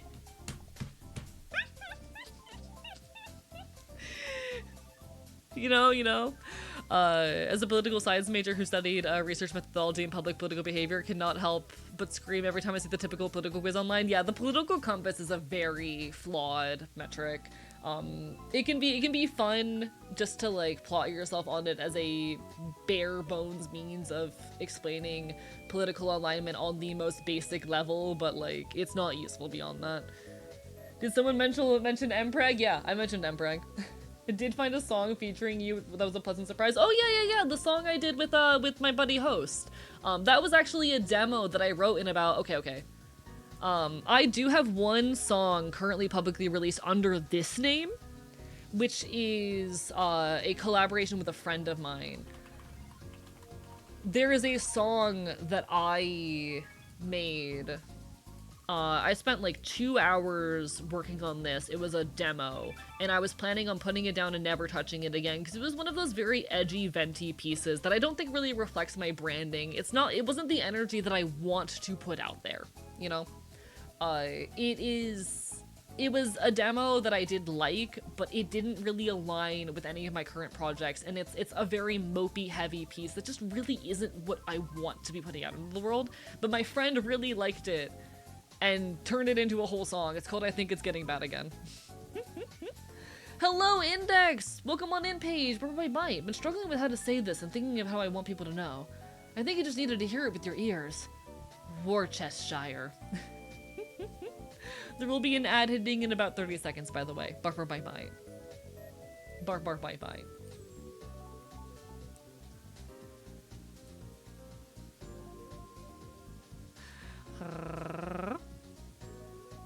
You answer one question slightly less left than the other, and it suddenly puts you in the furthest it can to the authorite. I'm an interesting person with a complicated background. I have schizoaffective disorder. I've been FBI investigated. I've lived a lot of lives, you know? I've lived a lot of lives. Give you a giant hug, buddy. Did you know that I love you, Paige? Did you know that you're amazing and I appreciate having you in my life? Did you know that we need to talk more? This is just the surface? Yeah, every now and then I just drop something absurd about myself and it's very funny. Teehee. Worcestershire.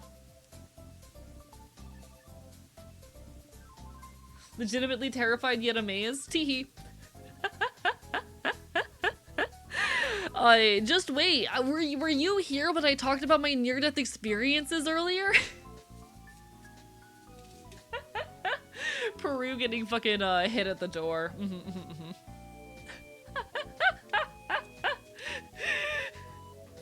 Oh yeah, I was talking about near-death experiences I've had earlier.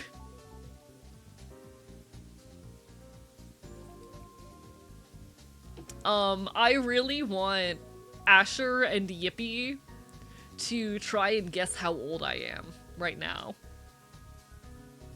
Welcome back, Peru. Bark, bite.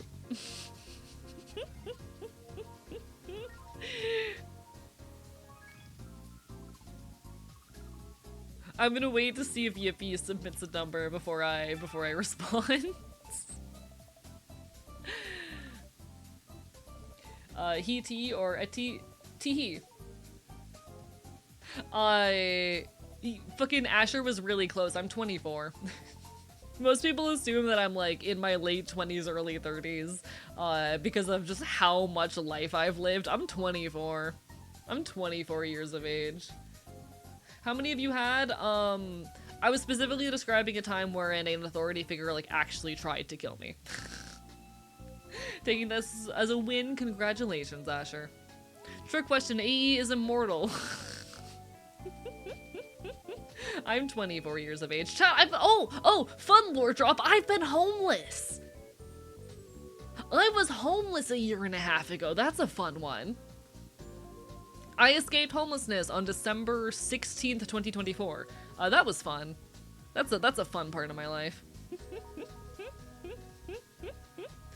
Revolutionary Thought made a pretty good video called Everything Wrong with the Political Compass. Don't fully agree with all their takes in said video, but I think all the main arguments are correct. Noted. I know Revolutionary Thought has come up as like a potential someone I should keep an eye on and try to like maybe bridge connections with at some point. One of these days. I need to make more leftist art. But I know Revolutionary Thought has like come up. I think as someone who I have a lot of shared viewership with is what it is.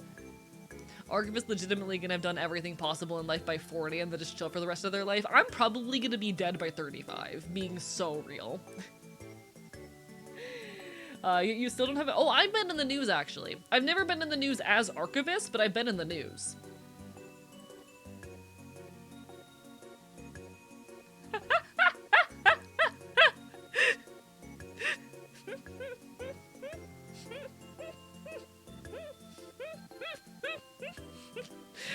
I've been in the news. For why? It wasn't anything bad. It wasn't anything bad. Small town, big accomplishments. Well, there's a bit of lore I didn't know about. Yeah, there is actually, like, if you look me up, I think there's 3 different newspaper articles about me. If you were to, like, have my legal name and look me up. I think there's 3 different newspaper articles about me. I'm normal. But nah, like, okay, I say this jokingly, I have no intentions to die young, but I have one friend, one of my closest friends, who, like, is convinced I'm gonna die by 35 because of a lot of, like, the activism I'm involved in and also how deeply disabled I am. We'll see. Something gym fire, something Waffle House parking lot.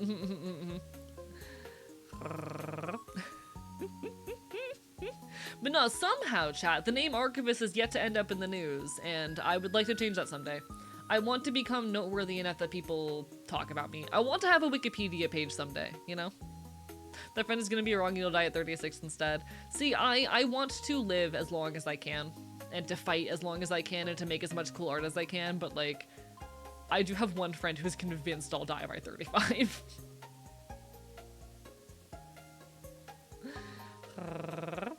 You beating the odds a lot. I have faith they're gonna thrive for a long time. I hope so.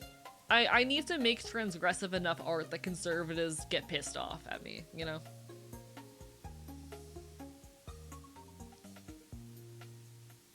Destined to die on the barricades, nobly defending the revolution in infancy. Half joke. Legitimately, you're gonna live a long and beautiful life and it's gonna be great. I hope so. Like, how do I say? This is something I've been saying for a long time. When I die, I want to die fighting, you know? When I die, I want to die fighting. If I go down defending my community, then I've done my job. I don't want to die. I quite like being alive, actually. I'm not in any way, like, suicidal, but should the day come that I die, I hope that I go down fighting for my community. And so long as that is the end, then I'm happy. I fought my way out of the homelessness saga, so that I wouldn't fucking die from homelessness, you know? Half joke, half joke. I want to make as much art as I can and touch as many lives as I can and defend my community with everything I have. And if I go down fighting, then cool. I've lived a fulfilling life. But in the meantime, I'm gonna make as much loud, transgressive art as I possibly can. Hello, Pancake! Bite. Love the masculine urge to die in the trenches of war, helping marginalized communities.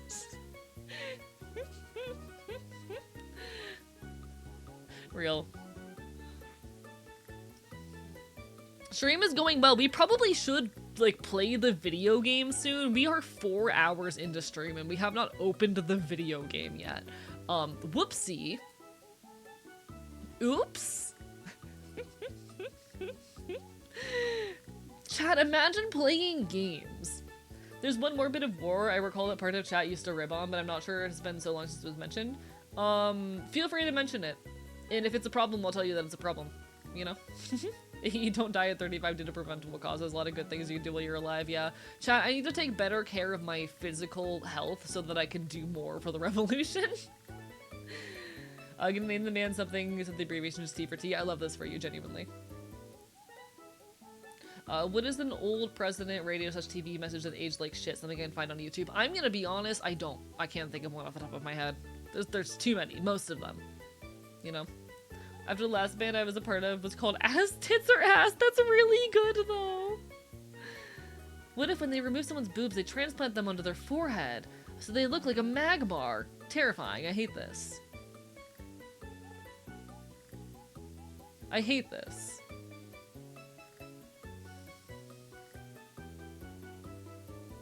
Someone at my school at the end of the year was arrested and investigated by the FBI and local sheriff for conspiracy to commit a mass casualty event. Interesting few days of drama. I'm sorry you went through that. My FBI investigation was because I'm too trans. Genuinely, when people say live to piss off a conservative is such an amazing motivator. Genuinely, my gender is punk. I've talked about this and said this before. I talked about this for a good bit at the end of my most recent video. My gender is punk. And when I say that, I mean a core element of my gender is the desire to fucking piss off conservatives. That a core element of my very existence and motivation as a trans person is to piss others off. And if I am doing that, I'm winning. If I'm doing that, I'm fucking winning.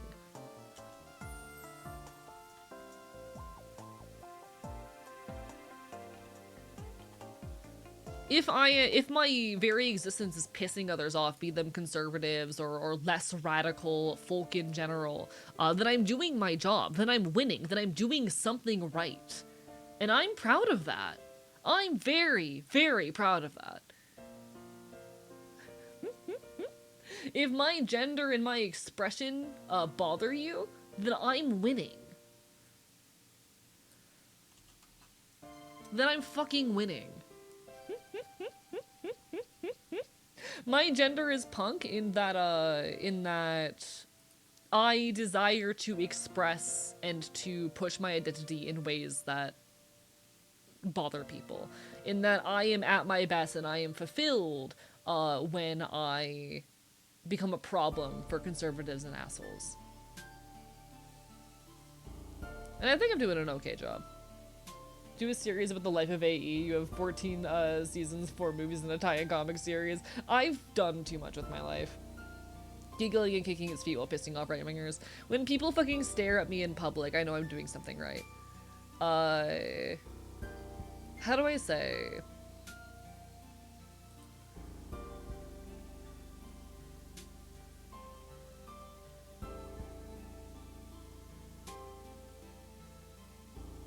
There was another point I had here. There was another point I wanted to make. Oh, right. Chat, today I was out at the grocery store and I was getting a lot more weird looks than usual and I couldn't figure out why until one of the employees complimented my t-shirt. And I looked down at my shirt and chat, I was wearing my, my autistic and ready to fuck crop top today.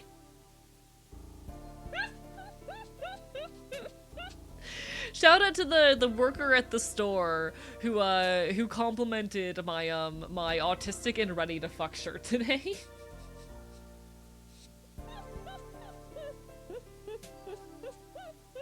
Where do I get one? Just look up autistic and ready to fuck shirt. They sell them online. You can also though just DIY one. That'd be even cooler. I forgot what shirt. I just put on a shirt while I was leaving today, chat. I just put on a shirt. I didn't pay attention to what shirt I was wearing. I just put on a shirt. And the shirt I happened to put on was the autistic and ready to fuck shirt. So all of the normal people were staring at me in the grocery store. It's a fucking crop top. How many do you own? Half of my shirts are cropped. Half of them. I crop them myself. But not like you can just look up autistic and ready to fuck shirt, and there are lots of autistic and ready to fuck shirts online. But you can also just DIY one. You can always just DIY. But yeah, there's a lot of autistic and ready to fuck shirts just online. Stole a bullshit t-shirt from my grandfather and people like it. Nice. That's amazing. Chat, sometimes you just go out in your autistic and ready to fuck shirt, and you wonder why everyone is staring at you more than usual. You know? Sometimes that just happens. Regular day in the life of AE, you know? You understand. I'm silly! Chat, I'm getting silly with it. I'm getting silly with it. Or something like that. Alright. Y'all wanna play some video games? Chat, or be gamers? Is this chat full of gamers? Well, shit, hello!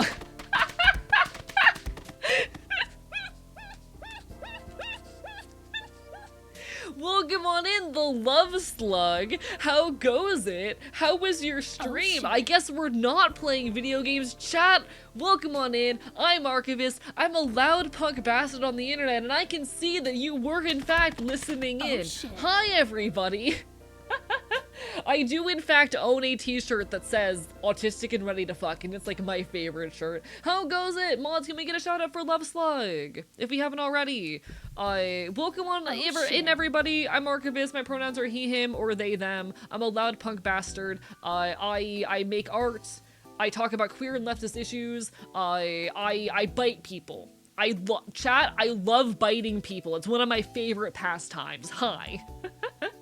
If y'all are new, it's a pleasure to make your acquaintance. If we've met before, welcome on back. Check out my video essays. Feel free to stick around, but if y'all need some food, some water, some rest, self-care, it does take priority. How goes it? How was your stream? I was like, what's AE talking about? That I was like, that's the raid message ever. It's beautiful. Chat, sometimes you're just autistic and ready to fuck.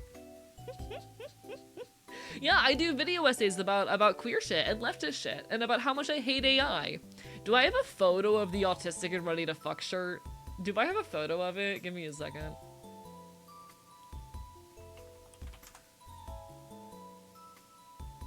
Okay. This was a very lazy outfit, so no one critique the fact that this outfit doesn't really work, alright? No one critique it, but I do want to just be clear. I'm not kidding, actual t-shirt I own. This was a lazy casual outfit that I did with this t-shirt.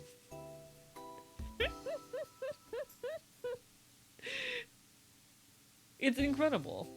It was very fun. Normally don't get to stream this late and get to raid you. Well, it's lovely to see you. Thank you for taking the time to raid. I know, I'm so sorry I haven't had many chances to poke by your end lately. We should do something sometime. I know I'm terrible at like DMing people. We should do something sometime. I know we talked about co-working. I'm always down to co-work. And if you ever want to like play a video game or something, hit me up. I'm so down. Y'all, Love Slug, super cozy, very gay, a little sus. We love to see fellow queer and leftist folk on the internet making cool shit. Let's be gay and leftist together. Fuck yeah! Listen, hear me out. What if we kiss while punching Nazis? Chat, hear me out. We punch a Nazi, and then we kiss afterwards.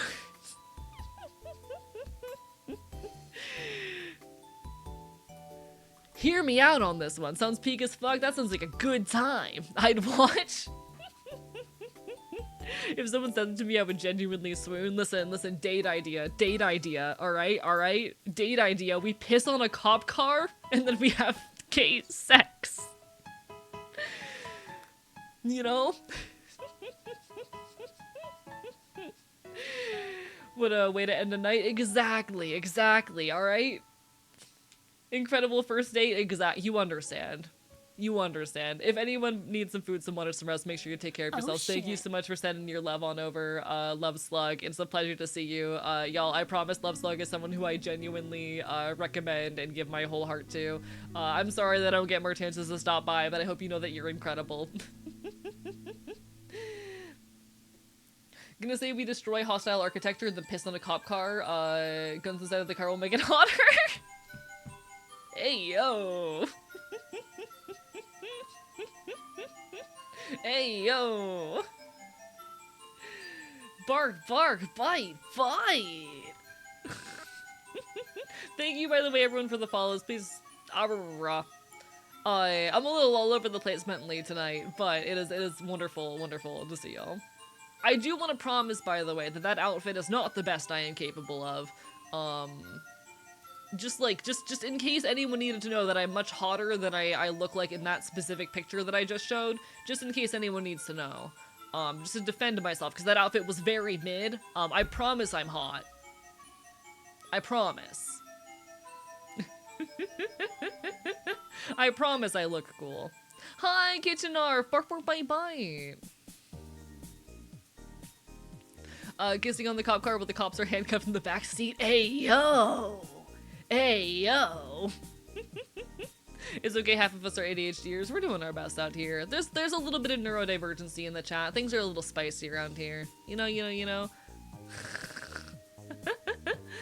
Love when we get led to a streamer where I'm like, thumbs up to all the tags. Hell fucking yeah. No, I'm a loud punk. And I am a genuine punk for anyone who is curious. Like, I'm very active in my local punk scene. I am out at shows all the time, mostly folk punk and ska punk, and I do make music. I'm currently working on an EP, mostly folk punk.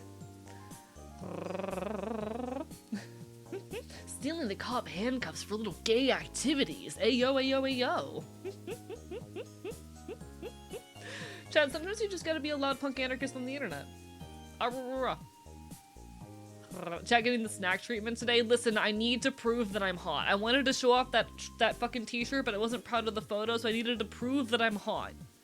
I needed to prove that I'm hot.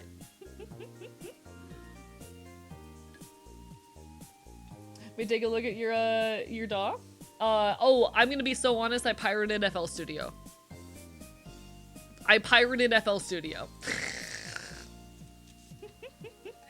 You're distinctly hot and cool, but what if I bite you? Huh? What if I fucking bite you? I've been using a pirated version of FL Studio for like 3 years and nothing has ever happened. Like, just don't let them know. They don't gotta know. Joke's on you, I'm into that. God damn it, foiled again, chat. Foiled again. They're always into biting. It always takes me aback how white you are. I'm Irish. I am fucking of Irish descent, chat. I'm ginger. I'm as white as they fucking come. Yes, my model is like slightly more tan than I am. Since I learned Netflix uses AI for their films, I've been wondering if I'm just gonna have to resort to pirating everything. I mean, okay. It's a very complicated dilemma when we're put in these situations where we can't fucking own anything, we can't buy anything directly, and we're forced to give our money to like shit-ass corporations to engage with media legitimately. And I will say, in that situation, yeah, just pirate it. If the alternative is giving your money to terrible people, yeah, just pirate it. There's a lot of games that, like, you know, I participate in boycotts for because I don't want that money going into the hands of shitty people. Like, for example, I do not stream any games owned by Microsoft because they are actively perpetuating a genocide in Gaza, and I'm not going to be the reason that people spend money on that crap. But if you're gonna play them, fucking pirate them, you know? That's kind of my ideology around it. He can hold his hand next to the paper, and the paper would look like his shadow. I'm gonna eat you alive. Yeah, Netflix is shitty for a million reasons. And being so real, if you're able to buy media directly, that's usually the better bet. If you and this goes for music as well, but like fucking pirating most of your media and then directly buying a DVD or a CD or whatnot here and there is oftentimes far better for actual creators than paying for some subscription service where they get paid pennies on the dollar, you know? Should I pirate a second copy of a game I've already purchased before the boycott started? I mean, if you've already spent your money, that's a different story. Like, that's a completely different scenario. You can't take back money you've already spent in a lot of cases. Like, I'm not gonna fault anyone for that. I will say, as a content creator, I hold myself to a higher standard because my engagement with a piece of media can drive sales. So I'm not going to play anything that is under active boycott, because I don't want to be the reason other people go and spend their money on it. But, like, if you've already fucking bought something, you already bought it. The money's been spent. Need to make a Bandcamp account so I can actually pay some of my favorite bands? Hell fucking yeah, do it. By the way, Bandcamp Fridays happen a few times a year, and on those days, the artists get 100% of the earnings.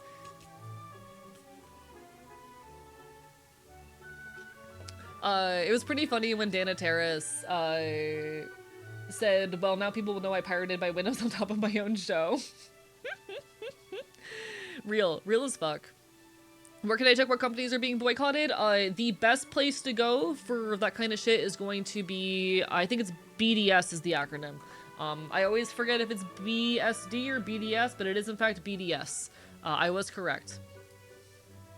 BDS organizes a lot of the boycotts that I personally participate in. They are, at least recently, primarily focused on shit going on in Palestine. But like the big targets gonna be like Microsoft. What are their? Do they have like a list of all of them somewhere?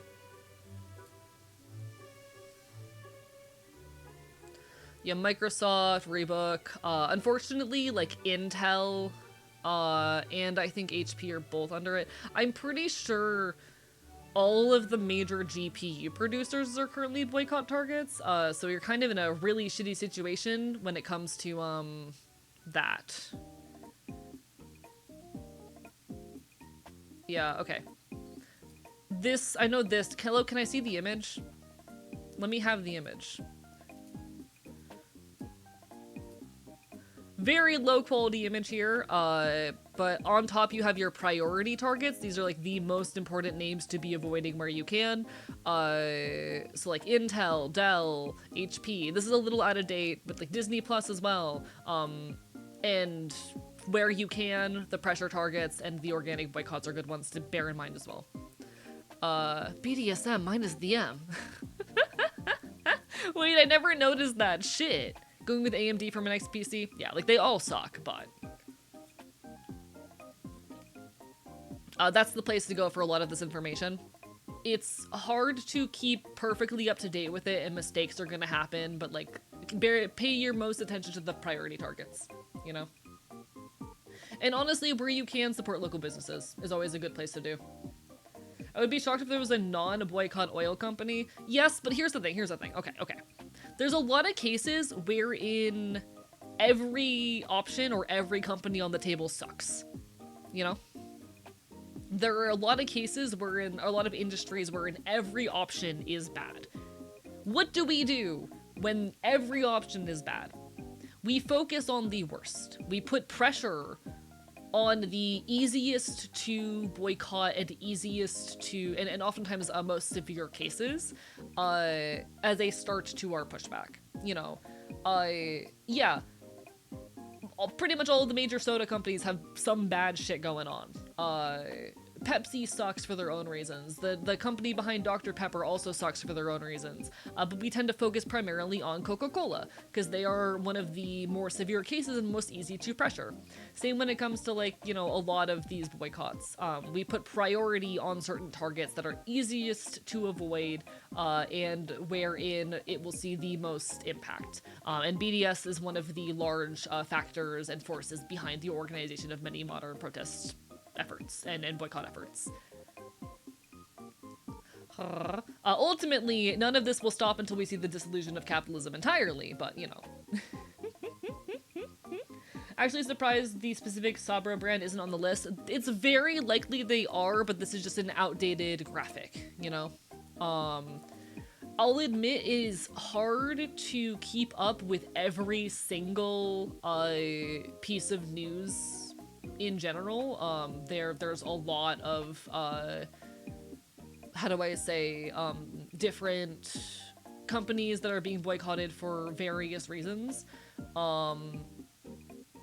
Do your research where you can. It's hard. It is admittedly hard to keep up with all of them. There's something to say about boycotting the biggest, easiest companies. As that goes well, you'll be spreading the message. Exactly. Yeah.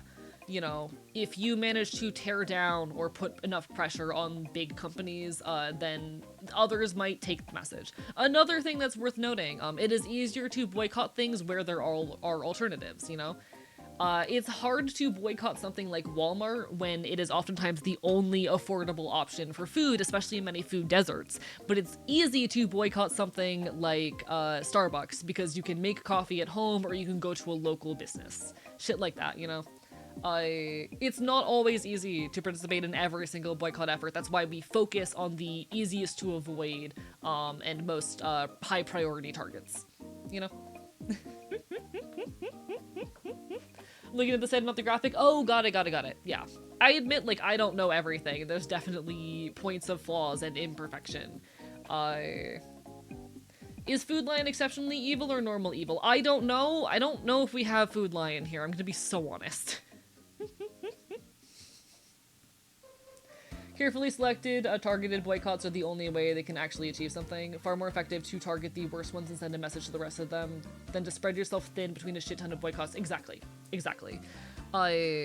It's really important when it comes to boycotts to be, like, organized and centralized in doing so, and BDS is one of the big names, which is very prominent in organizing these campaigns. Definitely recommend checking out their website if you are interested in finding out, like, what companies are, you know, important to be avoiding right now. And it's never going to be easy, and sometimes fighting for change means giving up little pleasures here and there, but usually there are alternatives.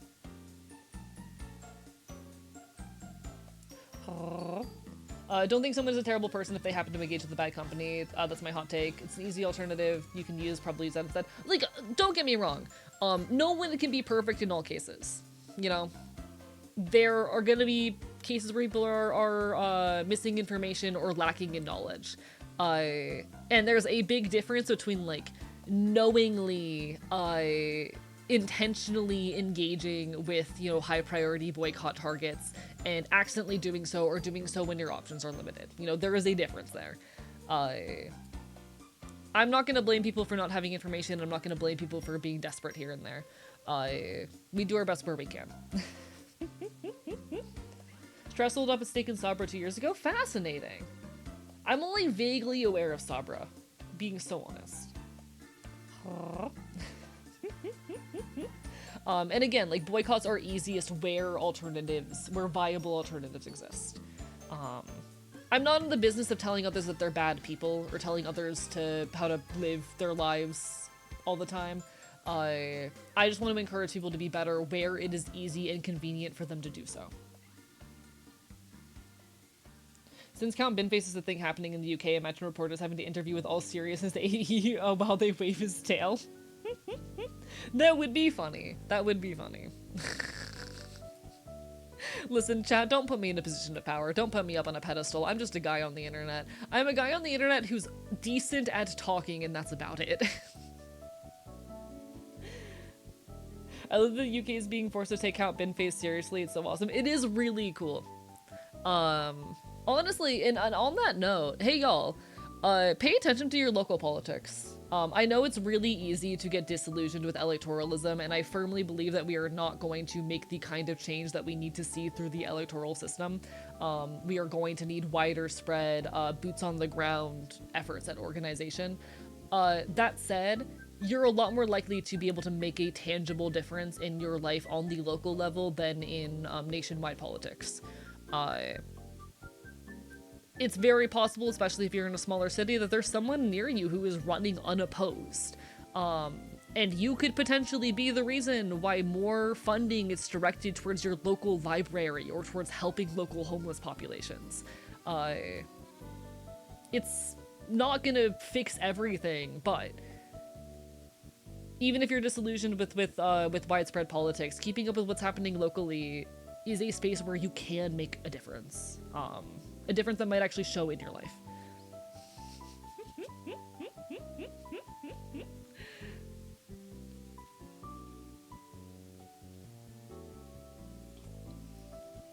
Just throwing that out there. How do I say?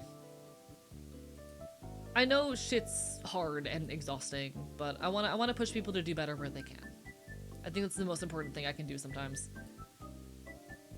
Ah, bruh, bruh. So excited to see people realize they can do things to make the world better, that we don't have to let ourselves be so powerless. In the end, we are the most powerful, we are the majority. Absolutely. No, like going to protests, getting involved in local organizing, engaging in boycotts, they're little ways to take an amount of power back, you know? I personally never want to run for office. There are so many ways to help your local community without running for your local political positions. Also true, yeah. But like, keep up with that shit. Oh, thank you for the bark. Boy, bark, playing for the ark, ark, ark, ark. Fuck you. I'm gonna kill you with a gun. I'm gonna kill you with the gun that I own. Huh? Huh? What about that? Huh? I'm gonna shoot you with the gun that I own. Motherfucker.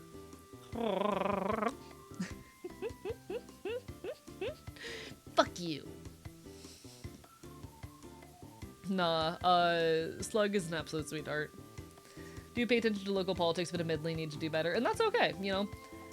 I'm just saying that, like, you can make a bit of a difference on the local level, much more so than you can in national politics. Like, you're not gonna change the world that way, but you can alleviate some suffering in your local spaces. You can, you know, on the local level, you can make differences like reallocating some money away from the police and towards fucking homeless people and shit like that. Not fucking homeless people, towards homeless people, to be perfectly clear.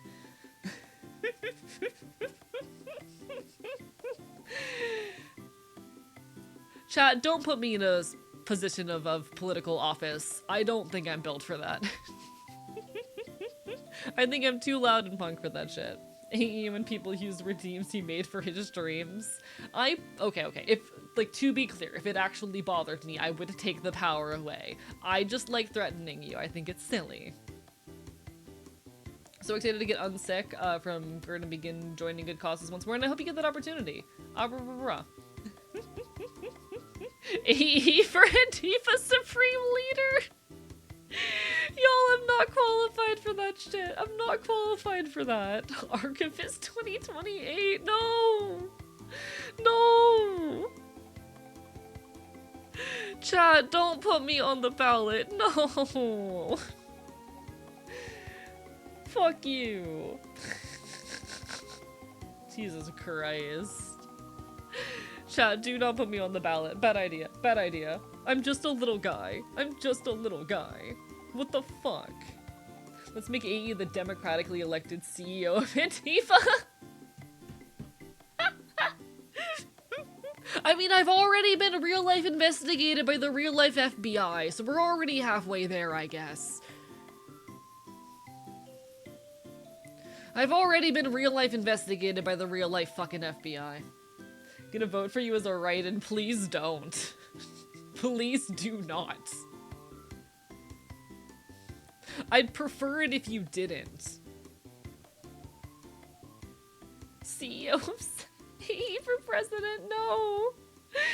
Chat, no, do not. Do not put me on the fucking ballot. The face of the revolution is right here. Listen, I am very clued into and involved in local activism, and I want to be even more so. I'm out here constantly doing everything I can to fight for my local community and all that. I care a lot about this shit. And like, if I die, I want it to be on the streets fighting, you know? If I die, I want to be in the streets fighting. I want to be doing everything I can. Oh shit. Thank you for the follow. I care so much for my community. I care so much for my local activism. I want to be part of it. But please don't elect me into democratically elected office. That'd be bad. That'd be bad. I don't want that. Please don't. It'd be fun if AE offers I maul you personally for a charity run and gets enough to solve the external debt.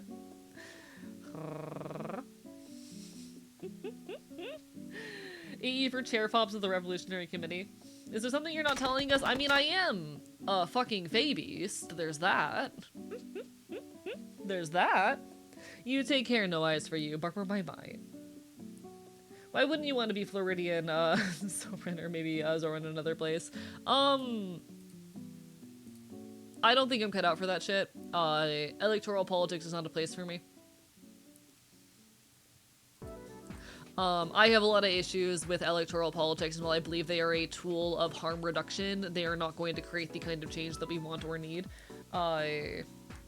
And I care a lot about my art, you know?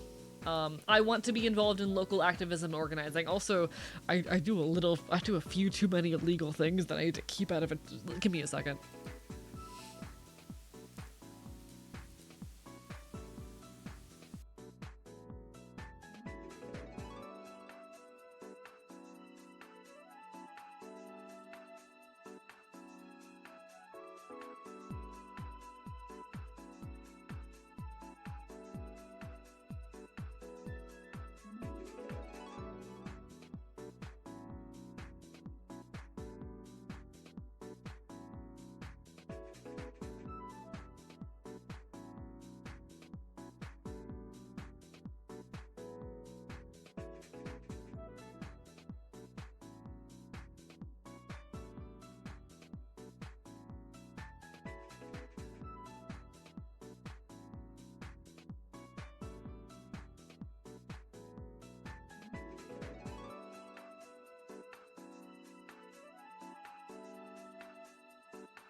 Just found a quote from FDR that's terrifyingly pertinent. Oh no? Question mark? On national TV, chat, if you vote for me, I will bite you. Do not vote for me. I do think it's a little funny that the guy who harassed you ended up making you more overtly leftist, because at that point, why not get more overtly political if they hate you regardless? Yeah. Straight up, like, there are times in the past, like, I'm talking at this point, a couple years ago, wherein I was not as overt about elements of my politics out of fear of making others uncomfortable or drawing negative attention to myself. And I've, in the time since, come to the conclusion that actually, no, that doesn't matter. Actually, no, it is better for me to be overt and open about these things, and that is not just something that is needed, but that it is something that people actively desire and enjoy. You know, I had to go through a process of learning that loud political voices like mine are both necessary, valuable, and still capable of success. And so, I admit there were times earlier in my journey as a content creator where I was cagey on certain problems, or wherein I did not stand up for my beliefs as much as I should have, or wherein I was quieter and shyer on these things. And, fucking, that's part of growing. It's worth noting, I'm just a person. Don't put me on a pedestal. I'm just a guy. But at the same time, I don't want to deal with that level of scrutiny.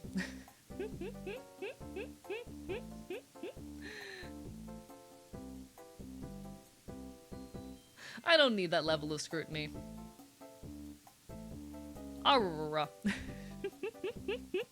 I'm proud of the current iteration of myself as a creator. And I'm not gonna erase or hide anything of the past. And I've never been a vile right-wing asshole or anything. But we're constantly growing. I don't like the online culture of fucking policing people for older imperfections and shit, but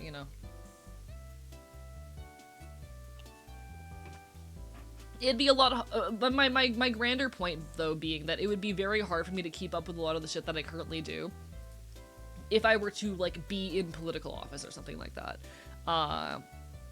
And it is already a fear of mine as a creator on the internet, the level of scrutiny I am sometimes held under.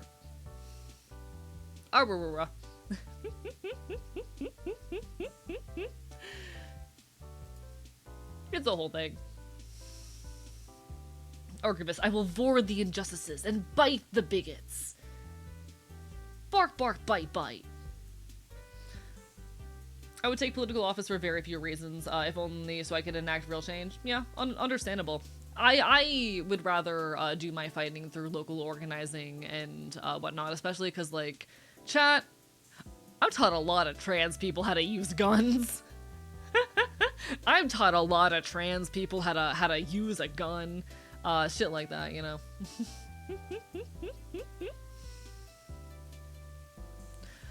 Character development isn't a switch that gets turned off. True, yeah. Straight up. Right. And I think the biggest piece of development I have had creatively is that actually standing by my values in all times is worth it and whatnot. Gotta fight for that shit.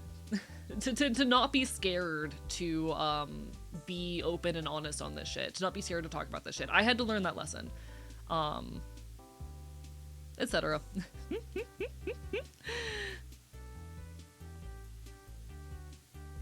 One sec, let me catch up with chat right now. Let me catch up. There were a couple messages I think I saw that I wanted to address. Regarding the political quote. Goes into how, even in neutral, and then goes into a lot of the wordings of current anti-trans rhetoric. Wait, what was this about, Yippee? Just found a quote from FDR that's terribly pertinent. Goes into, even in neutral, and goes into a lot of the wordings of current anti-trans rhetoric. Talks about how he hopes the US is to enter World War II. That, Jesus Christ. I don't think I have full context, but fascinating.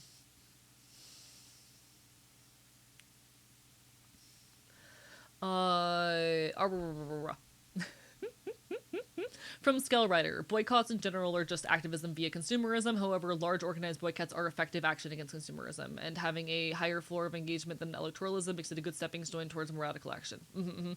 Non-targeted boycotts are not effective because they don't apply enough pressure, and therefore there is not much momentum that can be built from. Yes, absolutely, yeah.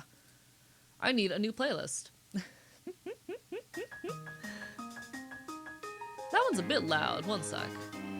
Where's my volume at? Turn that down a tiny bit. Perfect. Alright. Wish I could do that, teaching people firearms for my kind of thing. Yeah, it's great shit to get involved in. Honestly, unfortunately, this part of Florida, because I know where you live, Lupin, that part of Florida does not have a, how do I say,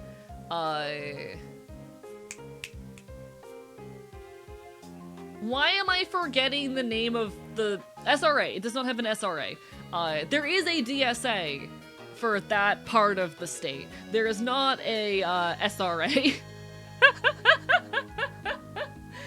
I do happen to know of some groups who do firearm shit in that area, but I know they're very careful about who they let in, etc., etc. Sorry.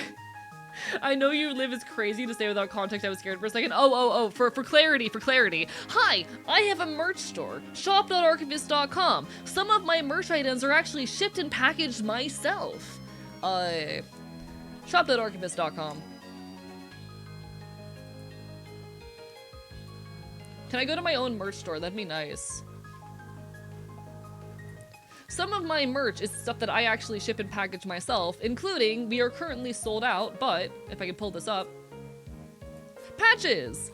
I actually hand print these. They're lino printed on recycled t-shirt fabric. The other hand printed, or not hand printed, but the other item that I handle and ship myself are the dog tags.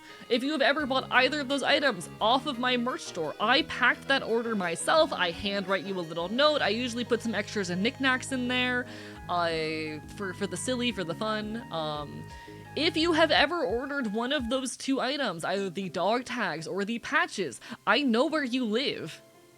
Because I hand addressed that fucking package.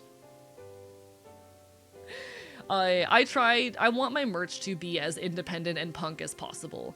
Because I'm punk. I'm a little punk indie VTuber, and I enjoy doing this shit. Gonna have to get some when they restock. Need to get a fucking job to pay for them. I'm sold out of the patches anyway right now.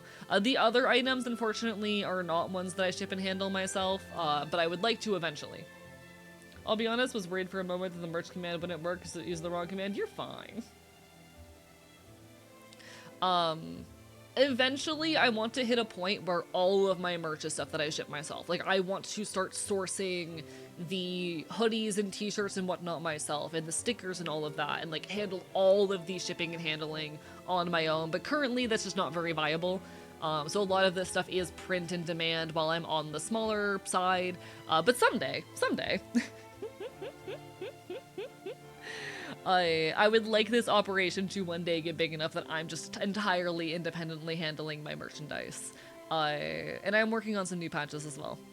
Got mine from a shipping company never heard of. Mom said it's the cheapest option here. Thought, oh, it makes sense. Pops is being careful with their finances. Wait, USPS? Because I ship my shit through USPS.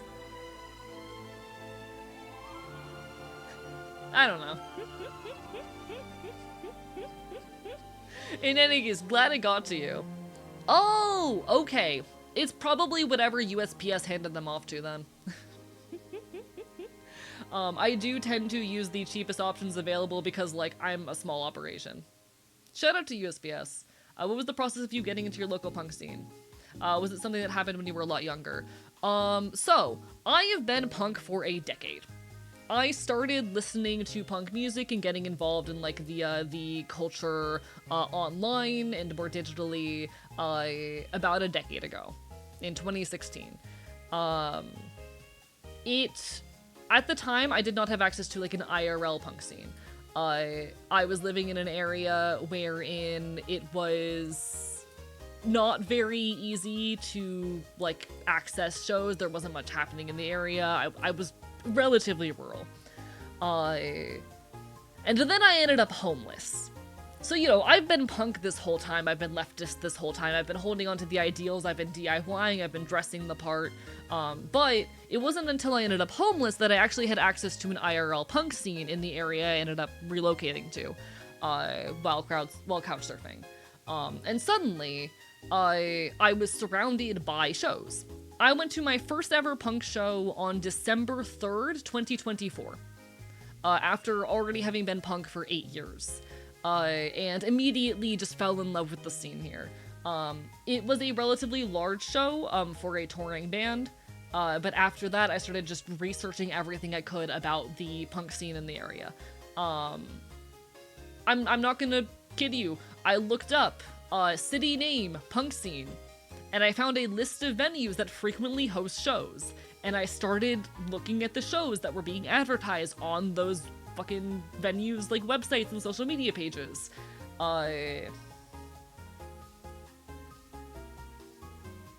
It worked out.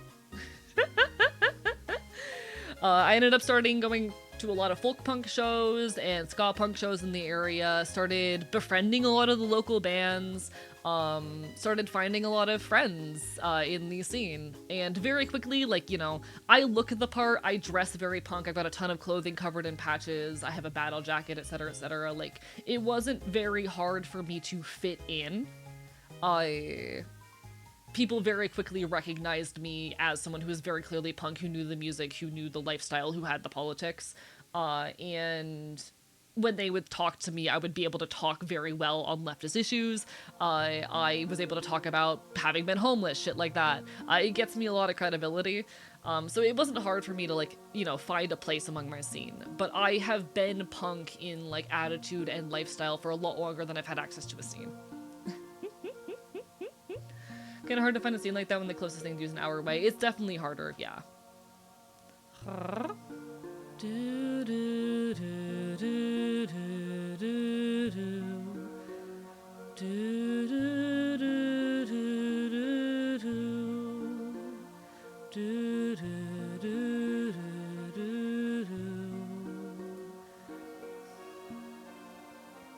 I thought the muzzle was the bit until you showed a photo of it.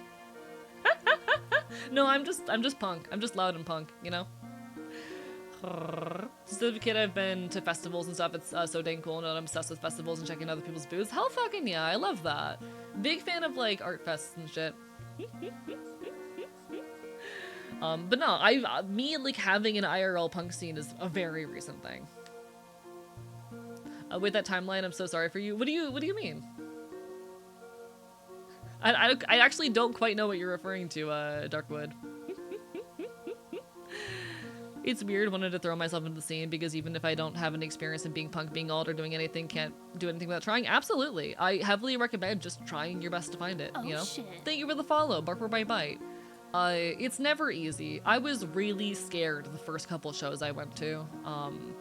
And it's taken me a long time to find courage. No, I'm the kind of person who, like, travels around the state, going to every show I can, following the bands I love around, living the lifestyle as loudly as I can.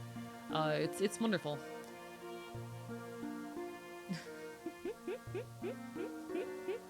It's really wonderful. Oh, homeless beginning and end? Ah, got it. Oh shit. Thank you for the follow, and for the stretch. Alright, big stretch. Big stretch. If you take nothing else away from all my yapping here, life is worth it and gets better, and it is so important to keep on fighting. I promise you will find your joy, you will find your place in things. If there is something you want to do, that thing is worth chasing with everything you've got, so keep on fighting. If you want to be punk, there's a scene out there for you, and you'll find it eventually. If you're trans, it's never too late to transition. Life is worth living, and it is worth fighting for and seeking out and doing everything in your power to bite and claw for a life that is worth living. I'm proud of you. I'm proud of you, chat. Teehee. Sometimes I feel like I ain't punk enough. No, fuck off with that. I'm gonna be so real. I think punk is a lot less about the music or the style. Punk to me is a lot more about politics. If you are a leftist, if you are someone who stands against hierarchies, against capitalist forces, against authority, and you are someone who cares for your community and cares for DIY, cool, you're punk. I don't care if you listen to the music, if you abide by and believe in the ideology, you know? I don't care if you go to shows, if you believe in the mindset and the lifestyle, you know? Leftist social anarchist, yeah, I'm punk. Hell fucking yeah, yeah. Like, I would rather someone who's never been to a show call themselves punk than some fucking Nazi poser.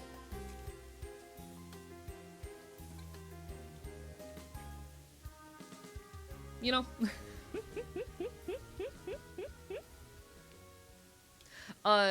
And like, there's so many different subgenres of punk. I promise there's probably a subgenre of punk that you'll like. I don't listen to all that much punk rock, but I listen to a shit ton of folk punk and ska punk, because that's what hits my brain.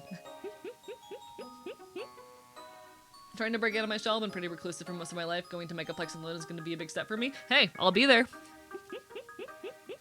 Get some punk, hey, you can be.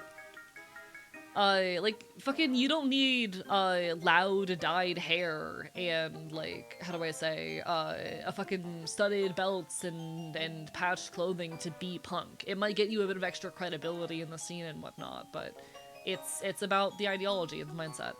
Punk is about resistance and transgression and a fight for change. It is about standing up against authority and hierarchy. And no one's perfect, but that's what matters. I'm very familiar with those It's Okay to Punch Nazis. Very good song. Is there a way to dye your hair without bleach? Depends on what hair color you have. If you have a darker colored hair, it's a lot harder. I've had those sort of thoughts about punk being broader than the aesthetic itself. Someone dressed in kawaii clothes, living a life with radical acceptance is just as punk. Agreed, absolutely. In a world where they are trying to commodify and commercialize punk aesthetics and, like the whole idea of rebellion, nah, it's more punk to live by the mindset than by, like, the fashion. Absolutely. Golden brown blonde, you might be able to get away with some warmer colors, like reds, oranges. Would you automatically be punk if you're a theater kid just from the vibes? Never seen a bigot theater kid? I mean, not necessarily. Like, bear in mind, when I say the politics and ideology, I don't just mean like you accept queer people. I mean being anti-capitalist, being anti-authoritarian. And not all theater kids are those things. But, you know.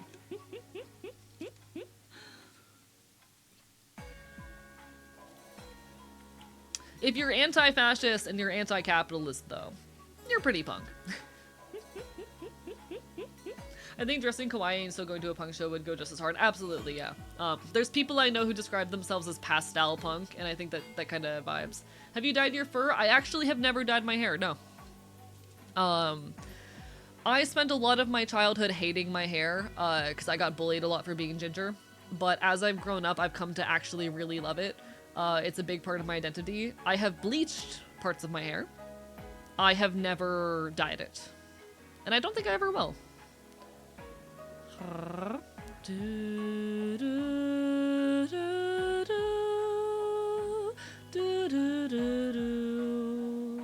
You're a very giggly boy. What do you mean? I'm just a punk. I'm just a punk ass dog. I'm a problem. Fuck you. We are about to have an ad hit any second now, and during the ad I might open up the video game for a bit because we are 5 hours into stream. We might as well game a little bit, but I'll still be yapping. God knows I can't keep my goddamn mouth closed. Grew up with people of no culture. First your adorable laugh, now your hair. What do you mean? Oh, never mind. I get it. Never mind. Just googled pastel punk. That shit goes hard to fuck. Yeah, absolutely. It's cute. Gonna go over for the intrusive thoughts win? Alright, take care of yourself.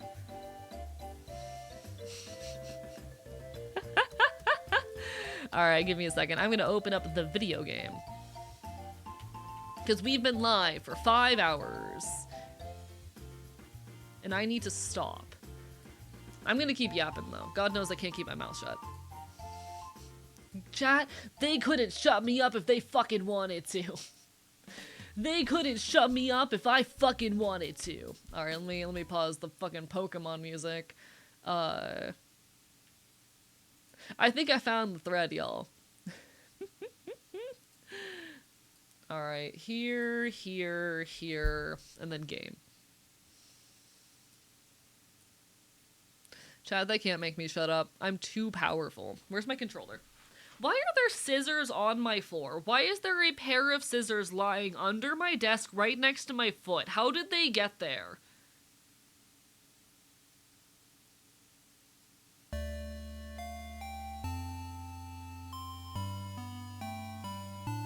What the fuck?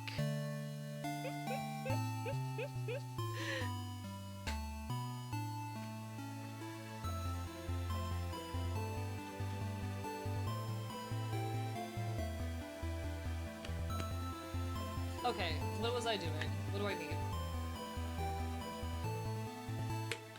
Y'all, I just realized I need to restroom. I will be right back. One sec.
I did it! Apologies, folks. I needed to step away to use the restroom real quick. Is there anything else I need to do before I sit back down? Where's my controller? That's what I need. Fuck.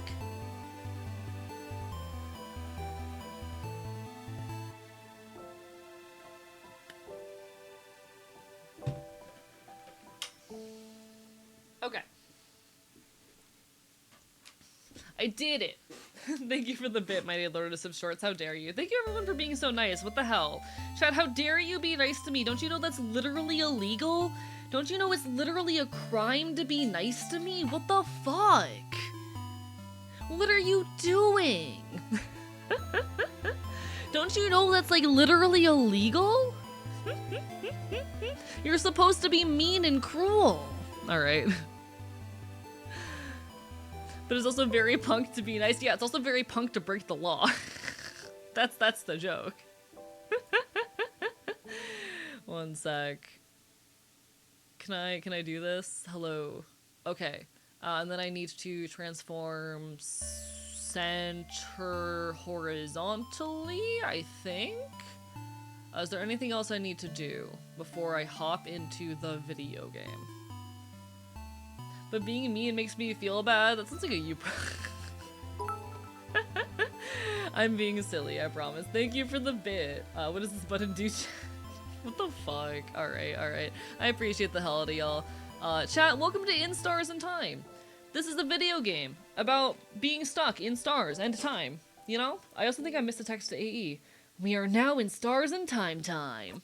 We're still gonna be yapping about queer punk leftist bullshit as we enjoy our shenanigans, but we're here and queer in the meantime. We are currently in the midst of the run where we have to go through everything in one go. We cannot afford to die or fail, so there will be quite a bit of grinding to get everyone up to the levels they need to be. Because, like, we need to get this one right. We need to do this one right. Don't mind me level grinding a little bit for the next while. It's also very punk to have gay sex. You're so right. God, that's so smart and cool. This is my cue to lurk and do art. You got this. Enjoy your art. Enjoy. I want to do more DIY streams, honestly. I was really tempted to do that earlier today. Just DIY on stream for a bit. It's quite fun.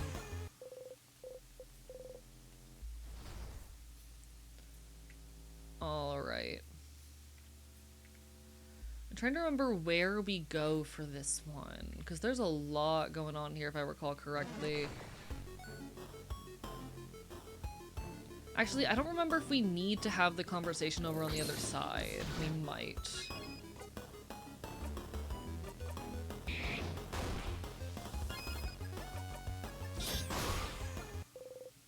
Alright. I don't think the conversation over here is super necessary, but there's probably value in it. No! Ah! Is that someone from the house? They've been frozen by the king's curse. That's another house maiden. Alright, it's fine.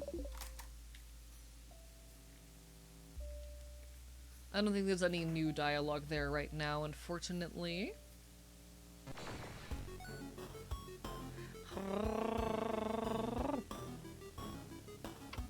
Honestly, like, if there's anything I can do to make, you know, the punk scene and whatnot more accessible to people, that is something I would like to do.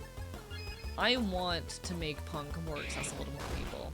I think that it is something so beautiful, and if I can inspire people to get involved in this scene, in this community, then I want to. There we go.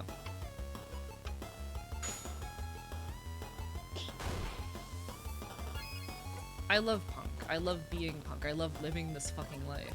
And I'm so grateful that I get to. Thank you, Bonnie. So it's so hard to find anything in the punk scene in my town. It's harder when you're in, like, less urban places. I will admit, like, finding a punk scene is a lot easier when you are in less rural environments, very unfortunately. I hope you're able to find something. Like, one other piece of advice I can say if you're not finding much online is just look to see where bands are playing in your area when they come through. If there's a band you like that is, like, punk orientated, check their most recent, you know, fucking tour in your area. Where did they play? Or keep an eye out for their next one, even.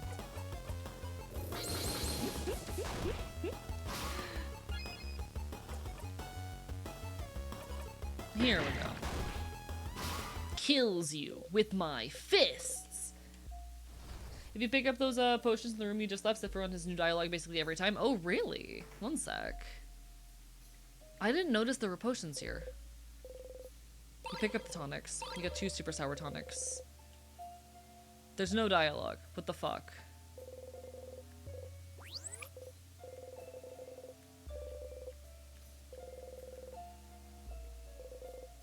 While passing through, you stumble and accidentally bump against Odile. You jump and yelp. Whoa. Oh, sorry, Sifrin. I just wasn't... Don't worry, you're good. We're used to your weird aversion to touch. Your what? Okay, interesting. So we're supposed to have seen that dialogue a lot more times than we have. Got it. Yeah, because I don't think I've seen that dialogue since the first time it was relevant. Usually an Instagram page for a city's punk scene, if it's there. Sometimes there is, yeah. Oh, it's the head housemaiden's office. Someone like her definitely has some good stuff, right? Like keys, like snacks. Like information. Let's look around.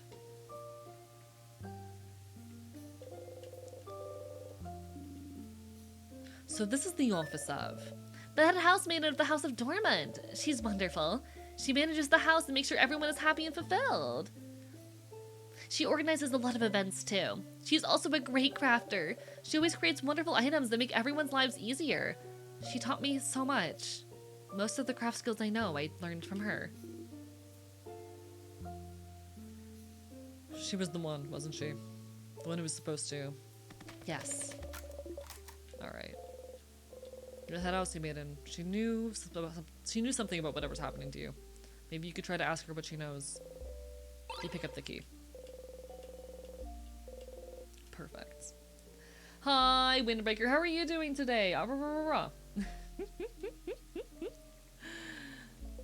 Nah, like, finding... How do I say? Finding the local punk scene, it's usually not too hard if there is one, but depending on where you're at, it can be easier than others. They do tend to centralize in pretty big cities.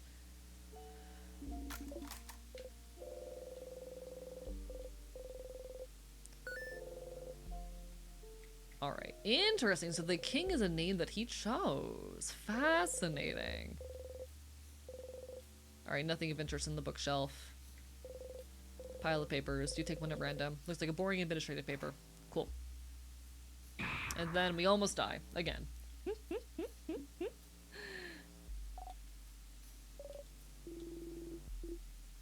There was nothing important in there, right?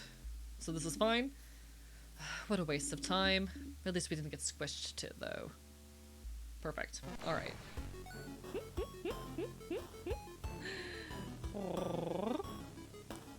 One thing I definitely really want to do is just more DIY shenanigans on stream. That is something that inspires me with a great deal of joy, and I think is a means of making punk a little more accessible to folks.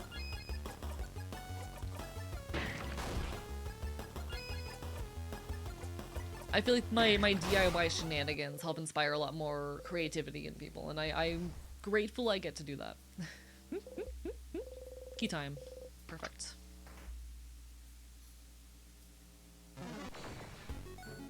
I would love more DIY stuff, at least partially because it gets me to DIY too. Yeah, I think it's cozy. Like, I enjoy it even more, honestly, than I enjoy a lot of, like, my my regular little art streams, and so I'm happy to do them when I get the opportunity.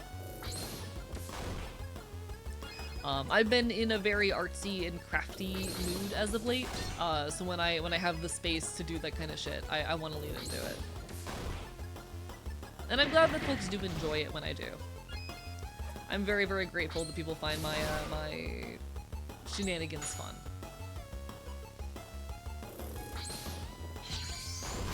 Fucking dead. Honestly, one thing I would love to do someday, if I get good at it, is like designing patches and stuff on stream. If I could get a hold of some smaller like bits of like rubber or linoleum or anything that I could use for printing purposes, I would love to help design like some mini prints or mini patches and stuff on stream and show people how I do that. Need to go and make my cooling vest this week. Too hot not to have it. You got this. DIY is so fun. The bookcase is filled with random books, from novels to picture books to massive research essays.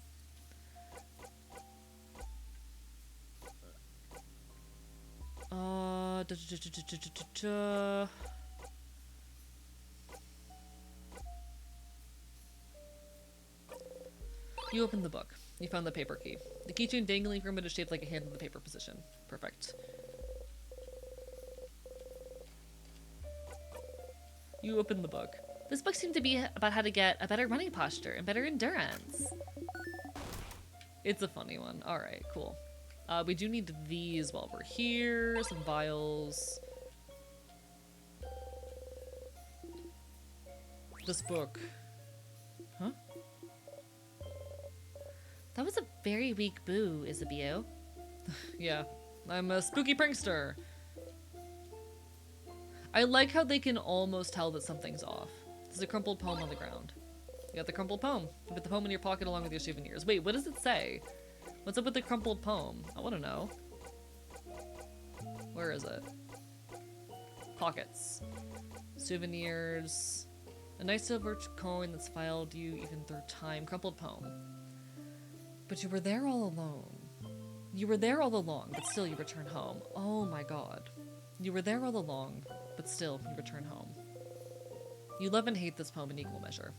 Interesting. Fascinating. Old Duffy showing it off. Even happens to have some magnets I think I can use to make more convenient to wear. Hell yeah. Bye. Trying to shift to a more night-based schedule so I can do more DIYing at night when I'm not dying of sweat, but then I get random ass migraines over pushing myself for too long. I hope you're able to make it work. Listen, it takes time. Shifting a schedule like that, like sleep schedules are absolute menaces. It's not going to come easy. You can do it though. You're powerful. You are more chat. Don't be held back by your biology. You're more powerful. What? What the gems? Secret passage! But how? How did you... Wow, a secret passage! Nice one, but you're the one who found it, buddy. You wink. Isabel, don't let the wink distract you. Crab, wait. You've already moved on. Chat, I yearn for the day I can do this shit full-time someday. It'll happen.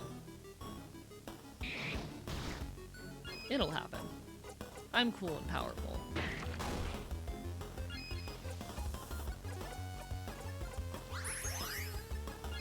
I'm so cool and powerful.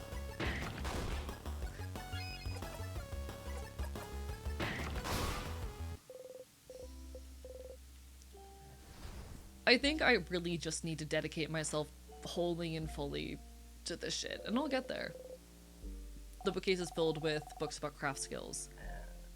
Wow, look at how old this book just called Shields looks. Money's pointing at a book. That's the book that made Mirabelle learn her skill. Smells weird. I'm taking it. Money takes the book off the shelf and opens it to a random page. Oh, it's a cooking book.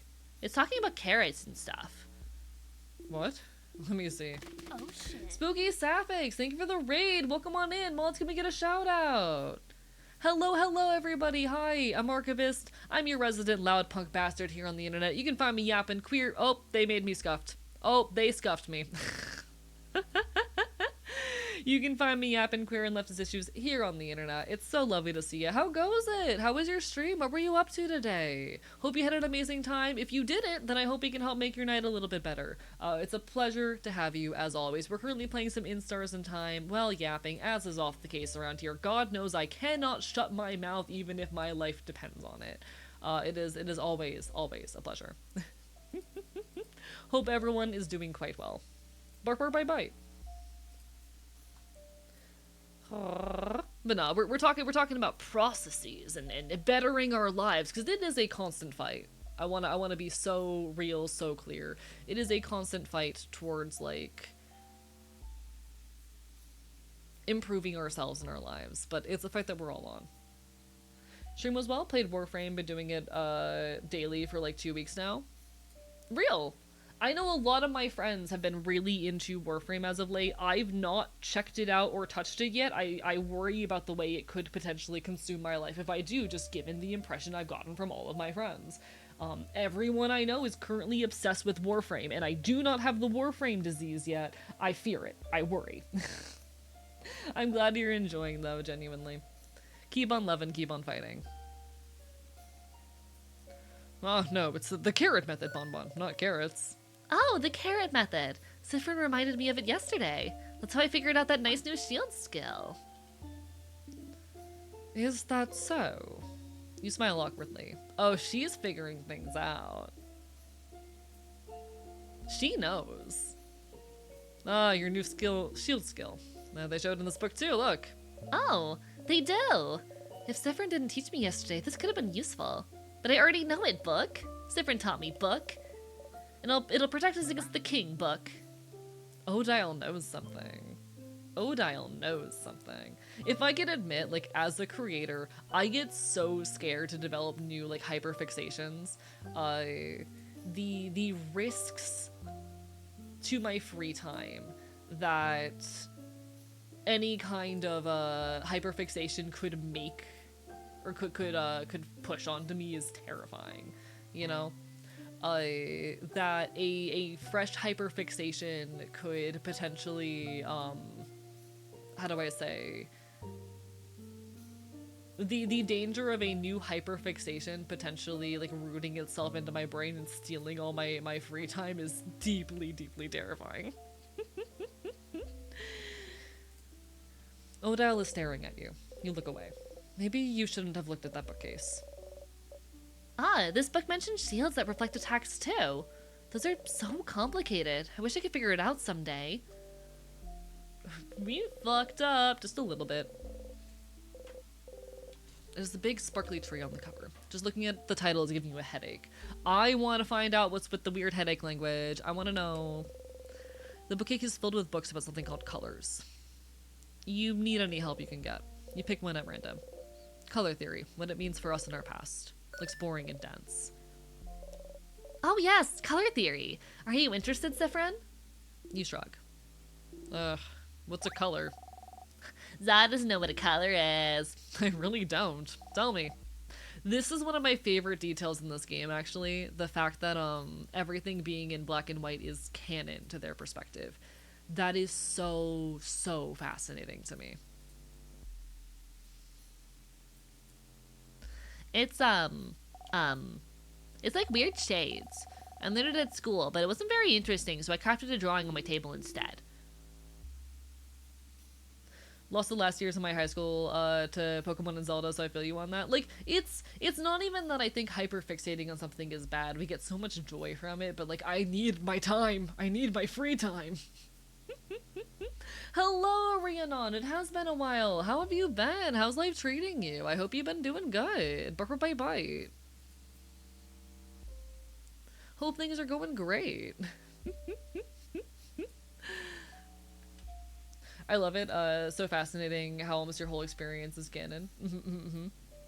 Wow, Bonbon, you're so hardcore. They are weird shades, yes. This is a relatively new discovery, and I'm not surprised you haven't heard of you. But a very long time ago, we could apparently see shades called colors. Yeah. They had a shade called blue, and that's the sky's real shade, and one called green, and that's what the grass looked like. I think the world around us are still this color. I think the world around us still are these colors. We just, forgot how to see them?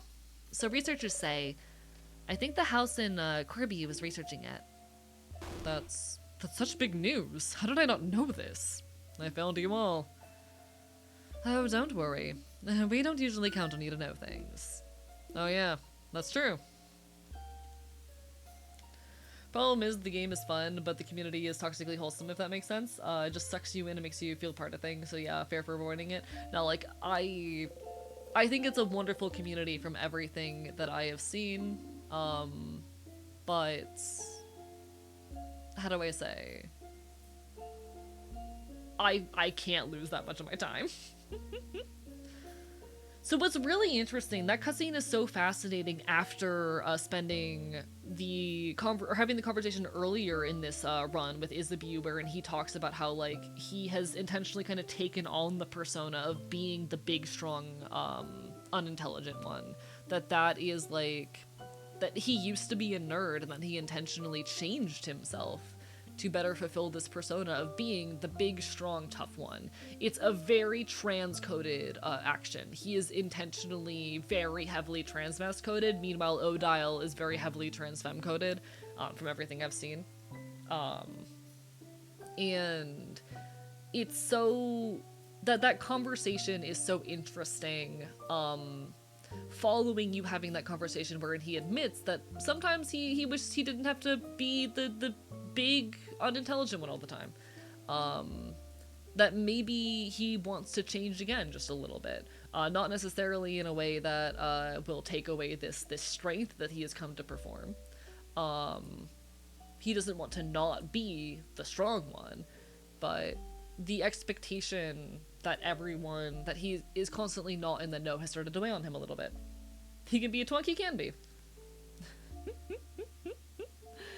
Like, it's very, very heavily trans-coded. Meanwhile, Odile has made comments about, like, how she in her own way has changed, how she has a name that she doesn't tell anyone, shit like that. Like, they're both very heavily trans-coded as characters, which I love. That's really cute. Local news, Lansing, capital of Michigan, banned AI data centers. Michigan win? Michigan win out here? We love to see Michigan winning, I suppose. I don't know a whole lot about Michigan, but happy to see Michigan winning. Paparazzi say family tale, huh? Interesting. Odile looks your way. Very interesting. You look away. Oh, she's figured shit out. Books with no titles. She knows. She knows. She's figuring out where we got a lot of this information. The 16 billion data centers, the size of 40 super Walmarts, is still greenlit by our governor. Fuck.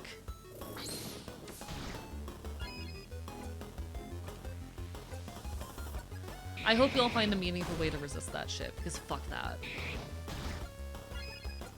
Chat, if there is an AI data center being built in your area, do everything you can to resist that crap. They are so dangerous to your local wildlife and to your quality of life.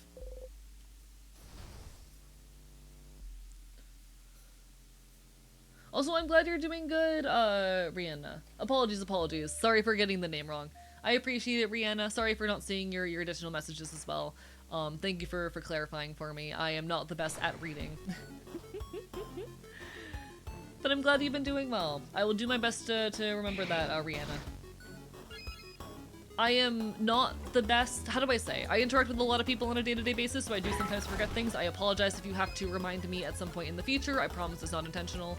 I just do deal with like 100 people a day on average. Actually, how many unique chatters do I get in an average stream? I'm curious. I'm pretty sure I have stats on that. Let's see. I have already had 120 unique chatters this stream, 130 last stream, 142 on Wednesday, 110 the stream before that. So yeah, I deal with like 100 to 150 unique people every stream. So I do sometimes forget things. If it makes it easier, you can just call me Rhea. I will try to keep that in mind. I appreciate it. Yeah. I do my best to try to remember as much as I can about people who come through chat. If I ever do forget things, I promise it's not personal. You know what's really fun about things? The Flock AI cameras are getting dismantled for the goods in them and resold. I think that's beautiful. Oh, absolutely. Fuck the Flock AI cameras, and I'm proud of our communities for doing what they can to tear them down. That right there is wonderful and something worth celebrating. 100%. I'm not a unique chatter. In fact, I'm 1,000 memes in a trench coat. But yeah, I promise I do my best to remember everyone. It can definitely get difficult when I'm dealing with like over 100 unique people a night. But I promise I'm doing my best. In a couple decades, there's going to be these half-finished data centers that Gen Alpha are going to explore, like, explore abandoned factories. Absolutely. And honestly, I can't wait for that day. Urban exploration is cool as all hell. Shout out to the urban explorers of the future. You're doing good work. It's kind of nice that people across the political spectrum and even people who aren't outwardly political seem to be against flock cameras. I think that, I think most people are pro-privacy, you know? I think the majority of people are very protective of their privacy, especially in their day-to-day lives. I think this is less true in online spaces. I think a lot more of the general public, unfortunately, is willing to sacrifice their privacy in physical spaces. Or rather, I think a lot more people are willing to sacrifice their privacy in online spaces because they perceive a separation between those lives that doesn't really exist. But I think particularly in how do I say, in physical spaces, people expect their privacy to be upheld. And so if nothing else, you can expect the majority of people to stand up for their privacy and ability to engage in physical IRL spaces without threat. Also, that loss of privacy is way less tangible. Absolutely, yes. Most people, especially when they're going about their day-to-day lives IRL, expect and do not desire to be spied on.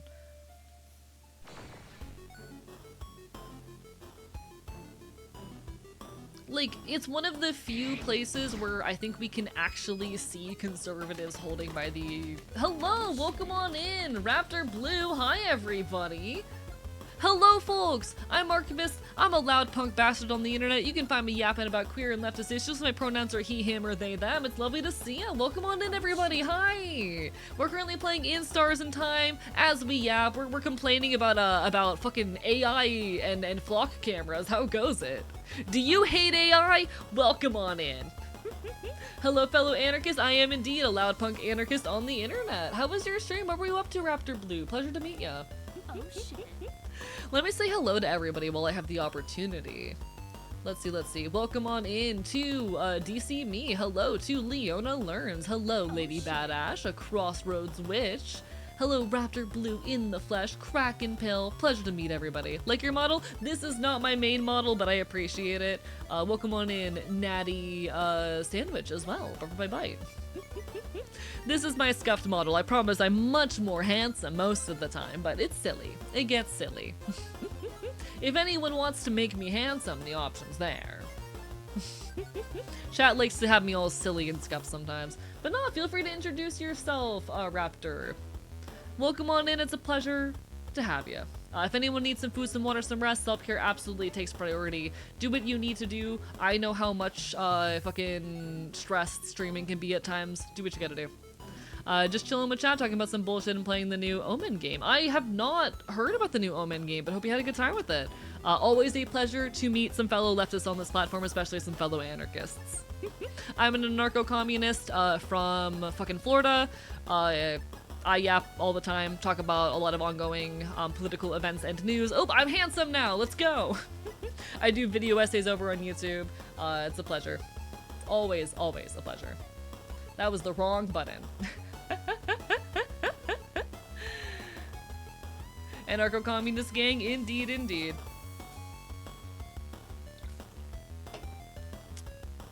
We're currently enjoying In Stars and Time. It's a cute little game about getting stuck in a time loop. Very fun, definitely recommend it. It's a cute, queer, more wholesome experience, which you need every now and then. VA and Black Radical and Narco-Communist, Inter-Communist, Pantherist. Hell fucking yeah! Beast as shit! We love to see it. I will definitely have to poke my head on over sometime. And like I said, always a wonder to meet new folks. You sound like my type of person. Hell fucking yeah.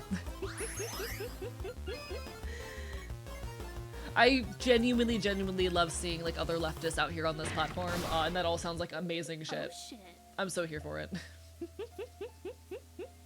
Apologies if I'm a little bit, how do I say, distracted and messy in my speech. I've been live for 5.5 hours, but it is genuinely a pleasure. I tend to focus a lot on the queer end of shit as a trans person, but definitely, absolutely, 100% good shit. How do I say? Yeah. A lot of my coverage is more queer focus is what I mean to say. But teehee. We love to see this shit.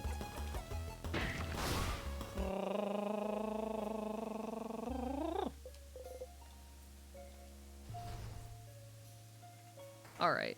Sorry, this game, I'm trying to remember where I'm supposed to be going in this game. Because, right, we need to grab the key from here. The crying key, perfect, beautiful. We got that. Do I need to grab anything else from this room? Right, the vial's here. Perfect. You're supposed to be going there? Thank you, Plank. Very helpful. I appreciate it. Nah, shout out to all the leftists on this platform.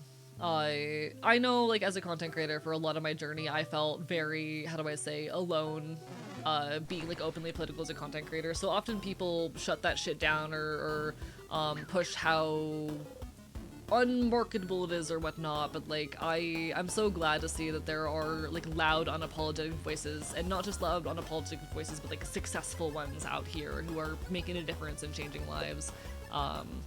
They can't fucking shut us down. They can't shut us up. We can make a difference. You're just a little guy and they're always a mess. I'm just a girl and I'm a mess too. Real as fuck. Listen, I'm just a weird ass punk boy.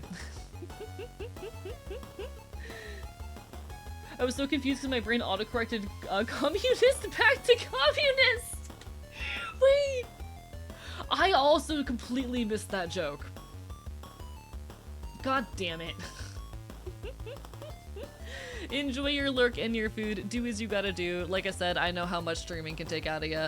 I do this shit for like 20 hours a week and it's exhausting, but it's so worth it.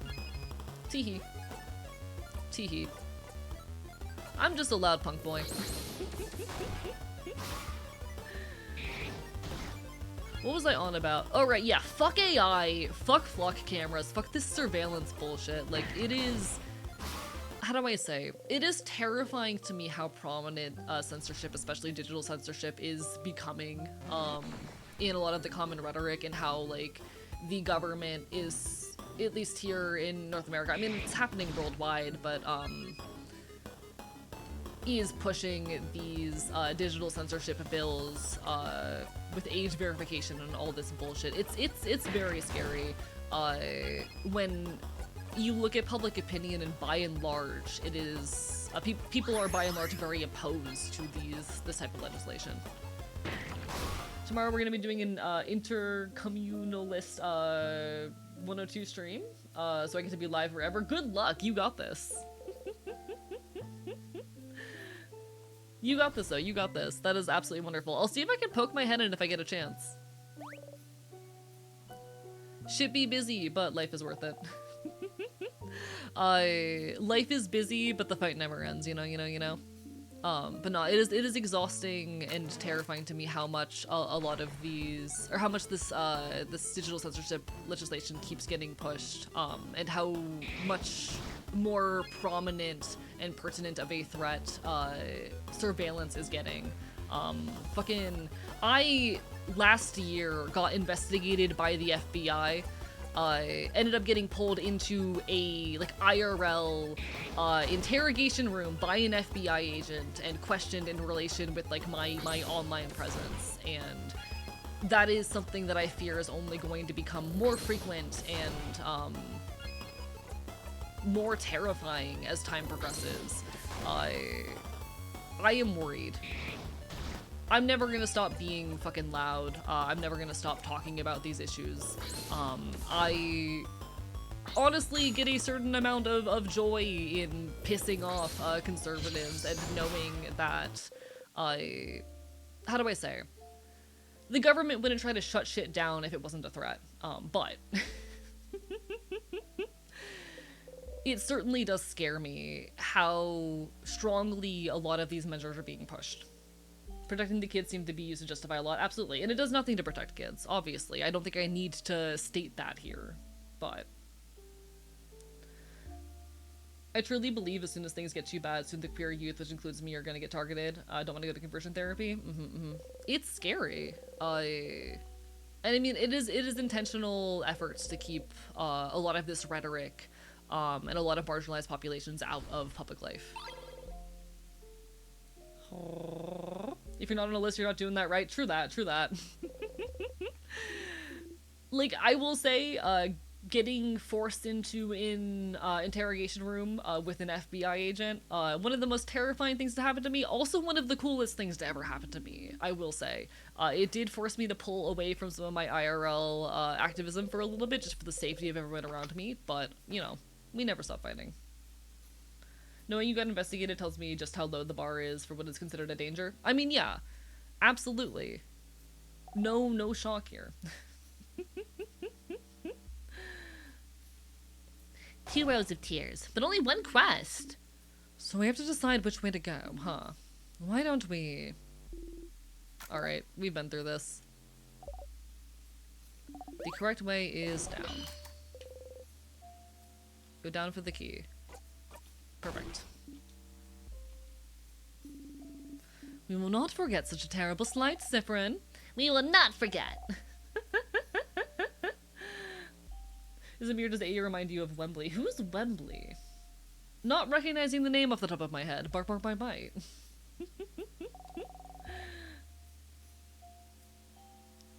May you eat only potatoes for the rest of your life. May your house fall down on your horrified face. Yeah, what she said. Uh-oh. We're kidding, Cypherin. Don't look so sad. You blink, and wink at them cutely. You know you can't wink at us with only one eye, right? I feel like you forget sometimes. Alright. Let's use this crust then, shall we? Gonna head to bed, of course. Take care of yourself first and foremost. Appreciate the hell of y'all. I hope to see you sometime in the near future. Friend, a trans puppy boy from Florida, you two are very similar. Oh. Interesting. Let me poke, let me peek. Listen, I'm always down to interact with other queer and leftist content creators, but especially if we're talking like, that is basically me. Trans mask, punk from Florida, dog coded. You're describing me. I gotta know. I gotta see. Don't mind me. Trying to frantically remember how to use a computer.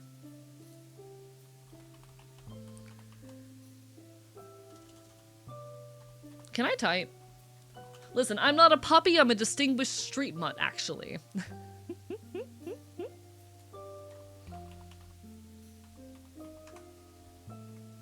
I am a distinguished street mutt, not a puppy, but I respect my ilk. Don't mind me. Let me drop a follow. I will admit, I am very curious about the where in Florida, just because I am always happy to find other punks in the local scene. I'm in Central Florida, but teehee. You two will get along fantastic. I would love to bridge the gap. Always happy to meet new folks. Genuinely always happy to meet new folks.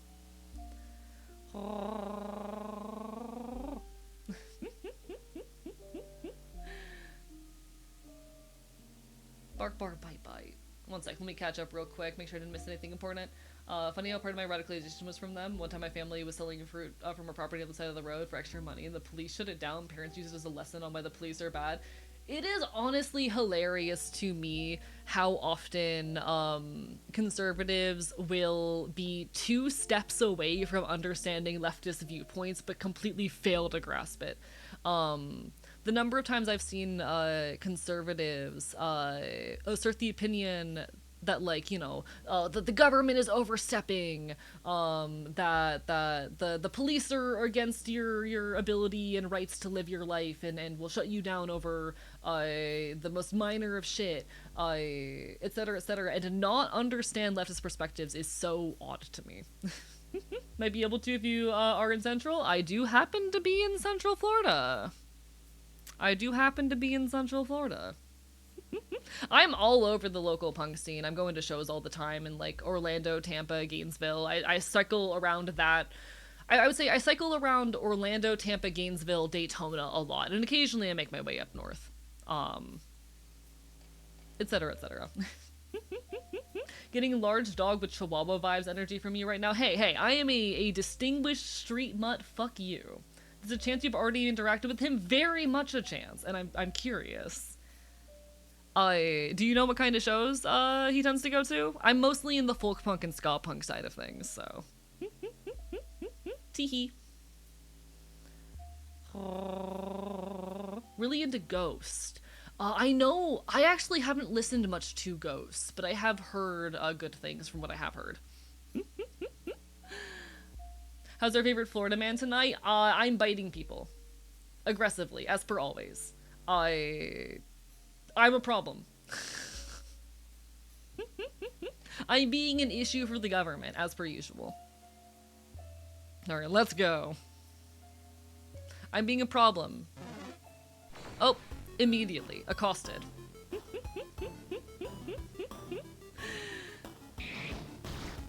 No, I think one of the funniest things is how often conservatives assume off the fact that I am a leftist that I hate guns. Meanwhile, I have actively helped teach many trans people around the state how to fire them.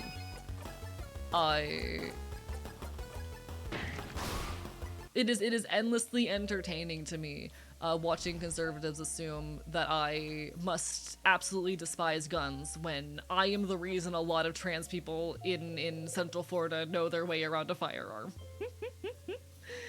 He's a quintessential Florida man, mullet, rips, and leaves and all. This does sound like a lot of people I've interacted with at shows. This does sound like a lot of people I've interacted with at shows. I don't want to pry too much, but I'm definitely curious. If you go far enough left, you circle on a pro gun. Yep, you go far enough left, you get your fucking guns back. Alright, scissors key, beautiful. They'll never realize the difference between a lib and a leftist. I don't expect them to, but it is endlessly funny to me how little conservatives understand leftist viewpoints and how often they're so close to agreeing with some of them, but balk at the idea. Like, and obviously I'm not talking like the MAGA conservatives, but like the more traditional conservatives who are very anti like government overreach and shit. I'm like, come on, we're so close. You're so close to getting it sometimes. You're so close to getting it sometimes. Pacifism is cool, still a good idea to learn to use guns just in case. Oh, I absolutely consider myself a pacifist, but I recognize the necessity of violent alternative as a means of forcing change, you know?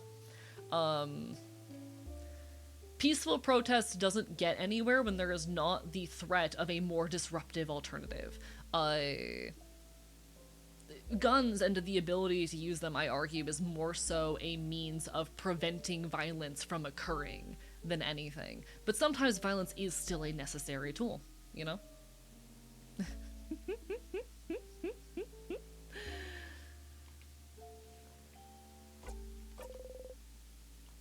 Alright. What was in this book? A book about traps and how they work. Nothing more to learn here. Perfect, okay. Anything here? Just notes on safety, beware of rock. Yeah, that tracks. That's why when argue I avoid naming ideas or concepts to just describe them, it works so much better. I have noticed that. Like, there have been a few cases where I've been able to have some amount of luck in conversation with, how do I say, okay, scissor didn't work, which means they're rock, which is you want paper. Cool, alright. There have been times where I've managed to get some ground in conversations with, like, right-leaning folk just by kind of meeting them where they are and framing ideas in ways that is closer to their existing frameworks.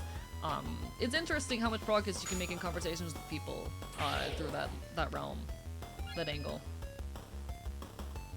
Pacifism doesn't mean sitting by and not protecting others. Absolutely, yeah. I'm never gonna go out of my way towards violence. I treat violence as a last resort. But having that capacity, like this is something that the person that someone I shoot with once said that it did stick with me. That oftentimes the presence of a gun alone is enough to shut down what would otherwise be a violent alternative or altercation. If someone is coming at you trying to cause problems, trying to be an issue, the presence of a gun can be enough to shut shit down before actual violence occurs. It's a thing. One of those so close to getting it moments I'm really frustrated with was this guy talking to online who was ranting against socialism and whatnot. Talked about how capitalism brings all this wealth to the US through imperialism, so working class people in the US have it better than workers in other countries, and then thought that meant people can't be socialist in the US. I will never understand the whole, like, how do I say, you're a communist, why do you have phone kind of argument. The whole, like, communism equal no phone. You call yourself a communist or socialist or leftist, and yet you participate in society shit. I will never understand the logic there. It's such a, like, there's gotta be some kind of name for that fallacy. It's such a frustrating one.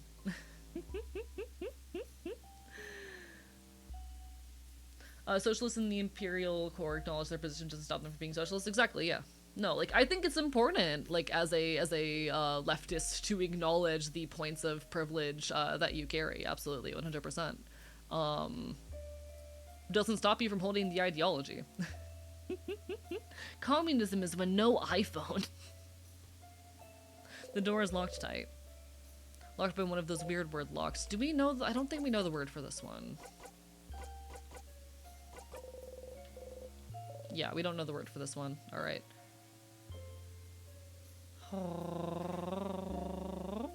Reductive ad absurdism, maybe? I don't fucking know.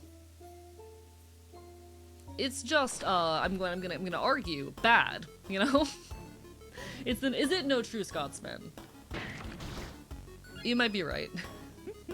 My favorite is communism is when the government does something you don't like. My literal father. Some people really do act like that. God, the Red Scare lives well. The Red Scare lives on fucking well.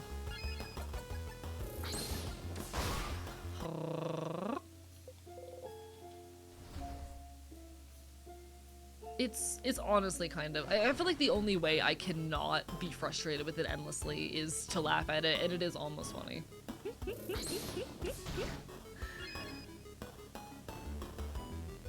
Okay, knife to meet you. Kills you with a knife. Or something like that. It seems I'm not obnoxious enough when arguing. I'm also not obnoxious enough when arguing, like, legitimately, though. Recently discovered that anarcho-capitalists are real and not just a meme. Oh, they're real, and I've met them.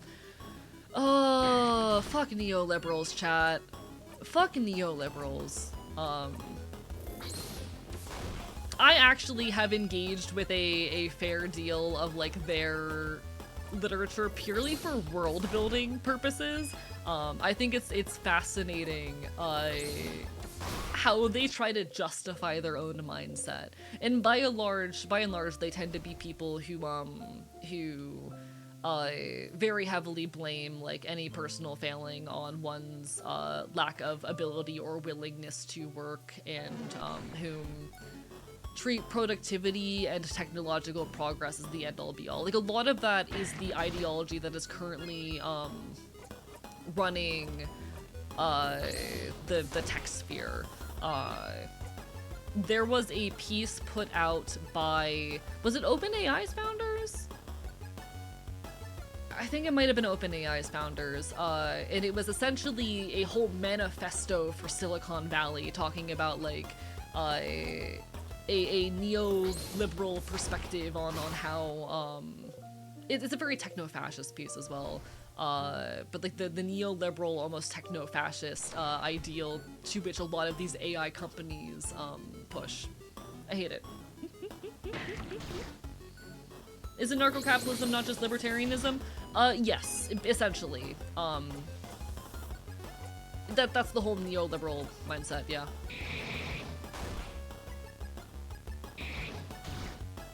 Okay, I'm gonna need that save point in a second, but I'm just gonna push through for now.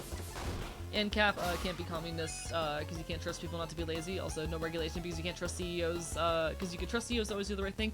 I mean, it's more so that they see production and productivity and technological progress as universally and always good. And that any end towards that is a good one. And they also see like economic hierarchy as inherent and whatnot. And fuck that shit.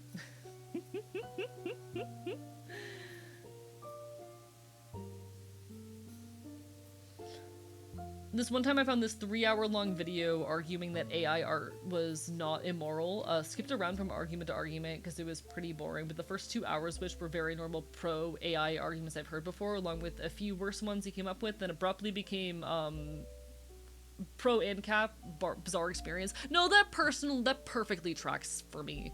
I noticed that very often people who are extremely pro-AI tend to be very ANCAP.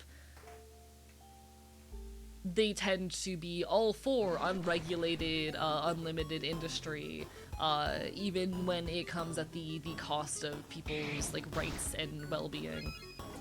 That makes perfect sense to me, unfortunately.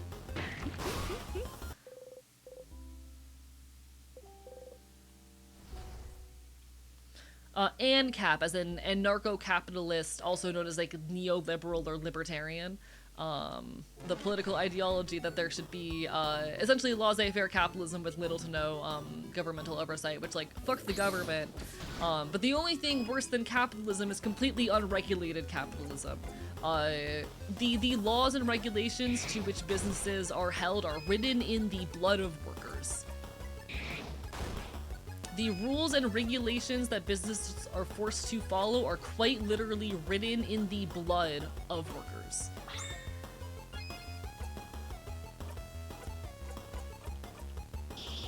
And I hope I don't need to say, fuck that shit.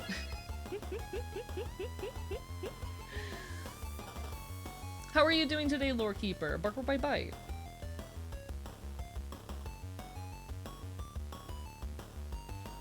ANCAP, aka people who don't like age of consent laws. Christ. I mean, true. That tends to be a feature of them. This is true. No, it genuinely is a mindset that I find kind of scary.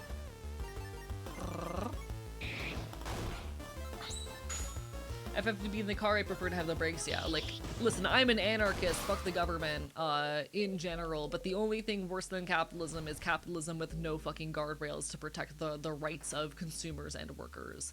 Like, you know, fuck the government, but the rules and guidelines that workers are meant to follow are written in your blood. the, 40-hour work week and shit, started because of, if I recall correctly, it was bakeries in New York, forcing people to work, like, 80-hour weeks, in grueling, dangerous conditions, with at high temperatures without, break and whatnot. Like, these things are written in blood.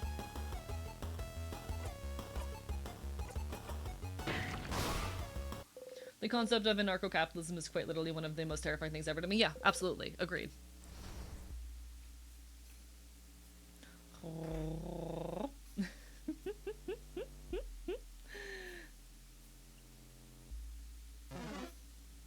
Alright, here we go. Perfect. How are you doing, by the way, Mudkid? Bark bye bye. My favorite pro-AI argument he made was that it can't be storing his training data because the model takes up less memory than a dataset. Huh? I think it's fucking hilarious when, it's so clear that pro-AI people don't understand how AI even works. My background is in neuroscience. I know a decent amount about cognitive robotics, and this insistence that many AI bros seem to hold that AI is actually intelligent and capable of thought, is so odd to me. Like, it's very clear to me that a lot of the proponents and users of generative AI, particularly of chatbots, have no understanding of what the technology they are using even does.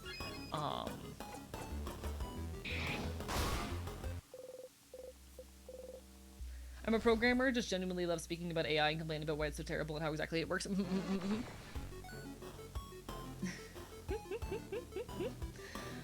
I saw a video, someone talking about how some asshat was talking about how AI artists face similar discrimination to trans people. I saw that! I saw that post. I am convinced that was rage bait. I really, really want to hope that was rage bait. I could be wrong, but I really want to believe that was just rage bait. There is no way that there are genuinely people out there making the argument that, like, anti-AI rhetoric in any way equates to or looks like transphobia. I'm a programmer. Oh, already read that. AI supporters being like this a lot. Say that you're alive, beep, I'm alive, oh my god. Also, there will be an ad hitting in about a minute, folks. I do apologize. Twitch just forced me to run ads. We run them every hour, on the hour, 3 minutes. It does support me. Hang on in there. I know, no one likes it. I wouldn't run them unless I had to. But here we are. The original concept of AI can actually think, but IRL AI cannot. I mean, okay. If we wanted to create an AI that actually was capable of, like, processing information and exhibiting some amount of, like, human thought and intelligence, that would require an understanding of the human brain that we just do not have. My background is in cellular neuroscience. I can tell you, we are nowhere near understanding the brain well enough in order to in any way emulate its function on anything more than the most basic level, and neural networks are not doing that. Neural networks are if-then statements. You know, it's if-then statements that can take feedback. It is not learning, it is not, you know, holding on to memory, it is not processing anything in a way even approaching what a human brain actually does. And we do not understand brains well enough to do anything of the sort.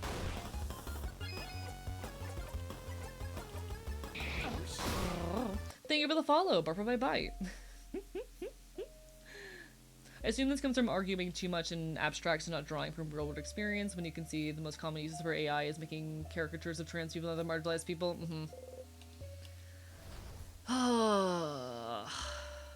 It's so endlessly frustrating.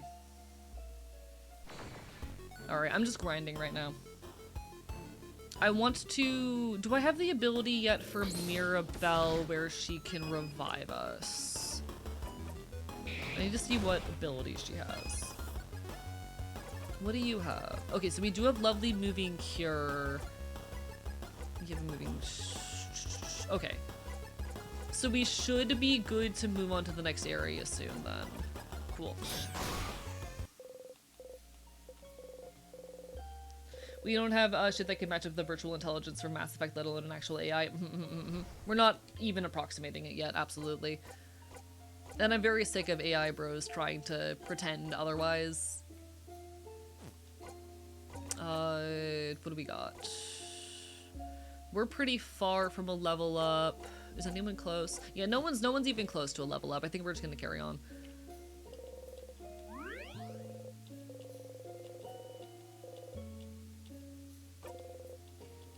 We're gonna carry on to the next area. We do really need to successfully kill the king, I'll say. Hi, Shy! Bye bite, how are you? Y'all, Shy's a sweet, very talented artist. You're not gonna get real abstract reasoning with fucking autocorrect? Strong sadnesses again. Man, we'll be fine. Let's go, go, go! It's such a cute game. It's adorable, and I enjoy the combat system. It's very fun. 2 sadnesses. Get ready, everyone.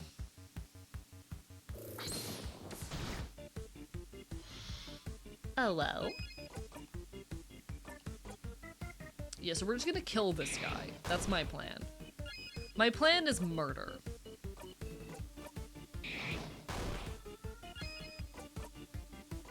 That's usually the plan, to be fair.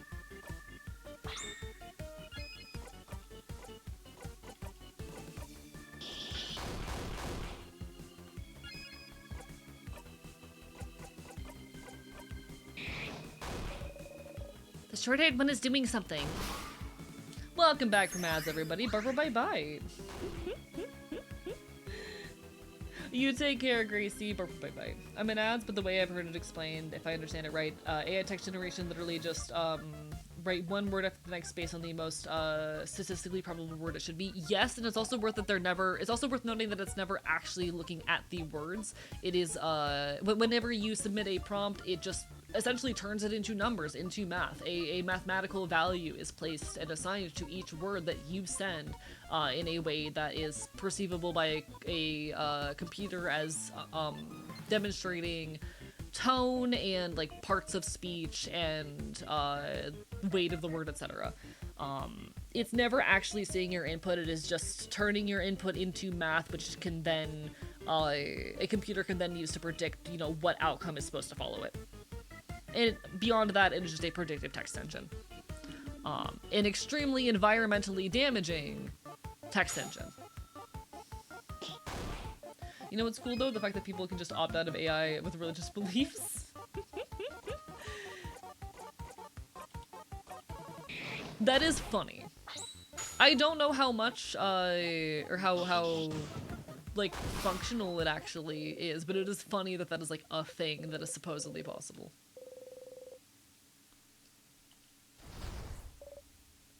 We won! Alright. One last floor to go. Teleporting out, getting EP, you take care, Ree! All the best, bye bye. Hope to see you again sometime in the near future, alright? Take care of yourself.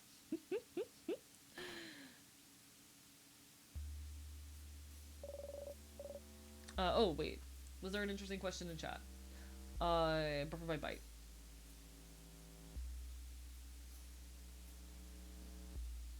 I think I missed an interesting message. Where? Speaking of cars, have you all seen the clip of the libertarian debate where they asked the candidate if people should need a license to drive a car and only one guy said anything close to a yes? Fascinating. That is fascinating. Like, huh?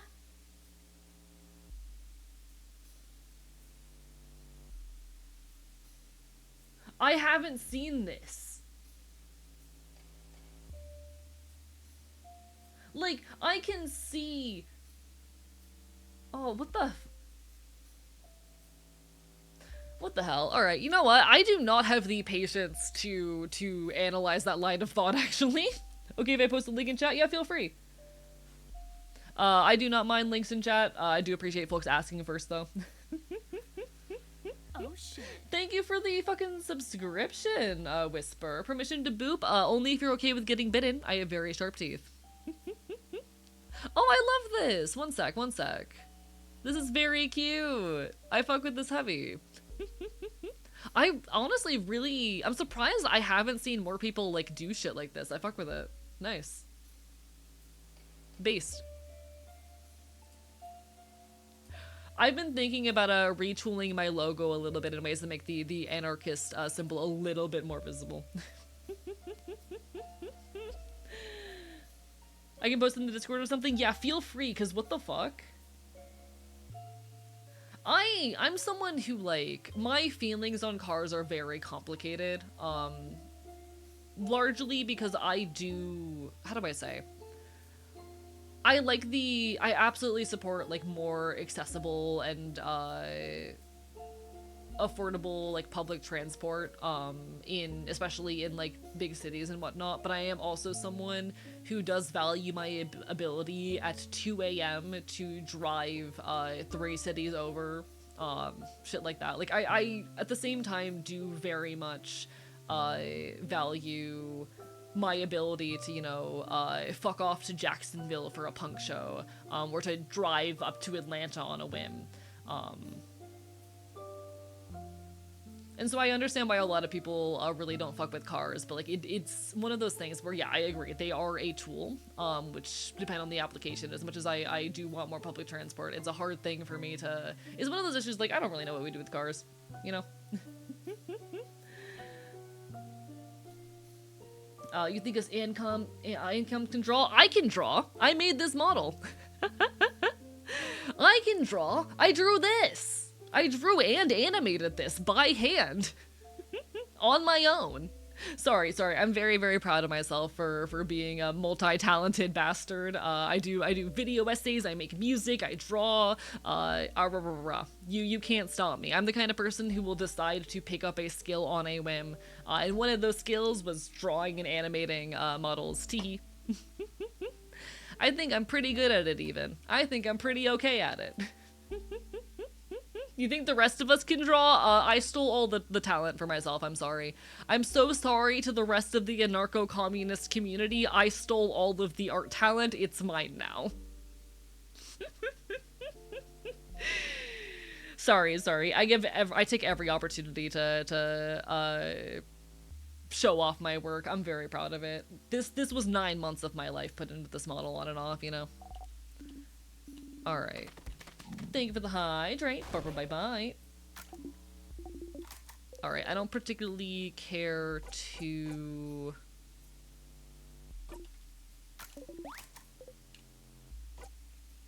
Oh, what's this? I'm sorry. I'm sorry to ask. I know it's not the best moment, but most of us have different... Oh, okay. This is the death conversation. Got it.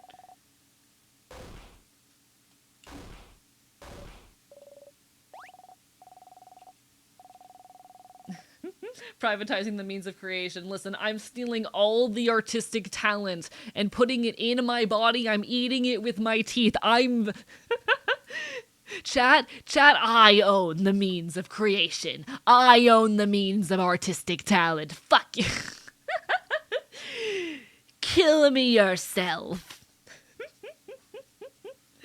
Teehee, spare me, Archivist. I just want to draw. Suffer, Emma. Nah. Listen, I'm just a silly little guy. I'm leaning into the bit. I'm leaning into the joke, chat. Sometimes a guy gets a little silly with it. I'm not above stabbing a silly little guy. You know what? That's fair. Understandable.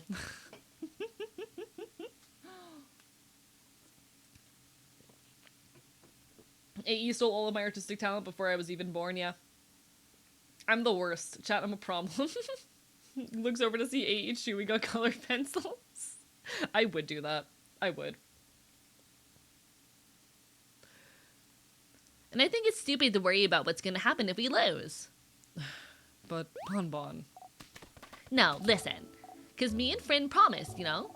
Friend promised he wouldn't get hurt protecting people anymore. And I promised I'd protect Friend. So if I protect Friend, protect all of you, so... If I'm here, no one will get hurt.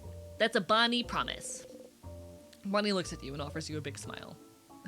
Bonnie? I am am I really getting reassured by a kid right now? Well, if Bon Bon is saying it, I believe it. You and Bonnie will protect us? I won't accept such a one-sided promise. If you both will protect us, we'll protect you both too. We'll protect each other. Indeed we will. Don't worry, Bon Bon. Don't worry, Sif. We'll all fight, and we'll all live. You nod, smiling. So, make sure we have enough energy to protect each other. Isn't it? It's next time, baby. It's a joke until you take over Jacksonville with art. Jacksonville, a city I've been to twice in my life. I'm Central Florida. No wonder the FBI is after us. Or after you. You're stealing from us. Yeah, I'm the worst, actually, you know? The FOPS has seized the means of protection. Get him. A is the kind of silly guy to throw an alligator through a drive-thru window just in customer direction. I wouldn't do that. I'd only do that if the customer was being an asshole. I'd only do that if the customer's being an asshole, okay? If the customer's being mean, then yes, they can get bitten by the alligator or stung by the stingrays or whatnot. I will throw an alligator at a Nazi.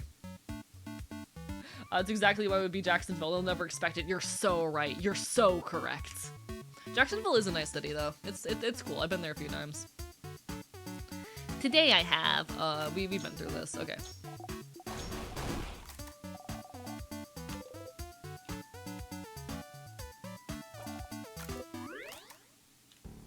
I would piss on a Nazi, but only if they didn't have a piss king. Thank you, Plank. Thank you for this. Acting like a stereotypical capitalist has to be a really amusing line of thought for me. Listen, sometimes you gotta lean into the bit. Sometimes you gotta lean into the funny, you know? Sometimes you gotta get a little silly with it. The only city in Florida I can name off the top of my head is Miami. Fascinating. Most people can name one other city other than Miami. And I'm surprised it's only Miami, actually, because most people, if they can name one city in Florida, it's usually the other one. Orlando's the other one that most people can name, yes.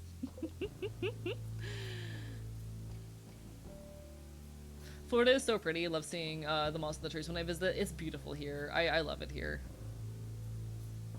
Funny illegal under communism? God, yeah, you're so right. I should have known better. I should have known that being funny. I should have known that comedy was illegal under communism. I should have known that we were making comedy illegal. No one knows Hollywood, Florida. They only know the other Hollywood. Like, there is a city named Hollywood here, but... You know. Isn't there? I think so. Used to live near Pensacola like a decade ago. Oh, shit! I've been up there a couple times for shows. Miami, Tampa, Jacksonville, Orlando. Those are the ones I know. In communist Russia, don't tell you. Beautiful. Wait. Do you hear that? That sound, that's the king. He is crying. Well, gotta pick up the key. The empty key. Well, judging by its location, I'm guessing this is the key for the gate just ahead, but... Finish my art, I am unstoppable, I'm proud of you! You got this! Bark, bark, bite, bite! You are so strong and powerful.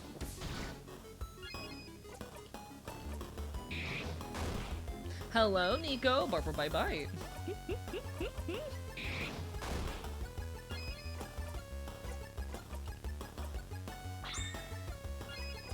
Alright, we're gonna buy one, get one 3. And then we're going to scissors. Perfect. Beautiful. We got this. I'm so strong and powerful. The only places I know in Florida are Orlando, Miami, Jacksonville, Pensacola, Tallahassee, and West Palm Beach. I'm in one of those.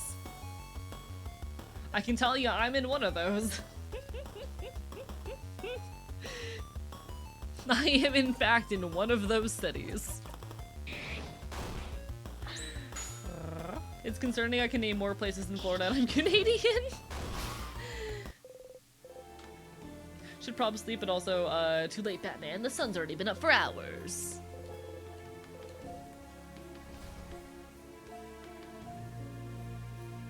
How's the joke we made earlier, go? Sorry, Batman. Gay marriage has already been legalized. It's too late, Batman. Gay marriage is already illegal. Alright, alright. I'm normal. Chat, world's most normal guy. I am the world's most normal guy. I'm so normal.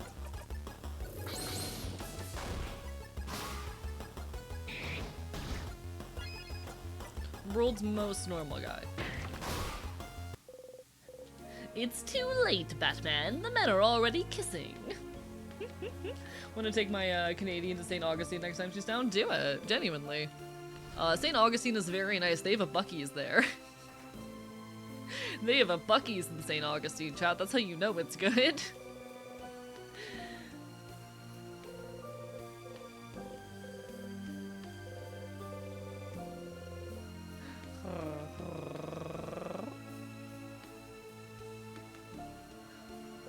Anything? Okay.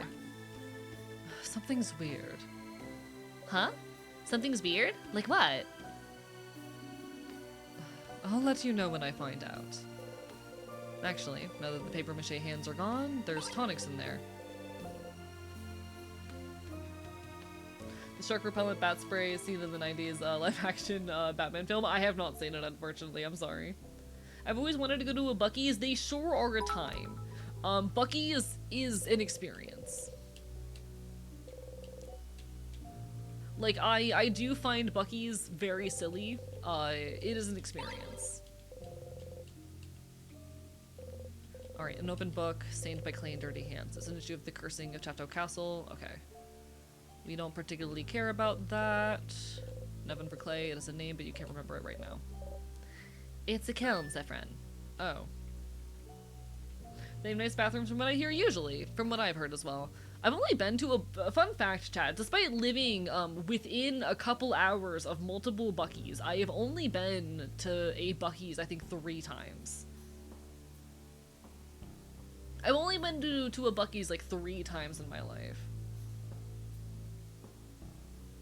Only learned about Buc-ee's last month. Your life must be so much better now that you know about Buc-ee's. Congratulations!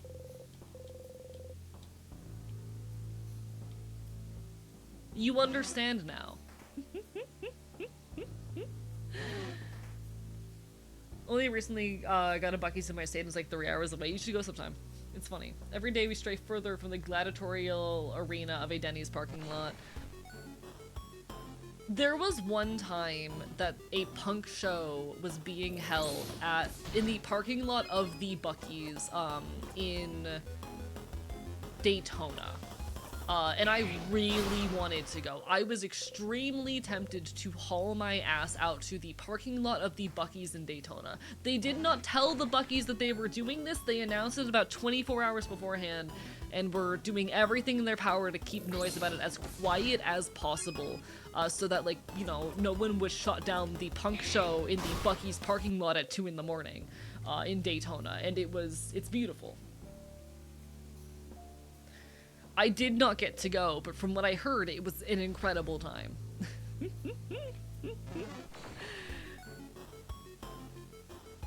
It's too late, Batman.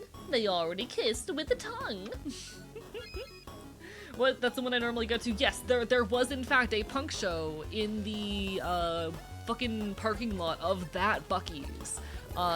And from what I heard, it was this was the weekend of Rockville? I think this was the weekend of Rockville. I really wanted to haul my ass over there. I really wanted to. Trying to keep quiet is hilarious. Quiet about what? Oh, about the show? Yeah. No, they were trying to, like, keep people from talking about it as much as possible, which makes sense. You know, they didn't really want to get shut down by the Buc-ee's staff.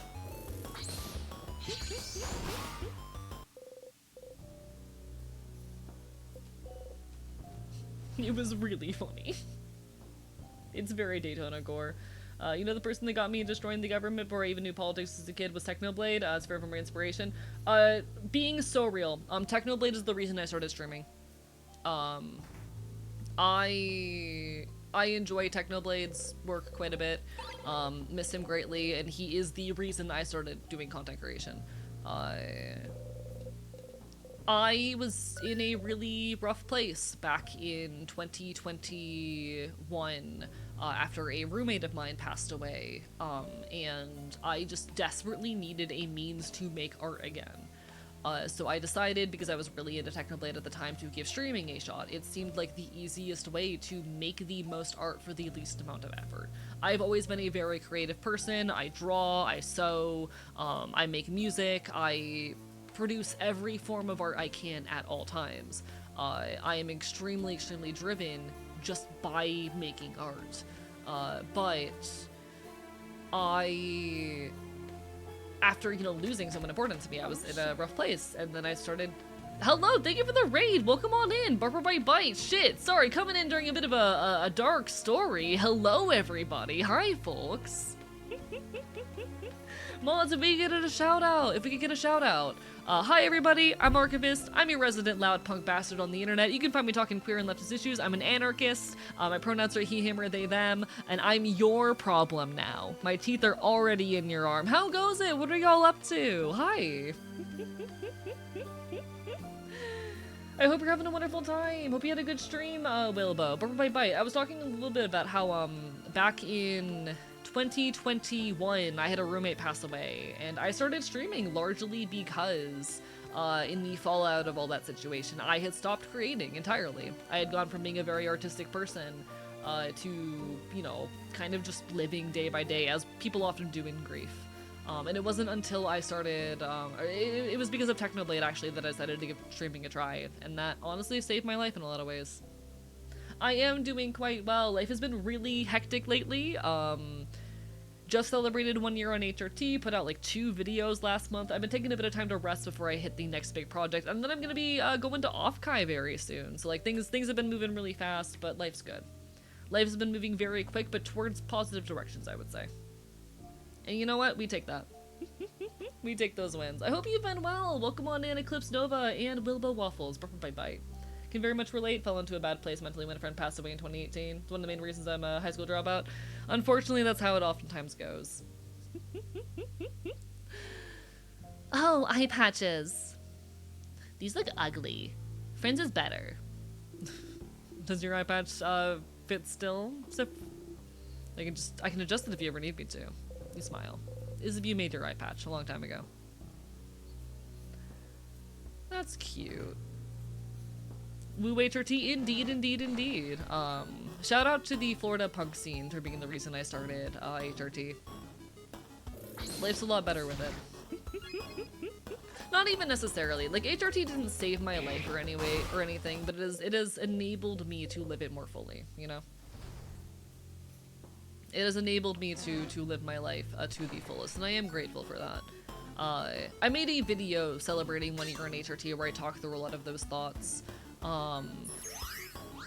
That HRT didn't save my life, but it definitely has enabled me to live more fully, and I would argue more than anything my gender is founded in punk, and in transgression, and in the desire to push every boundary I can. Do you feel called up by the eye patch comment? I may or may not kin Sifrin at this point. Chat, he's just me for real. He's just like me for real.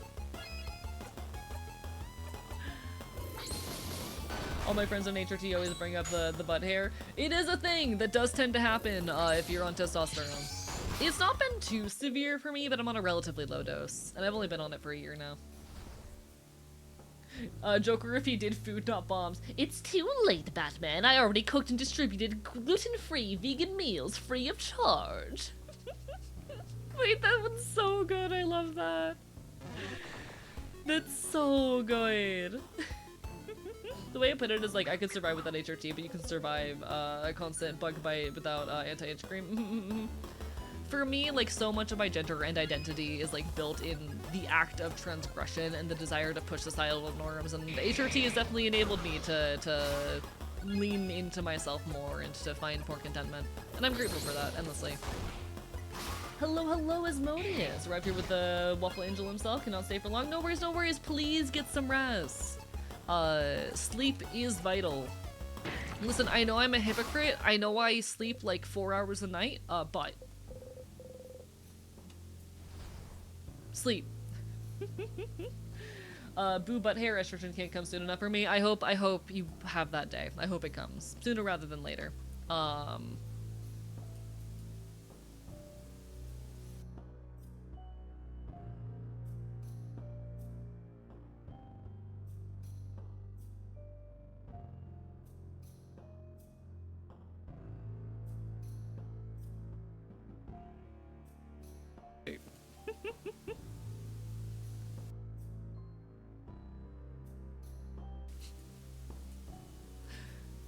Very happy to hear that your HRT journey has been going well. I wish you the best in your further progress. I appreciate it. I do my best. Nah, how do I say? I know HRT is hard to access for a lot of people, and I heavily recommend folks where they can to invest in their local, you know, DIY communities if you're able. There's only so much I can do from Florida, but there are a lot of resources out there in general. And like, if people do happen to be in Florida, I can help even more. Instead of dealing drugs, you're just dealing HRT, and that's beautiful. You take care, Mudkip. Bark bite bite. As someone who lost her job a bit ago, won't be able to pay for HRT soon. I hope the day that you can comes soon, you know? I have not paid for HRT the entire year I've been on it.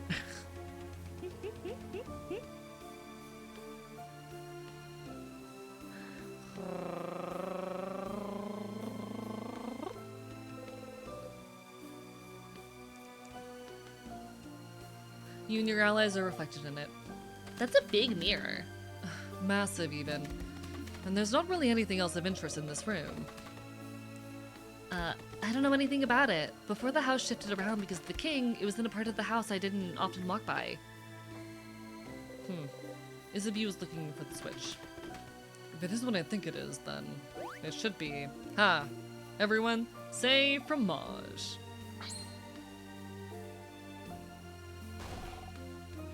On the topic of HRT, progesterone is cool because booze, but also horny hormone, which would suck. I mean, ultimately, it's everyone's individual journeys, you know? You're being waterboarded, they like to do this. Joke's on them, I'm hydrating with energy drink. Fuck you.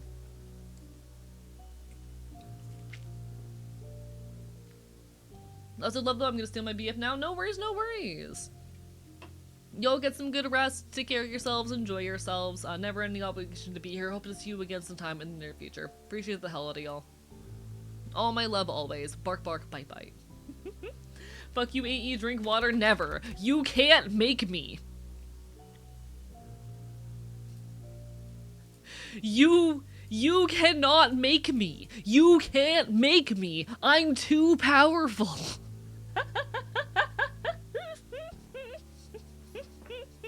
You can't make me drink water. Fuck you. Gun emoji.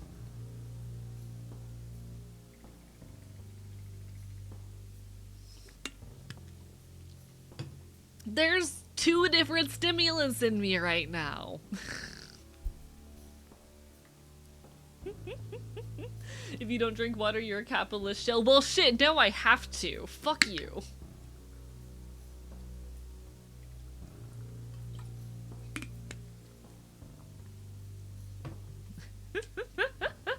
Dehydration is calling and saying that it's stronger than UC. I take that shit as a challenge, actually.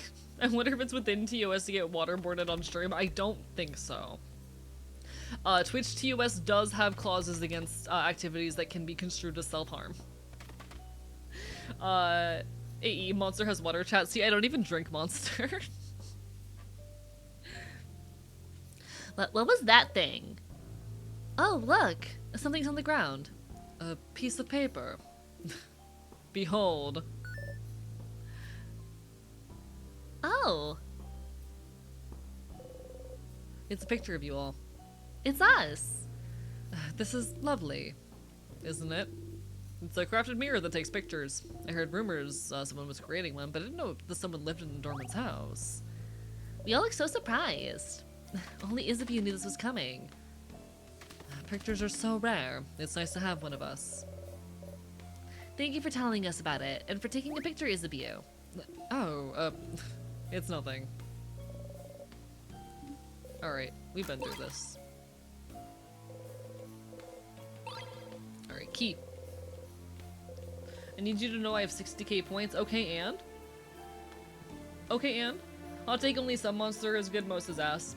I avoid it mostly because they're like, I think, something like 30% owned by Coca-Cola, and like... There's better ones anyway. There's ones that taste better anyway. You know? It's not worth it to me. Alright, so we cannot get into this one yet.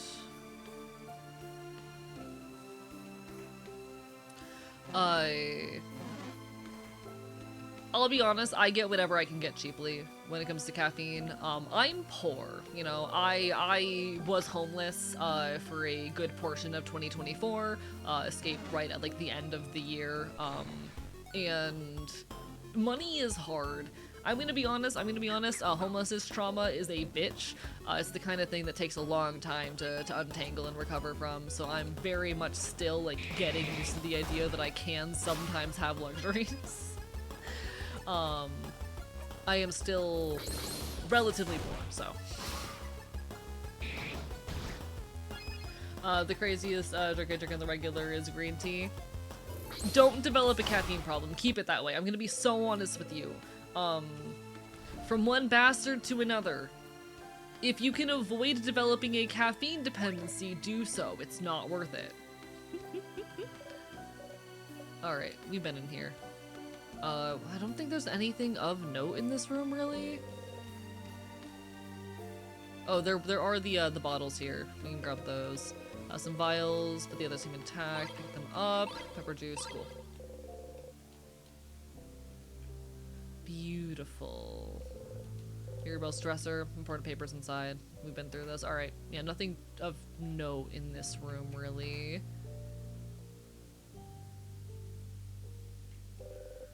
This gate is locked. It's locked by one of those weird word locks. There's something written above the lock, too.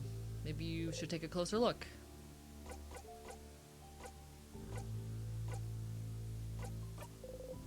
You look at it. Isabel sees her look. Oh, wait, we've seen these. But you can't read it. Such an imposing door, though. I don't remember ever seeing it before. There's some text written above the door, though. Look. It says... Youch. Youch. No, it's just... My head hurts. As someone who has had 5 energy drinks in the span of 5 hours, caffeine is bad for you, don't do it yet. Chat, do not develop a caffeine dependency. I started consuming caffeine during the homelessness saga because I could no longer afford my my medication regularly, and it started off really slow. It started off like, you know, just a couple times a week when I needed it for focus, and eventually now it is a daily habit, and I have like 1 to 2 energy drinks a day, which I know is not much, but I'm very hypersensitive, and if I do not have caffeine in me, I will have horrible headaches, and it's not worth it. It's not worth it. Don't do it. I struggle with knowing when I'm being unhealthy with food, thinking I've had too much sugar or not enough minerality, I'm underweight, need to eat anything. Put food in your body, gun emoji. Definitely come back next time you stream though. Hell fucking yeah, you take care of yourself first and foremost. I appreciate it. Never an obligation to be here, but always a pleasure to have folks. Bark, bark, bite, bite. Is it a dependency if I have ADHD and it helps me act normal? I mean, if it helps you, cool, but it's definitely addictive. For me, it bothers me that I'm at a point where I'm back on my stimulants on my Vyvanse, and I am still consuming energy drinks on the daily to function. You know, that's what bothers me. I don't like that I'm having to consume multiple stimulants every day just to get to a point where I'm not physically uncomfortable.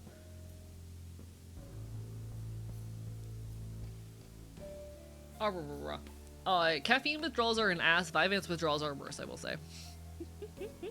Vyvanse withdrawals are hell.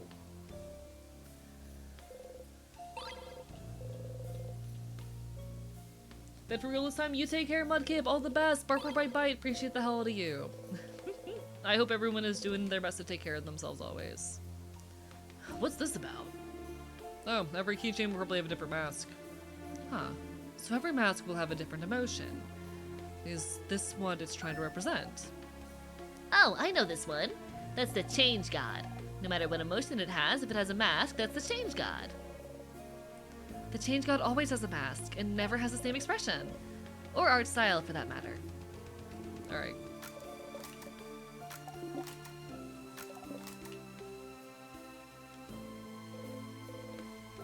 Also, go to sleep. It was a pleasure meeting you. Of course, of course, of course. You have a lovely rest of your night. Take care of yourself first and foremost. Bark, bark, bite, bite. Caffeine almost feels like a drug from what I've heard. If you get caffeine is a drug. Sorry. Apologies if this comes off as like demeaning in any way, but I do want to be perfectly clear here. Caffeine is a drug. It is. So is alcohol and nicotine. So is your over-the-counter pharmaceuticals, your you know, Advil, ibuprofen, etc. It is a drug. It is definitionally a drug. A drug is not a statement on the healthiness or medicinal value of a substance. It just means that it impacts your neurochemistry. Actually, is there, it's not even specifically neurochemistry. Is there a dictionary definition of drug? I'm very curious now. What is the definition of the word drug? Because it's more than just neuro.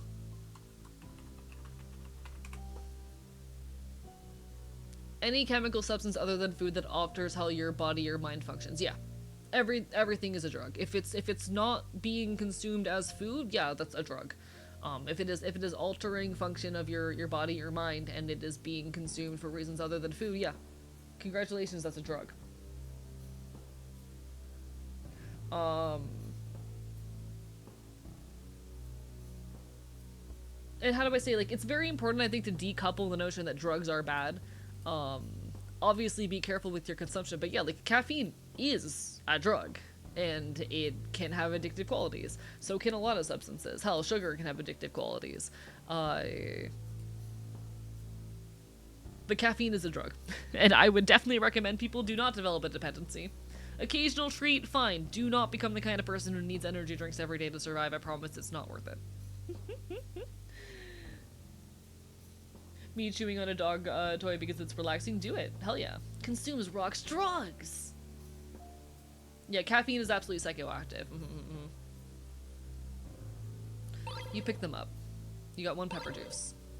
Cool. Most things are drugs. The closet is filled with many different types of clothes. Oh, look at this shirt. It is the same material as your cloak, right, Sif? This also looks incredibly warm.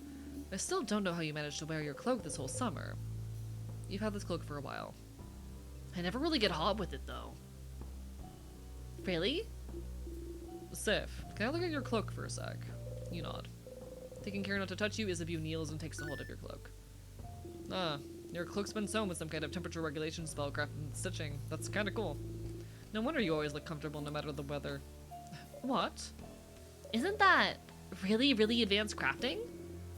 Ah, it's also been crafted to make the cloak grow with you. Must have been incredibly expensive unless it was handmade. How long have you had this? You shrug. No point trying to remember. Consume the funky mushroom drugs!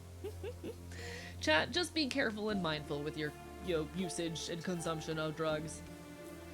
Drugs are not in and of themselves harmful or evil, necessarily. Just be mindful.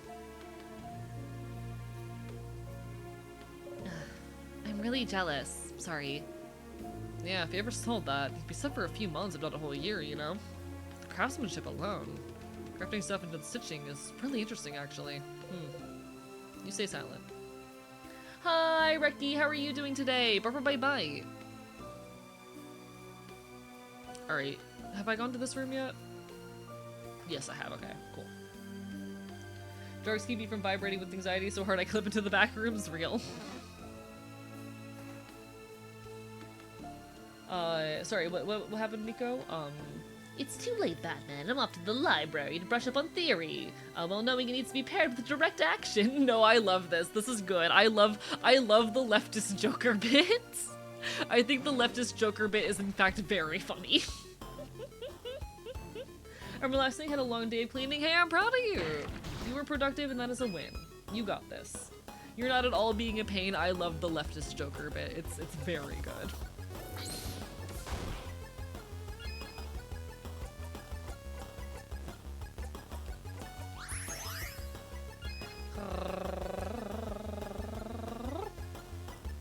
Alright, we need to just do this. There we go.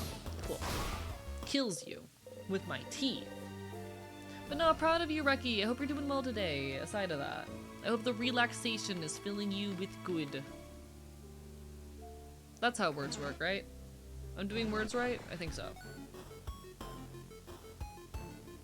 Hope you're doing well too. I'm doing my best. I would say I'm doing pretty good. I was not very productive today, but that just happens sometimes. We all have those days. Not every day is gonna be the biggest win. Kills you. Joker at the Food Dot Bombs meeting to try and disguise a big round cartoon bomb in his jacket because he's mutual hate at 3 and threatening Batman at 4. It's really funny. It's very funny. Alright, key time. Cool. If meaning was conveyed, words were done good enough, good enough. Nods, nods, nods, nods. Words hard, we do our best with words. I try my hardest 2 words. Alright, we got this. What type are you again? Okay, you resist, which means you're rock, which is we need paper? I did it. Perfect, alright. Kills you, kills you, kills you.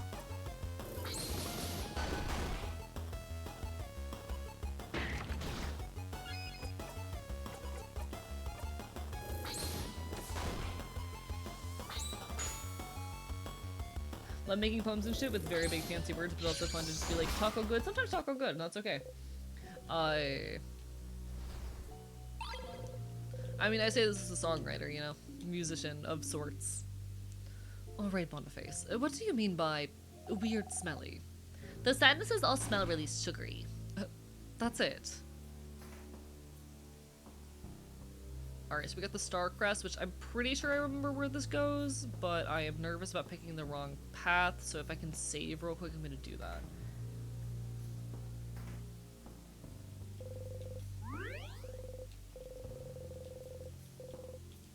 Save your progress, yes. Perfect.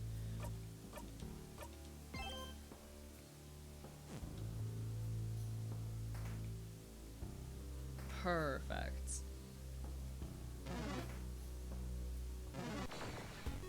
Rude. You know, I haven't had a chance during any of the loops to check out the alternate paths off of this area yet, but I feel like that's something I'm gonna have to save for the future, because this route's a special one. We are in the midst of the big important one right now. Protein and vegetables and flatbread was humanity's greatest invention. What do you guys put on your tacos? I'm more of a burrito guy. But I tend to be like I tend to do a lot of just like, I'm gonna be honest, I'm white as shit. I am not immune to the draw of white person taco night. I'm having that ground beef with like the taco seasoning packet. I'm putting some cheese and sour cream and lettuce on there. I know, is it authentic? No. Do I care? Only a little bit.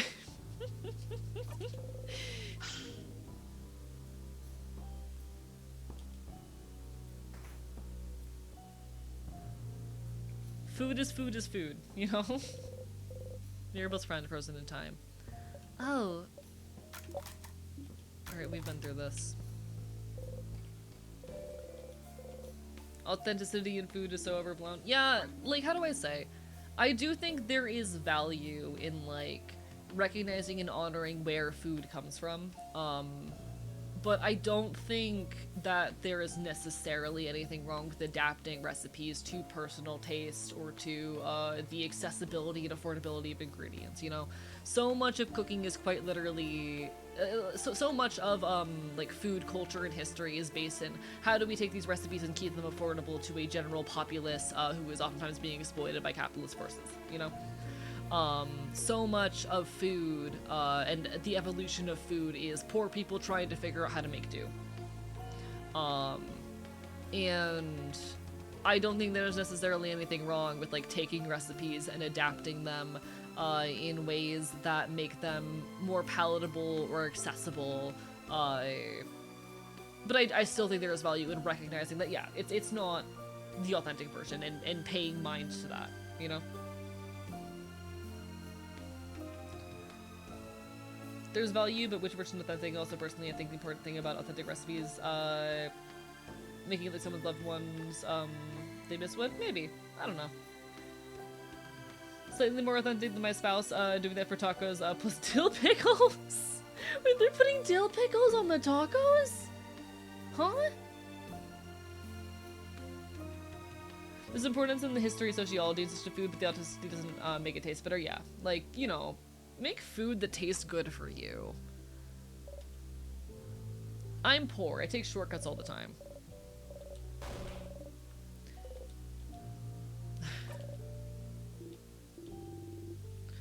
There's a piece of paper stuck to the door. Can I see? Mirabelle's looking at the note intently. Where are we going? Let's go, let's go! Yes, let's get going. I've pickled peppers in my tacos, but like cucumber pickles, yeah, that's odd to me. Putting pickles in a taco sounds very odd to me. I've never heard of someone doing that before. Wait, over there, isn't that a bathroom? Seems so. Bathroom. Bathroom. Bathroom. Bathroom. So, does anyone need to go? Raise your hand. Just so you know, if you do need to go, when they make books about this moment, I'll be sure to mention how we needed to stop for a bathroom break. Alright, let's meet back here once everyone's done powdering their nose. I love that this is just a scene in the game. Cucumber pickles, yes. Shake my head, that makes them happy. I mean, hey, if they're enjoying themselves, whatever. But that is... I've never heard of that before. Like, I'm not being judgmental, I'm just confused. There's a difference. Like, I'm kinda curious. Next time I make a burrito, I might try and throw some pickles in there and see what happens. But no, like...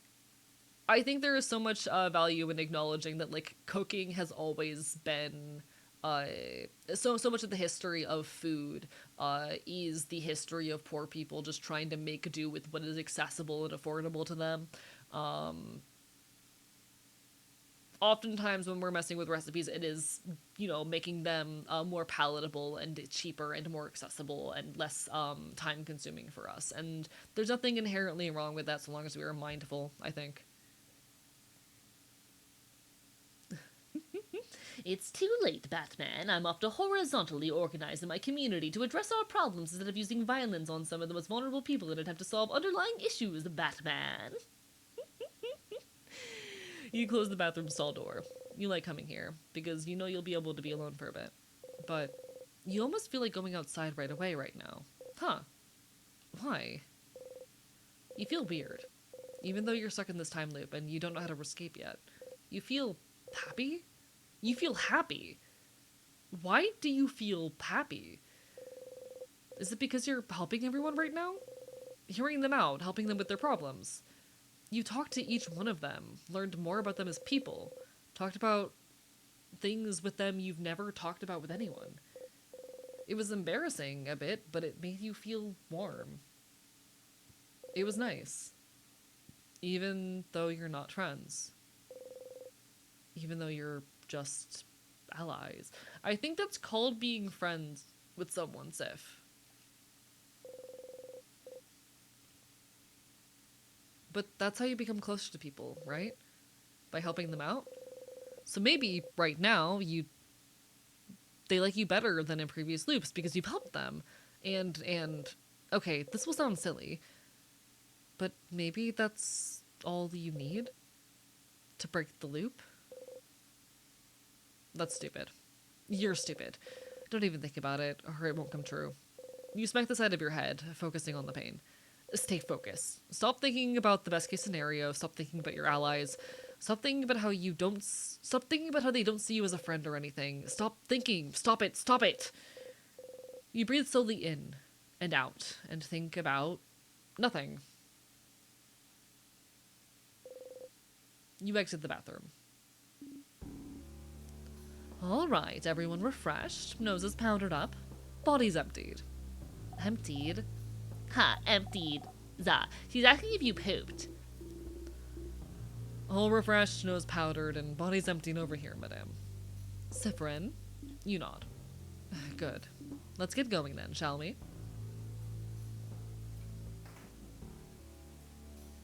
I like Sif a lot.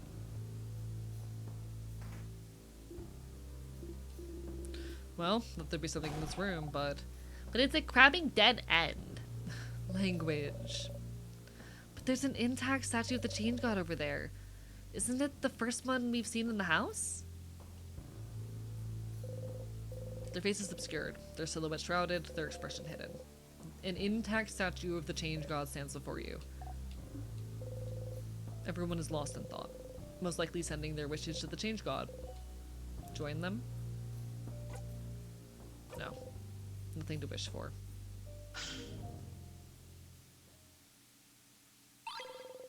You found the key knife. Cypherin? What are you holding there? A knife! Did the Change God give it to us? Huh? No, it can't. I think they did. With it we can... Ah!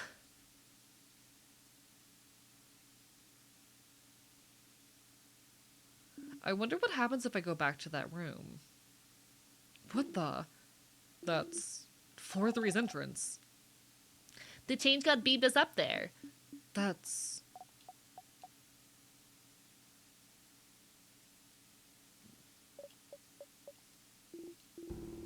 Well, at least we don't have to backtrack. I'm not gonna ask questions. Thank you, Change God, for the spoon. Thanks, Change God. Thank you. You and Odail look at each other and shrug. Thank you, Change God, or expressions, or whichever deity gave us this knife. You don't want to say thanks to it out loud. I kind of want to see what happens if I walk back there. Chances are nothing, but I'm very curious. I want to know.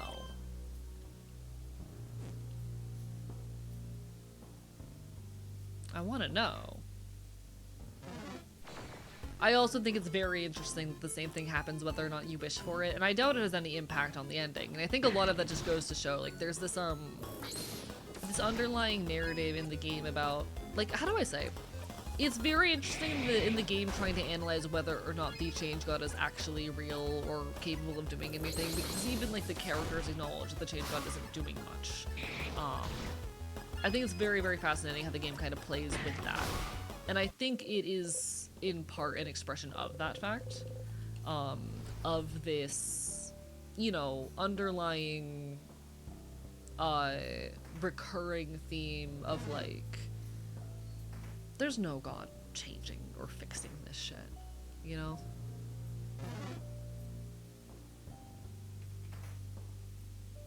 That all of these events have been the work of people. Nothing else to do in here.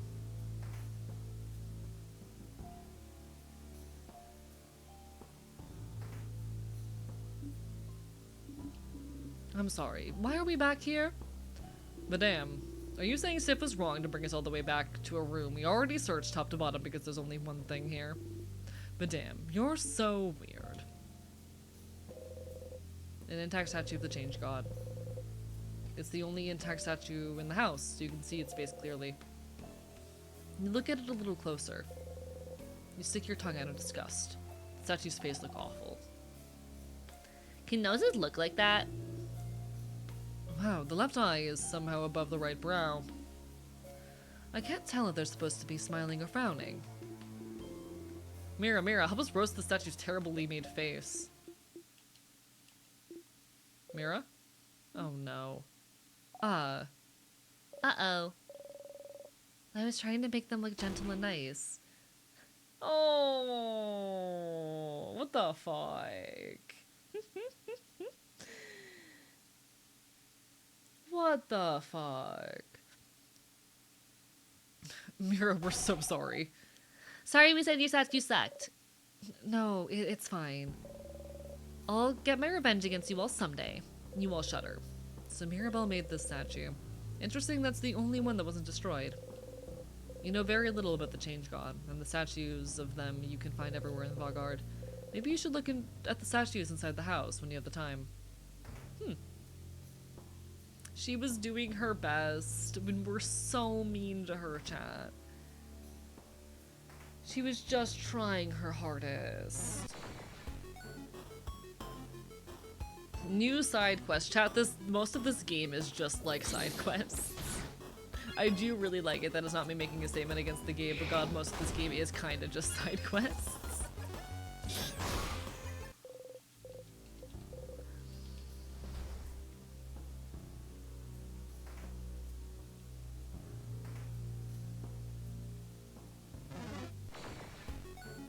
All the side quests. You are expected to just be looping around constantly, I think. I think you're honestly expected to loop a lot more than I tend to loop.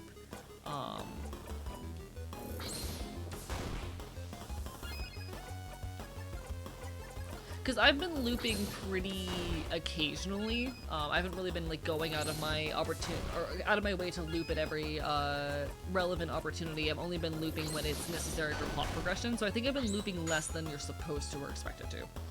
Hello, Hunter! Bye bye. And I think I've missed out on some of the side quest type content for that reason. Whoopsie.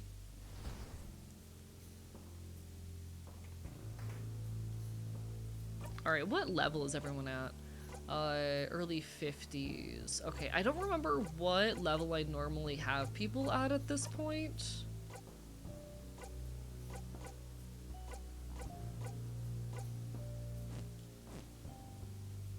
I don't remember where I normally have people at this point in the game. Hi, Lycan, welcome home. Bye bye. Game going good. It's been a nice stream. We probably won't be live too much longer because this is my second night of doing 7 hours in a row and the fatigue is starting to get to me. But we're pushing on a little bit longer.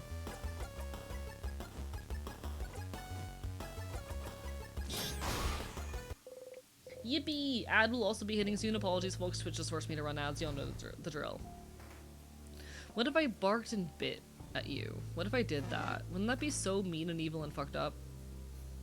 Are there any other statues of the Change God that are accessible to me right now?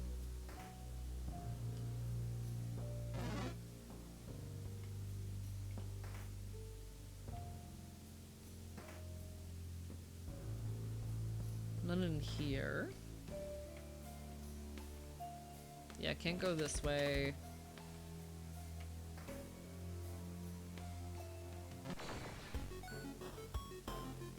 Proud of you, got 7 hour 2 streams in a row. Yeah, me too, honestly. Like, for me, I've been disappointed at myself how often I've been ending at the 6 hour mark lately just because I've been fatigued and struggling a bit. So the fact that I've been able to go a bit longer pretty consistently has been nice. And like, I'm never gonna push myself beyond my limits on a given day. If I know that I need to end at the 6 hour mark, then I need to end at the 6 hour mark. I'm not gonna push myself for long streams if I know it's gonna be bad for me. But it's been very nice seeing myself able to get this far. Are there no Change Gods? Oh, there is one Change God statue. A broken figurine of the Change God. Yeah, so there aren't many Change God statues on this floor, it looks like. Interesting.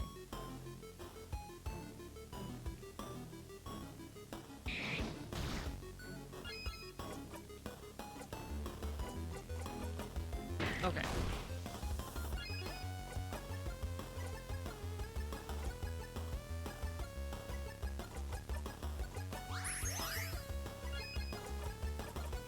Here we go. Fuck you.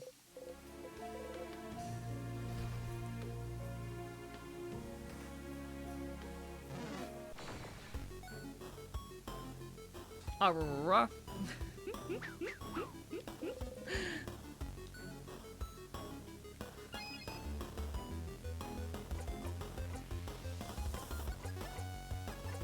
Oh, interesting. This is new. Regenerates 10% of HP every turn. Fascinating. I'm gonna be so honest. I don't know when we're gonna need power, like abilities this powerful, but cool. I don't know when we're gonna need them, but nice. Anything new? Yeah, we have Shining Life now, so that's good. That's the important thing we needed for Mira.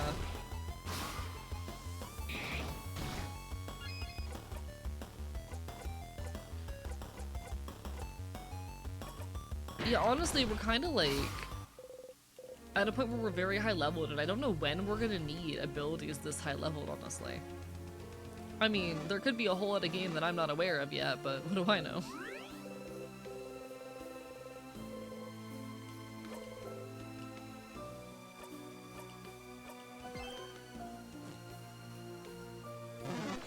Alright.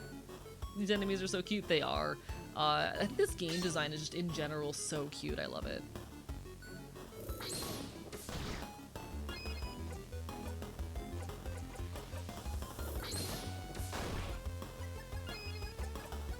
We're so powerful.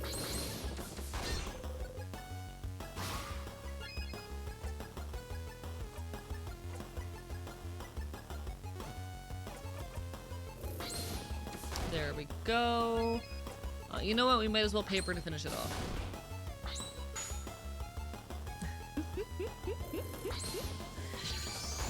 Thank you for the curse of scuff, Nico. Barber, bye bye.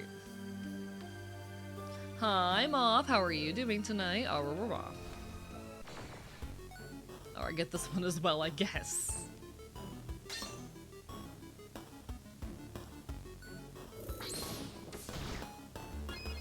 I like the fact that the enemies are named after somebody named for sadness in French. I think it is a very cool theming. I think the theming in this game is just very well done in general. It's a very cute, very fun game. Heavily, heavily recommend for anyone who's a fan of like RPG Maker, or just cute, wholesome RPG style games in general. It's quite fun.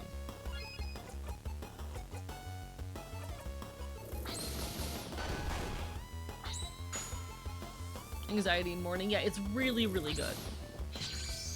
Morning is just this little guy, like it's really cute.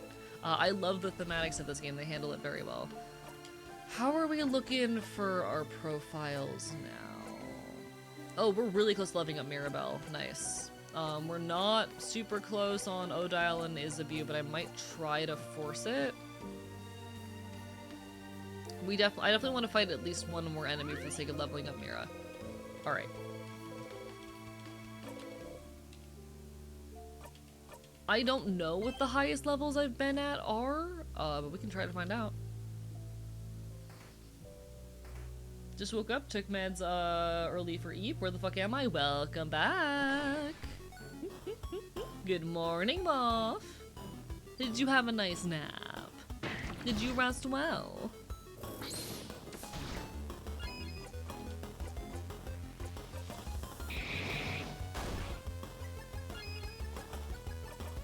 There we go. It's interesting that anxiety is guarding Morning, lashing out while Morning can't muster a damaging attack.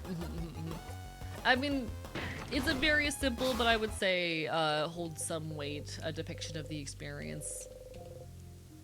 Ooh, okay, new craft skill, Mega Sparkle Heal. Okay, so we're definitely beyond anywhere we've been before level-wise, which is good to know. Oh, thank change. I'll be able to help out more.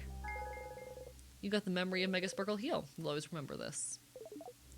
When equipped, your housemaiden will be able to use Mega Sparkle Heal as a skill, even if isn't at level 52. It's a skill that heals all allies for 80% of their HP. It's also the last skill your housemaiden will be able to learn by leveling up. Don't push her too hard, Stardust. Got it. Okay. In that case, I think we're gonna go after the boss.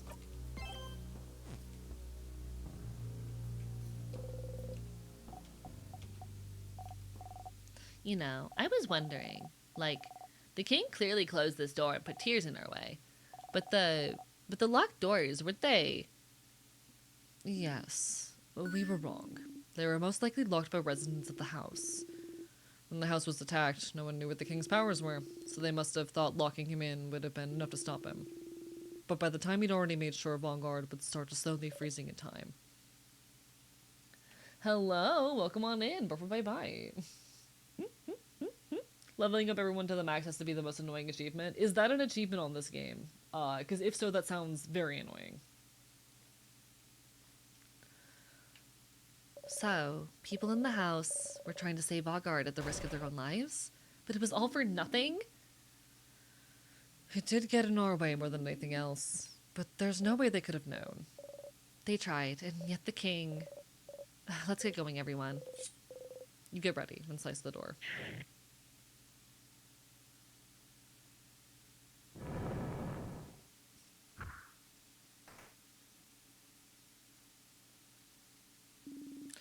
Got it. Okay, what's the maximum level for everyone then?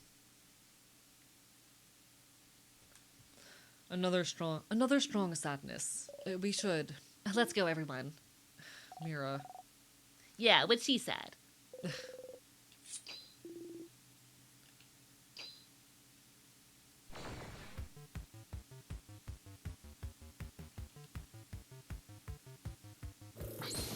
You got this.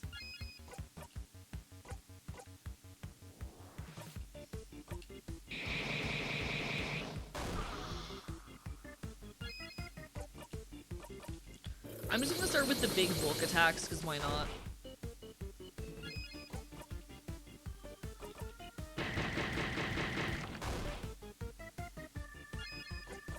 And we will... Oh! I forgot I could do this. 75 for the party, I believe. Something high for Zipper, maybe 99. Got it. Noted. That, I do really want to 100% this game, but that's going to be frustrating in that case. Oh, I'm not looking forward to that then. I'm not looking forward to 100%ing this in that case.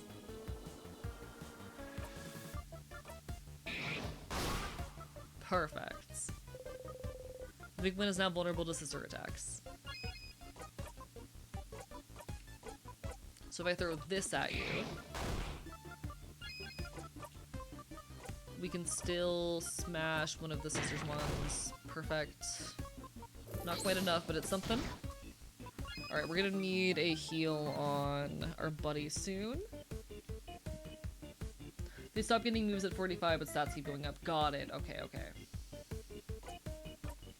That's annoying. Noted.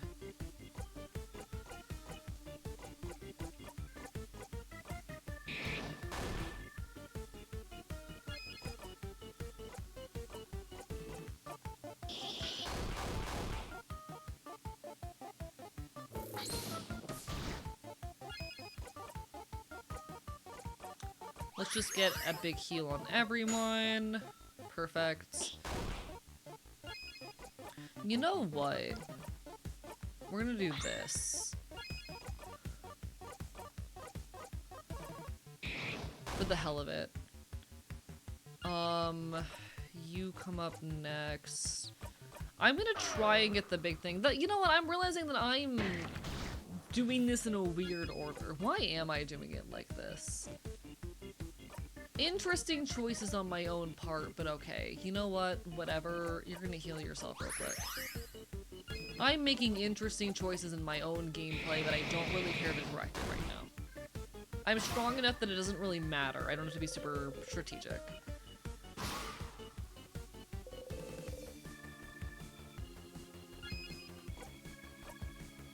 I'm at a point where it does not particularly matter.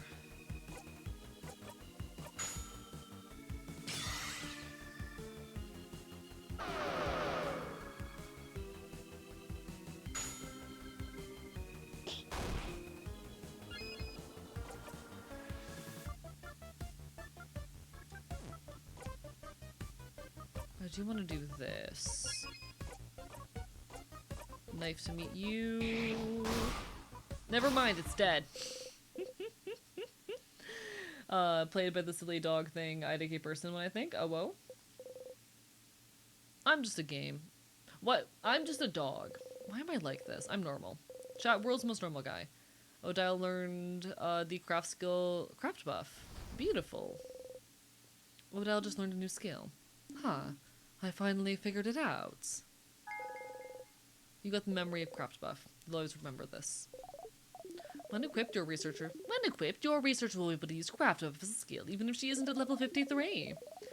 Craft buff is a skill that strengthens one ally's resistance to a craft type for a few turns. Come on, everyone, let's keep going. Alright. Beautiful.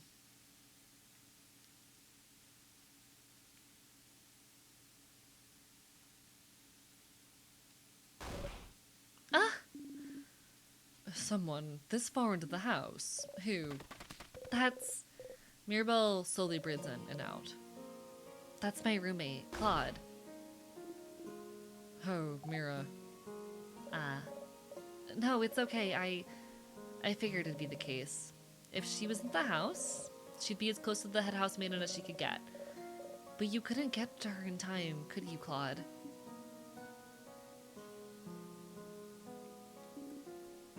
Mirabelle. Are you okay to continue on? Yes. Like I said, I was prepared for it, and we still have a king's butt to kick, so we can save everyone, don't we? Indeed we do. Let's go ahead and kick that crabbing king's butt. He wouldn't know what hit him.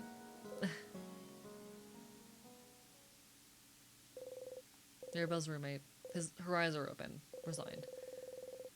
She was the one who was getting ready to make a bomb in Mirabelle's warm room, wasn't she? She's holding something tightly in her fist. You kneel down. It's a small vial labeled secret ingredient. Interesting. We're gonna need that bomb eventually. Another safe room. Alright, I don't know if there's any more dialogue in here that's important. Will this be different somehow? Oh, interesting. Hey, Mira, everything good?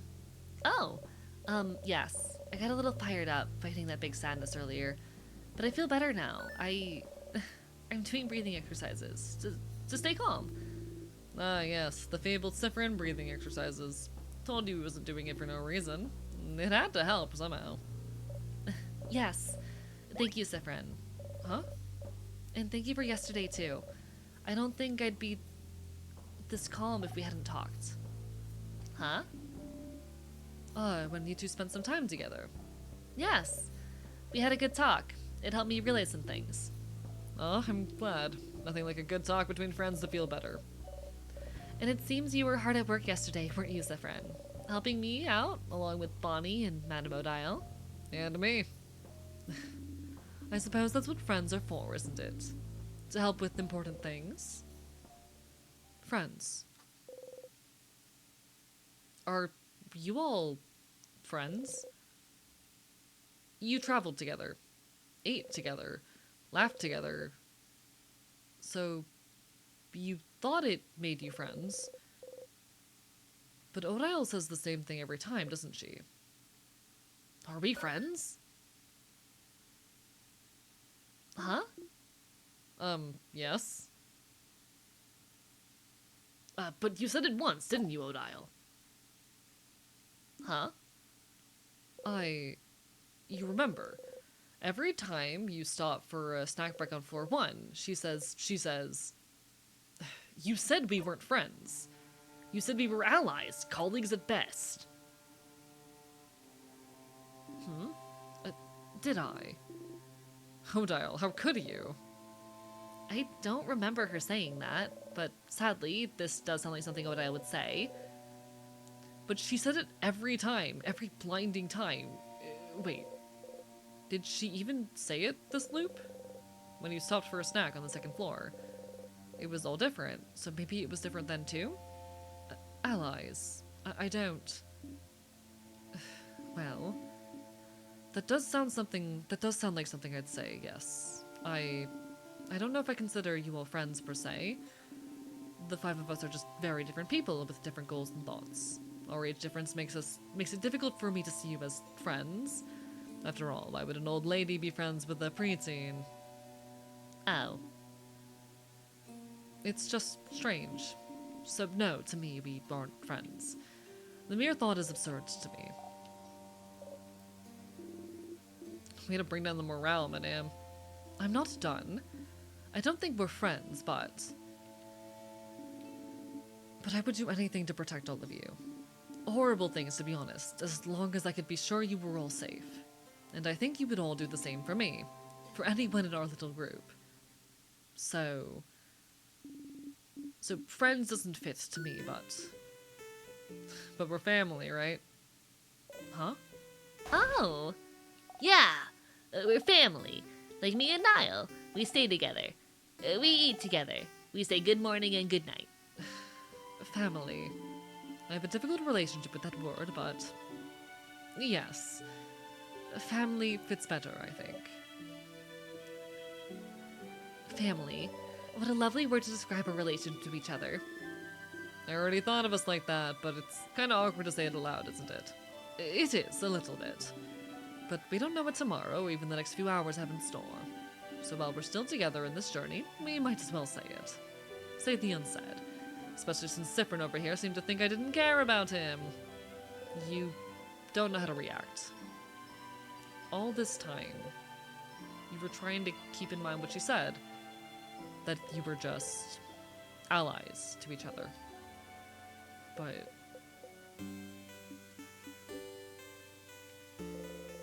Odell reaches over and ruffles your hair. Don't think so hard, Sifrin. Quite honestly, it doesn't seem to work out very well for you. So mean, madame. Sifrin's hat is all lopsided now. You look funny like this, friend. You readjust your hat and hide your face. They all look at you, smiling. I'm bored. Snack time! I have, I'll start with the worst one. Alright, cool. This is my favorite game. It's a very, very cute game. Starting to feel tired myself, so I was able to do a lurking to get some sleep. Of course, take care of yourself. I probably won't be on too much longer. We are coming up to like the 7.5 hour mark, and this is the longest stream I've done in a while. I'm tempted to try and hit 8 hours, but also... Y'all, should I try to hit 8 hours? Should I do that? Should I try? Should I try? From yesterday's dinner.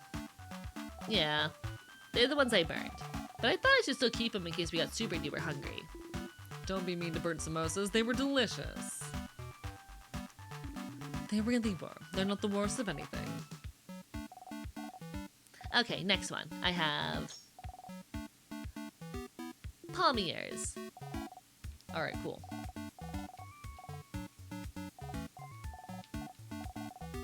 Okay, I've never tried it before, but I think I cooked them well. Ta-da! Malunga fritters. Cool. I think if you're up for it, don't push too hard. I will say I am already starting to feel tired, but I'm tempted to try, you know?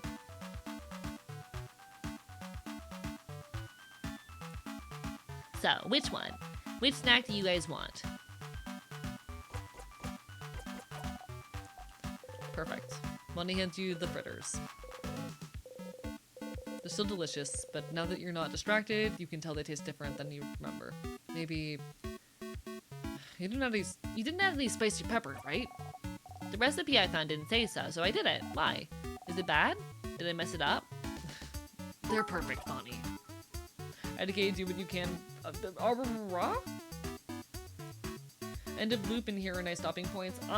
The one thing is, like, I don't know how long of a cutscene we're gonna get stuck in after this, but we can at least try the king fight, you know? They're not, but they're close. You just feel like they're missing some spicy peppers for some reason. Still, you get ready to eat them all. After eating your snacks, everyone's health has been restored. As you eat, you look at everyone. They're smiling. Happy. Sometimes one of them sees you looking at them and smiles at you. In this moment, you are loved. You know, I have a good feeling. We'll definitely kick the king's butt. Kick the king's butt. Kick the king's butt. All right, everyone. Let's finish eating our snacks. We have a king's butt to kick. Nothing much longer for an end of loop ending. There might be a big cutscene if we win, but you know, we can try. Yeah. I'm down to give it a shot. I just don't remember if there's a save point after the king, you know?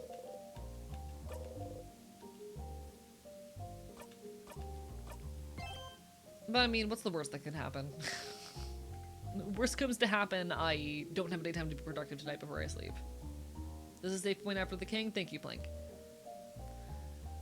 The king must be up ahead. Are you ready? Ready. Yeah, if there's a save point after the king, then I'll be good. And I will be save scumming until we get this right.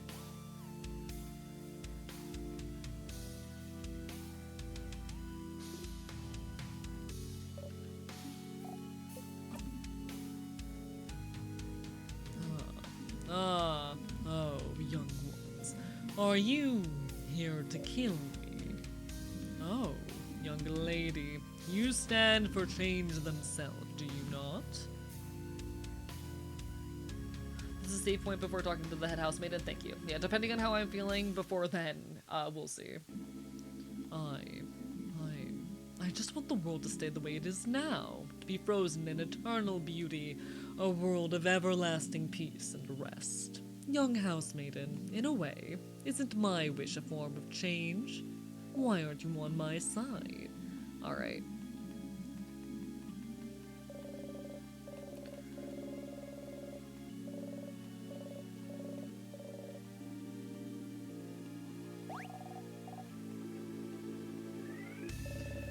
We've seen this all before.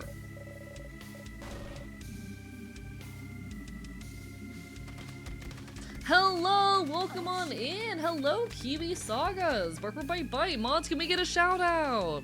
Hello, folks. Hi, I'm Archivist. I'm a loud punk bastard here on the internet. You can find me talking queer and leftist issues. I'm an anarchist, a bastard. My pronouns are he, him, or they, them. It's a pleasure to have you. How goes it? Thank you for the follow, I appreciate it. Currently, we're about to fight a king, because I fucking hate the government.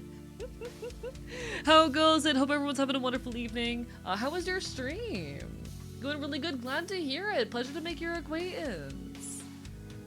What were you up to? You're playing my favorite game, so I had to raid. Well, welcome on in, it's wonderful to have ya. We are about to fight the king. Spoilers for anyone who hasn't seen this game before, we are on the big loop where you go through the work of, sorry, they're making me normal. Give me a second. There we go, I'm normal now. Chat, I'm handsome. I'm handsome now. We're going through the big loop for the first time where you like make everyone happy and do their requests and whatnot. Which is cool. And we're about to fight the king, and we're hoping to get some more cool information and learn more about what's happening. Perhaps, we might even break through the loop. Who's to say? Congrats on the 1.0 debut, I'm so proud of you. Hell fucking yeah, glad to hear it. I'll definitely have to poke my head in at some point. We love to see folks winning. We love to see folks, like, I'm so happy that there's still people, like, becoming VTubers and debuting new cool shit in this day and age. That is such a beauty and pleasure to see. I'm so proud of you. Hell fucking yeah. All my love. Bark bark, bite bite. Alright, in any case, we are cutscening right now. I appreciate the love, everyone. Oh fuck, whoopsie. Everyone, please make sure you take care of yourselves first and foremost. It is a pleasure to have you. If you need some food, some water, some rest, do what you need to do. I know streaming can take a lot out of us. I am literally 7.5 hours into my stream at the moment, but do what you need to do. All my love. Apologies if I'm a bit scattered. 7.5 hours would do that to a motherfucker. You gonna raid and dash, but I'll follow. You take care of yourself first and foremost, always. I appreciate the hell out of you. It's my top game of all time. It's very good, and I'm really enjoying it. I've been loving playing this. I'm really tempted to try to 100% it after I beat it on stream and everything. You look back at the king. Right one. Do you remember? No new dialogue? I remember you. Is that so? We shall fight, and we shall see which side the universe favors. Alright, let's see if we can beat this in one. I'm still very bad at this. I'm still very, very bad at this fight. I cannot do it consistently. Get ready, everyone.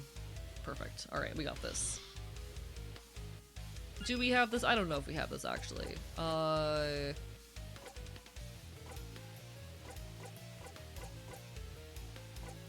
We can ask, right. I forgot about this. Anything new? Alright, we can ask why he calls himself king. Oh. I've dedicated my will. Oh shit. Is more than just the wheel of... I've decided my will is more than just the wheel of Vanguard. Thank you for the follow, bar for my bite. Vanguard doesn't know. No one knows that I am doing what needs to be done. They do not understand. Someone who selfishly does what needs to be done against the will of the people in Vanguard, the person can only be called a king. So you know! So you know what you're doing is wrong, and that no one wants to be frozen in time.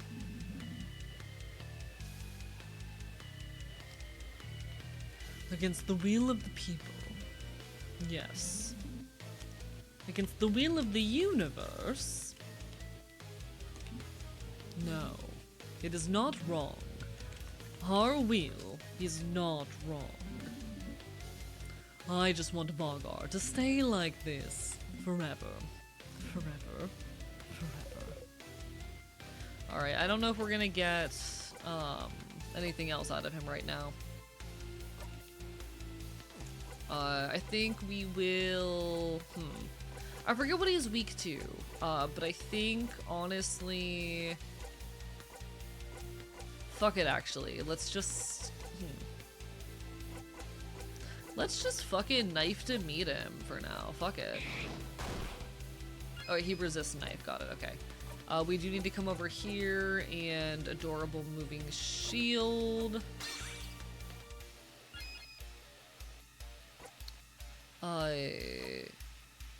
We will win. Get that big buff. And craft break.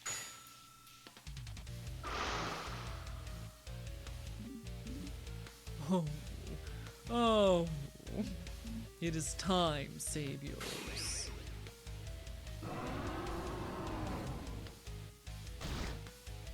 Barely take any damage. Beautiful.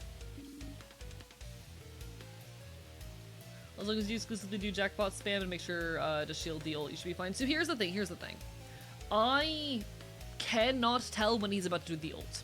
I do not know when he's about to do it. That's the big point that I've been struggling with in past runs. I will not know that he's about to do his ult. Optimal play involves finding the AK-47 under Odile's pillow in the previous town. God, I wish. If only.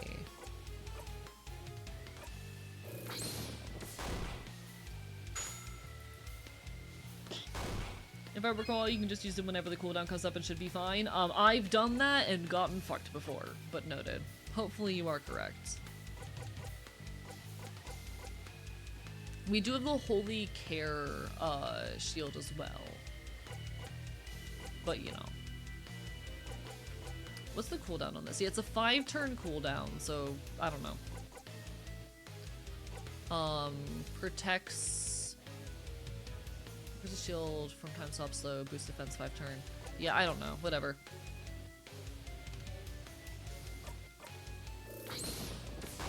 Speed and buff durations in this game are weird. Yeah, I've noticed. So we're just gonna jack spot spam for now.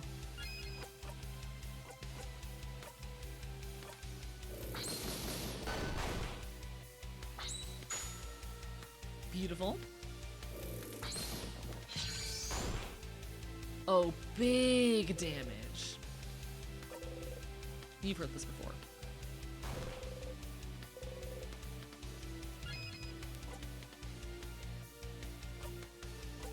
Alright. I'm gonna, just for the hell, regenerate everyone, I think.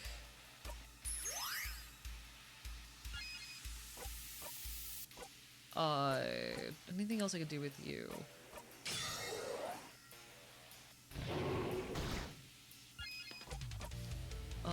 We just continue paper attacking, I suppose.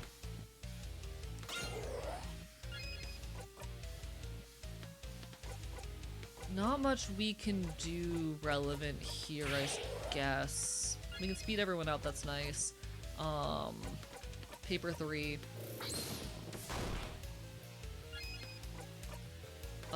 Still cannot artsy silent burst. Yeah, not much you can do.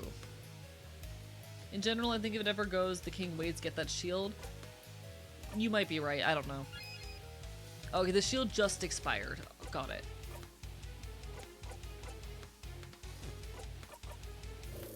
The shield, I think, just expired. The king's tears disappeared and healed the king. So not for this part. Sure. You've heard this before. I think here, yeah, the king waits, so we need to get that shield up again now.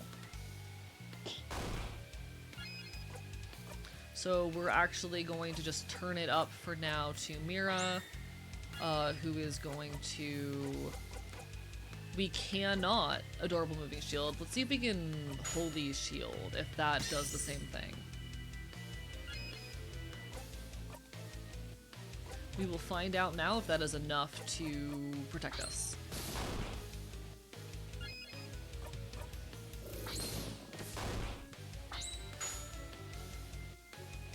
Big attack.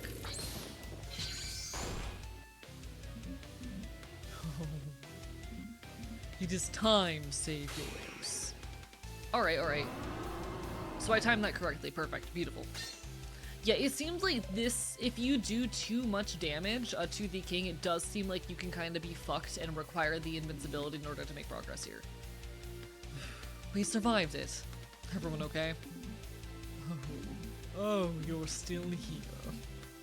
Alright. We can rose-painted glasses. We can artsy silent burst. We can still can't use either of yours, so we'll just regular paper.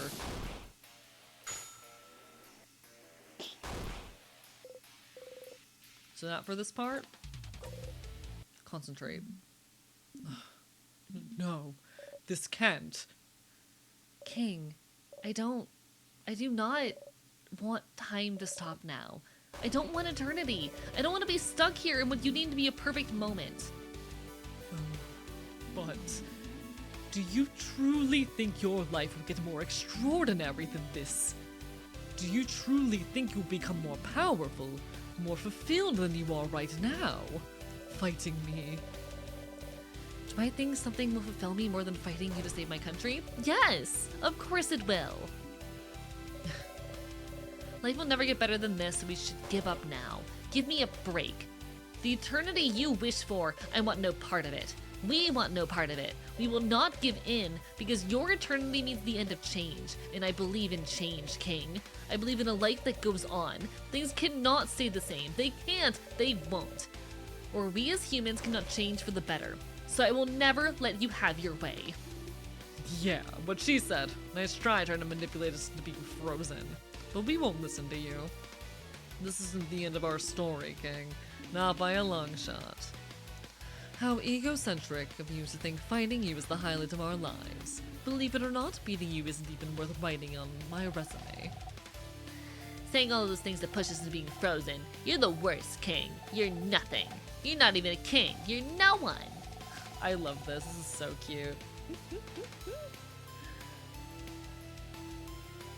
You're just a dumb baby idiot who froze the country in time for dumb baby idiot reasons.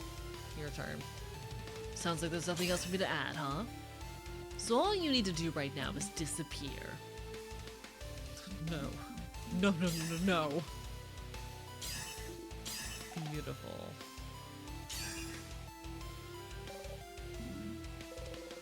You attack the king with all you've got.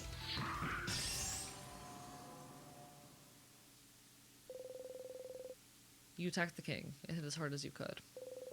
Mirabelle's attack brings the king to his knees. No, I can't. I can't disappear. Not yet. Not when. I still can't say it. Oh. Tee.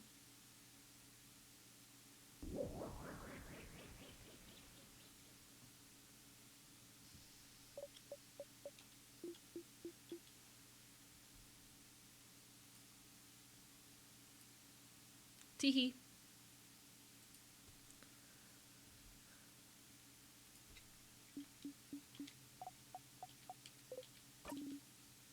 Mirabelle, that attack of yours. Did it work? The king isn't here anymore. So we won. We won. Everyone, we did it. He's gone. The king is gone. Huh? Holy crap, that was scary. We did it. We did it. Oh, it was close for a second there. Is it truly over? You're happy to see them happy. We did it, Mirabelle. We did it. They all scream happily. You remember to join in. So, what now? Oh, What is it? the people around us, I can feel them coming back to normal all over Vaugarde. Really? So then, the head housemaiden, I can feel her, she's okay. She's okay. She's just ahead, come on. We have to tell her that everything's fine. Beautiful. You lead the way once more. Save point below? Oh, my bad. Whoopsie, guess we're stuck in this now. You put yourself in front of Odile, so you just have to see how impossibly high you are. Clouds. So high. Madame, you okay? I'm fine. Sifra protected me from the worst of it. You stand on your tiptoes. Look at the ground and take my hand, Madame. I won't let you fall. Thank you. Come on, everyone, come on. The head housemaiden is just ahead, come on. That'll beat up. One step at a time, Madame. Let's go. Let's go. Can't go back. Alright. It's fine. I'll live. I'll survive the cutscenes. It's a pillar.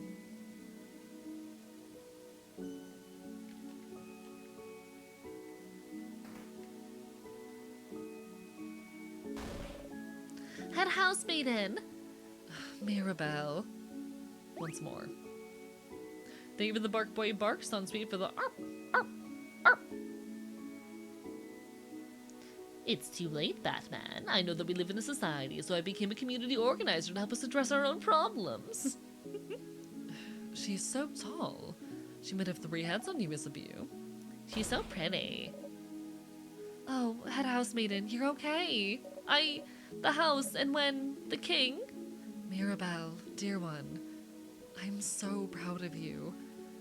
Look at you, the savior of Vaugarde. You saved the house and the whole country of Vaugarde. We all owe you a great debt. All of you. You smile.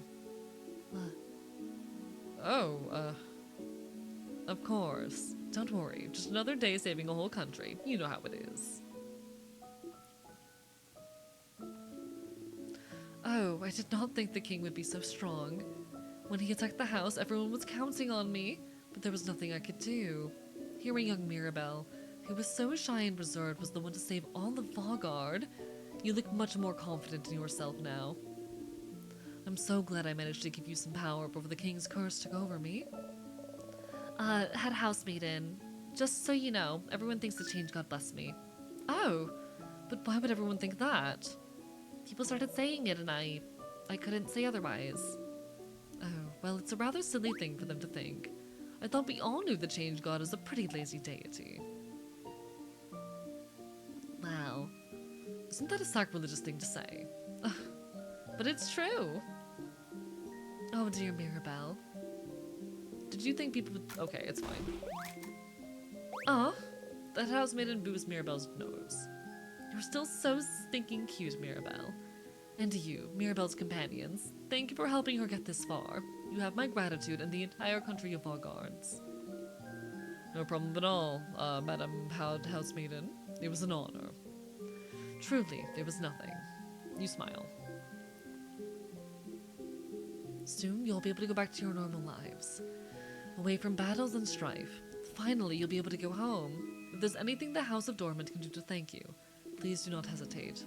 But for now, bask in the feeling of a job well done. Here again. Last time you got here, you looped right back to the start of talking to the housemaiden, didn't you? Is the loop breaking when you talk to her?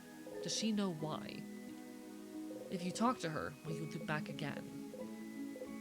But you managed to beat the king, didn't you? Together with your family. You didn't think helping them the day before would amount to anything, but time changed a little, didn't it? Even if it wasn't much, it changed. It changed. You know them now. You're a family.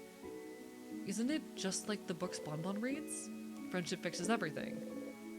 So if you talk to everyone again, talk to the head housemaiden again, maybe something will change too. You should talk to everyone.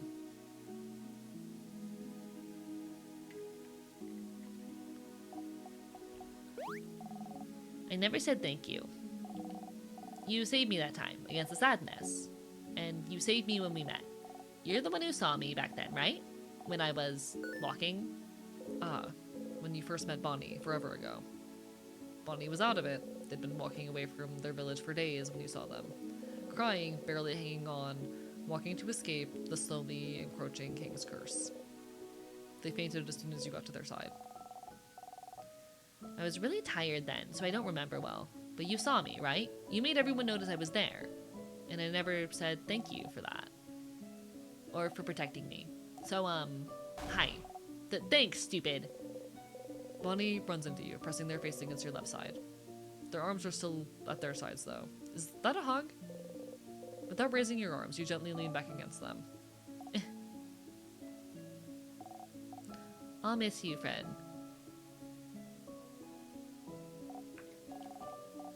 I know you'll leave soon, but, you should come by Bambouche one day, so you can meet my sister. So I can say, that's friend. They help me a bunch. They're really cool. So come see me sometime, yeah? Promise? Yeah, I'll come by. Yay. I'll be waiting for you, friend. Bonnie smiles at you. Hi, Sifrin. I know you may be tired of hearing this by now, but I'm glad we talked yesterday. I've always thought change was about changing yourself and only yourself. If I couldn't be how I thought I had to be, clearly the fault was mine, you know? It's my responsibility to change, even if I don't want to. That's what I thought, at least. But even you, Sifrin, can understand what I'm going through. If you're the same, even in a small way, then I must believe that I'm not the only one feeling this way about the change belief either. And if I'm not the only one feeling restricted by the change belief, if there's more people out there feeling the same way than I do, then shouldn't the belief change instead of us? I have a lot ahead of me still. But I never would have realized this without you, Sifrin. So whenever you're done traveling, or if you'd like to stay someplace for a little bit, maybe think about coming to visit Dormant? Just to say hi. But you don't have to. It's all just an idea. I'd like that, Mirabelle. Oh. I'm glad we're friends, Sifrin. Don't forget about me on your journey, okay? Mirabelle smiles at you happily.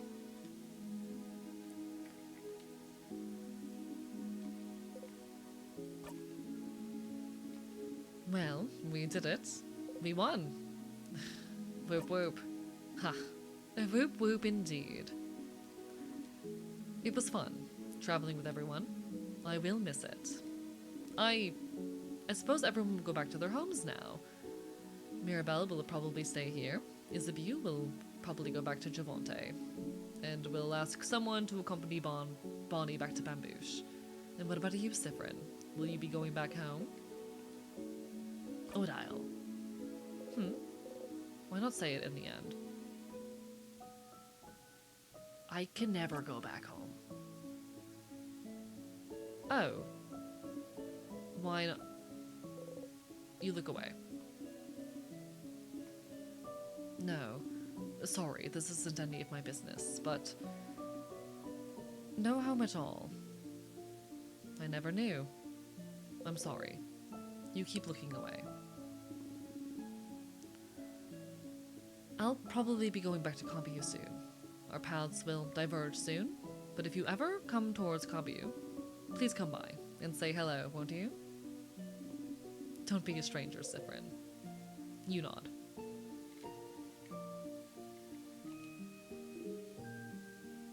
Sif, we did it. We beat the king. Time for that talk then, huh? Indeed it is, buddy. Okay, so, the thing I said I would tell you is Isabeau stares at you thoughtfully. Never mind. Huh? What is it? No, it doesn't really matter that much. I really want us to have a feelings talk about your feelings before we go our separate ways. And I can always tell you my thing after that. So, never mind. Sorry. I'll tell you later. But you could tell me your thing now. wow, you're really curious about it, huh? But nope. I will not say a thing. Oh. But I will say something, though. I'm glad we're friends, Sifrin. Oh. Somehow, you feel a little let down that I didn't try the usual thing. But I'm glad we're friends too, Lisa. Oh. Oh. Aww. Oh crap, I think I might cry. We're friends. You're friends. Isabeau's cheeks are dark. You're sure yours are too. You both smile. Gay! Gay people! Chat gay people. I hope you'll at least visit sometime, Seth. Our journey is over, but don't be a stranger, okay? You nod.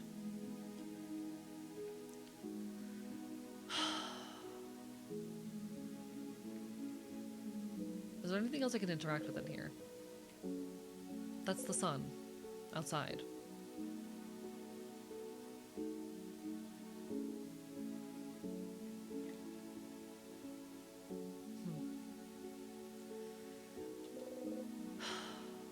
The head housemaiden. Last time she said the loop was broken, and you looped back for no reason you can tell. But now that you're here with your family, it has to change, doesn't it?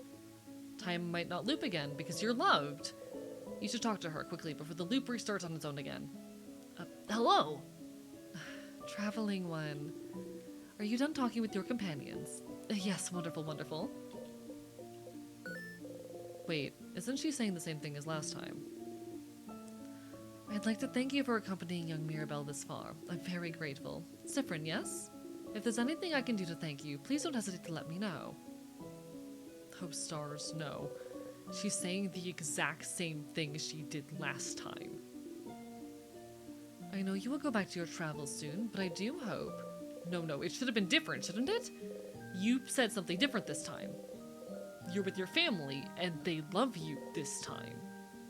So then, why is she repeating the exact same thing?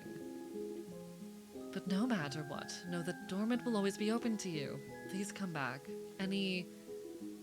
time. Oh. Oh no. Oh no, oh no. You breathe. You breathe. Power friendship, huh? Why would whatever happened before change anything now? Because you're loved now? You were safe? Is that what you thought? Stupid. You try and breathe. Oh. Sifrin? It's fine. It's just the end again. It's the same. I'm so sorry. There's no way we can stop it now. You'll be going back when everything started. See? You already know what will happen after that. If you know what happens next, it means you're fine. You're fine. You're fine.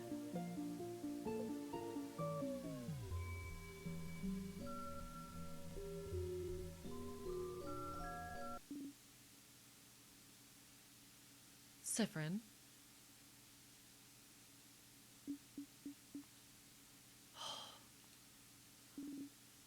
something wrong? You turn your head. Odile is looking right at you. You can't shift your expression fast enough.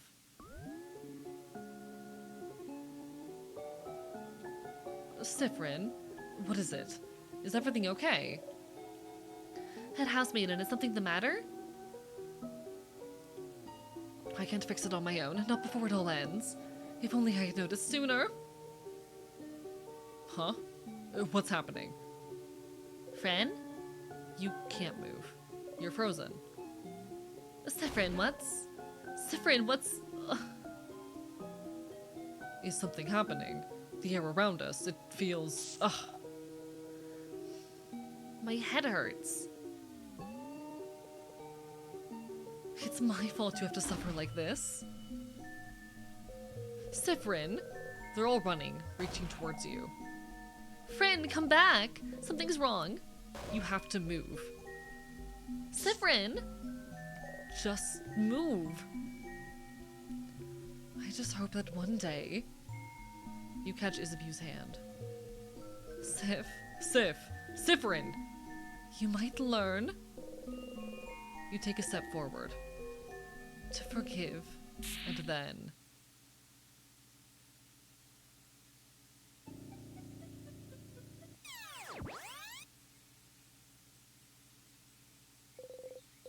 You open your eyes, hand already reaching out. Reaching out to nothing. Stupid. You press your palm against your eyes and laugh. You really believed it, stupid. You really thought this was it. You really thought helping them would save you. If you helped them, if you were loved, it had to save you, didn't it? Friendship would save you, wouldn't it? It was different, but not enough to save you. And now, Mirabelle's back to feeling awful and out of place. Isabu won't remember the night you spent under the stars. Odile is still hiding everything about herself. Bonbon is back to Bonnie, is back to hating you. And you're back here. That's what you get for hoping. That's what you deserve. Huh? Oh, Mirabelle will be here soon, won't she? Just breathe, Sifrin. Power of friendship didn't work. It's fine. All you can do is try something else now. It's fine that it didn't work. It's fine that they don't remember. It's all fine that everything that just happened has been reset. It's totally fine. You're fine. You're fine.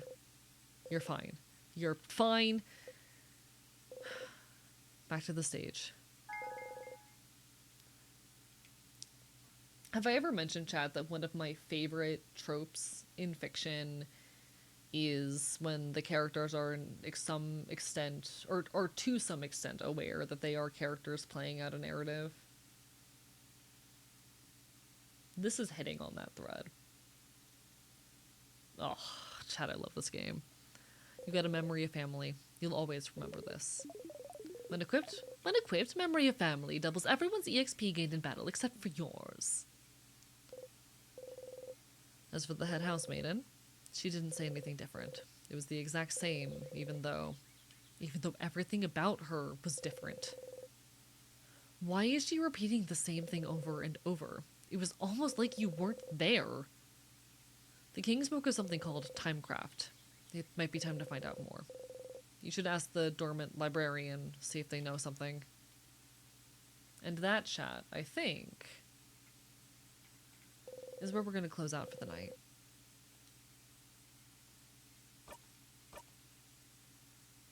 Actually, I'm gonna save there.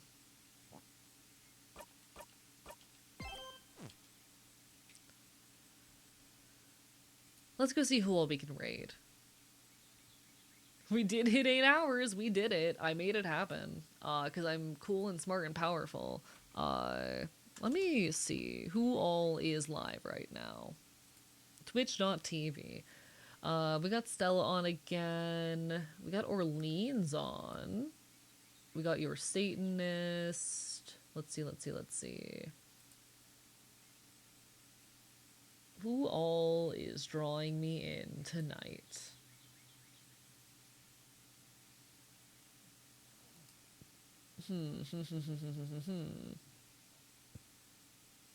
I think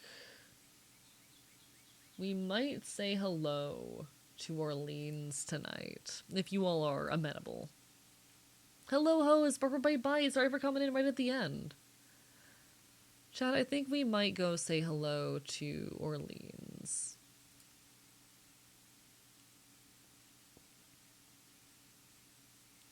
Thank you everyone for being here, as per always. I'll next be live, most likely on Monday, 7 p.m. EST. I'm not sure if I'll be live Wednesday next week. I'm gonna see if I can fit at least 2 streams in, but next weekend I will be gone at Off Guy in California. So it's gonna be a pretty busy couple of weeks. Appreciate the hell out of y'all. Keep on loving, keep on fighting always. Thank you for everything. In the meantime, signing off from the archive. Good night, folks.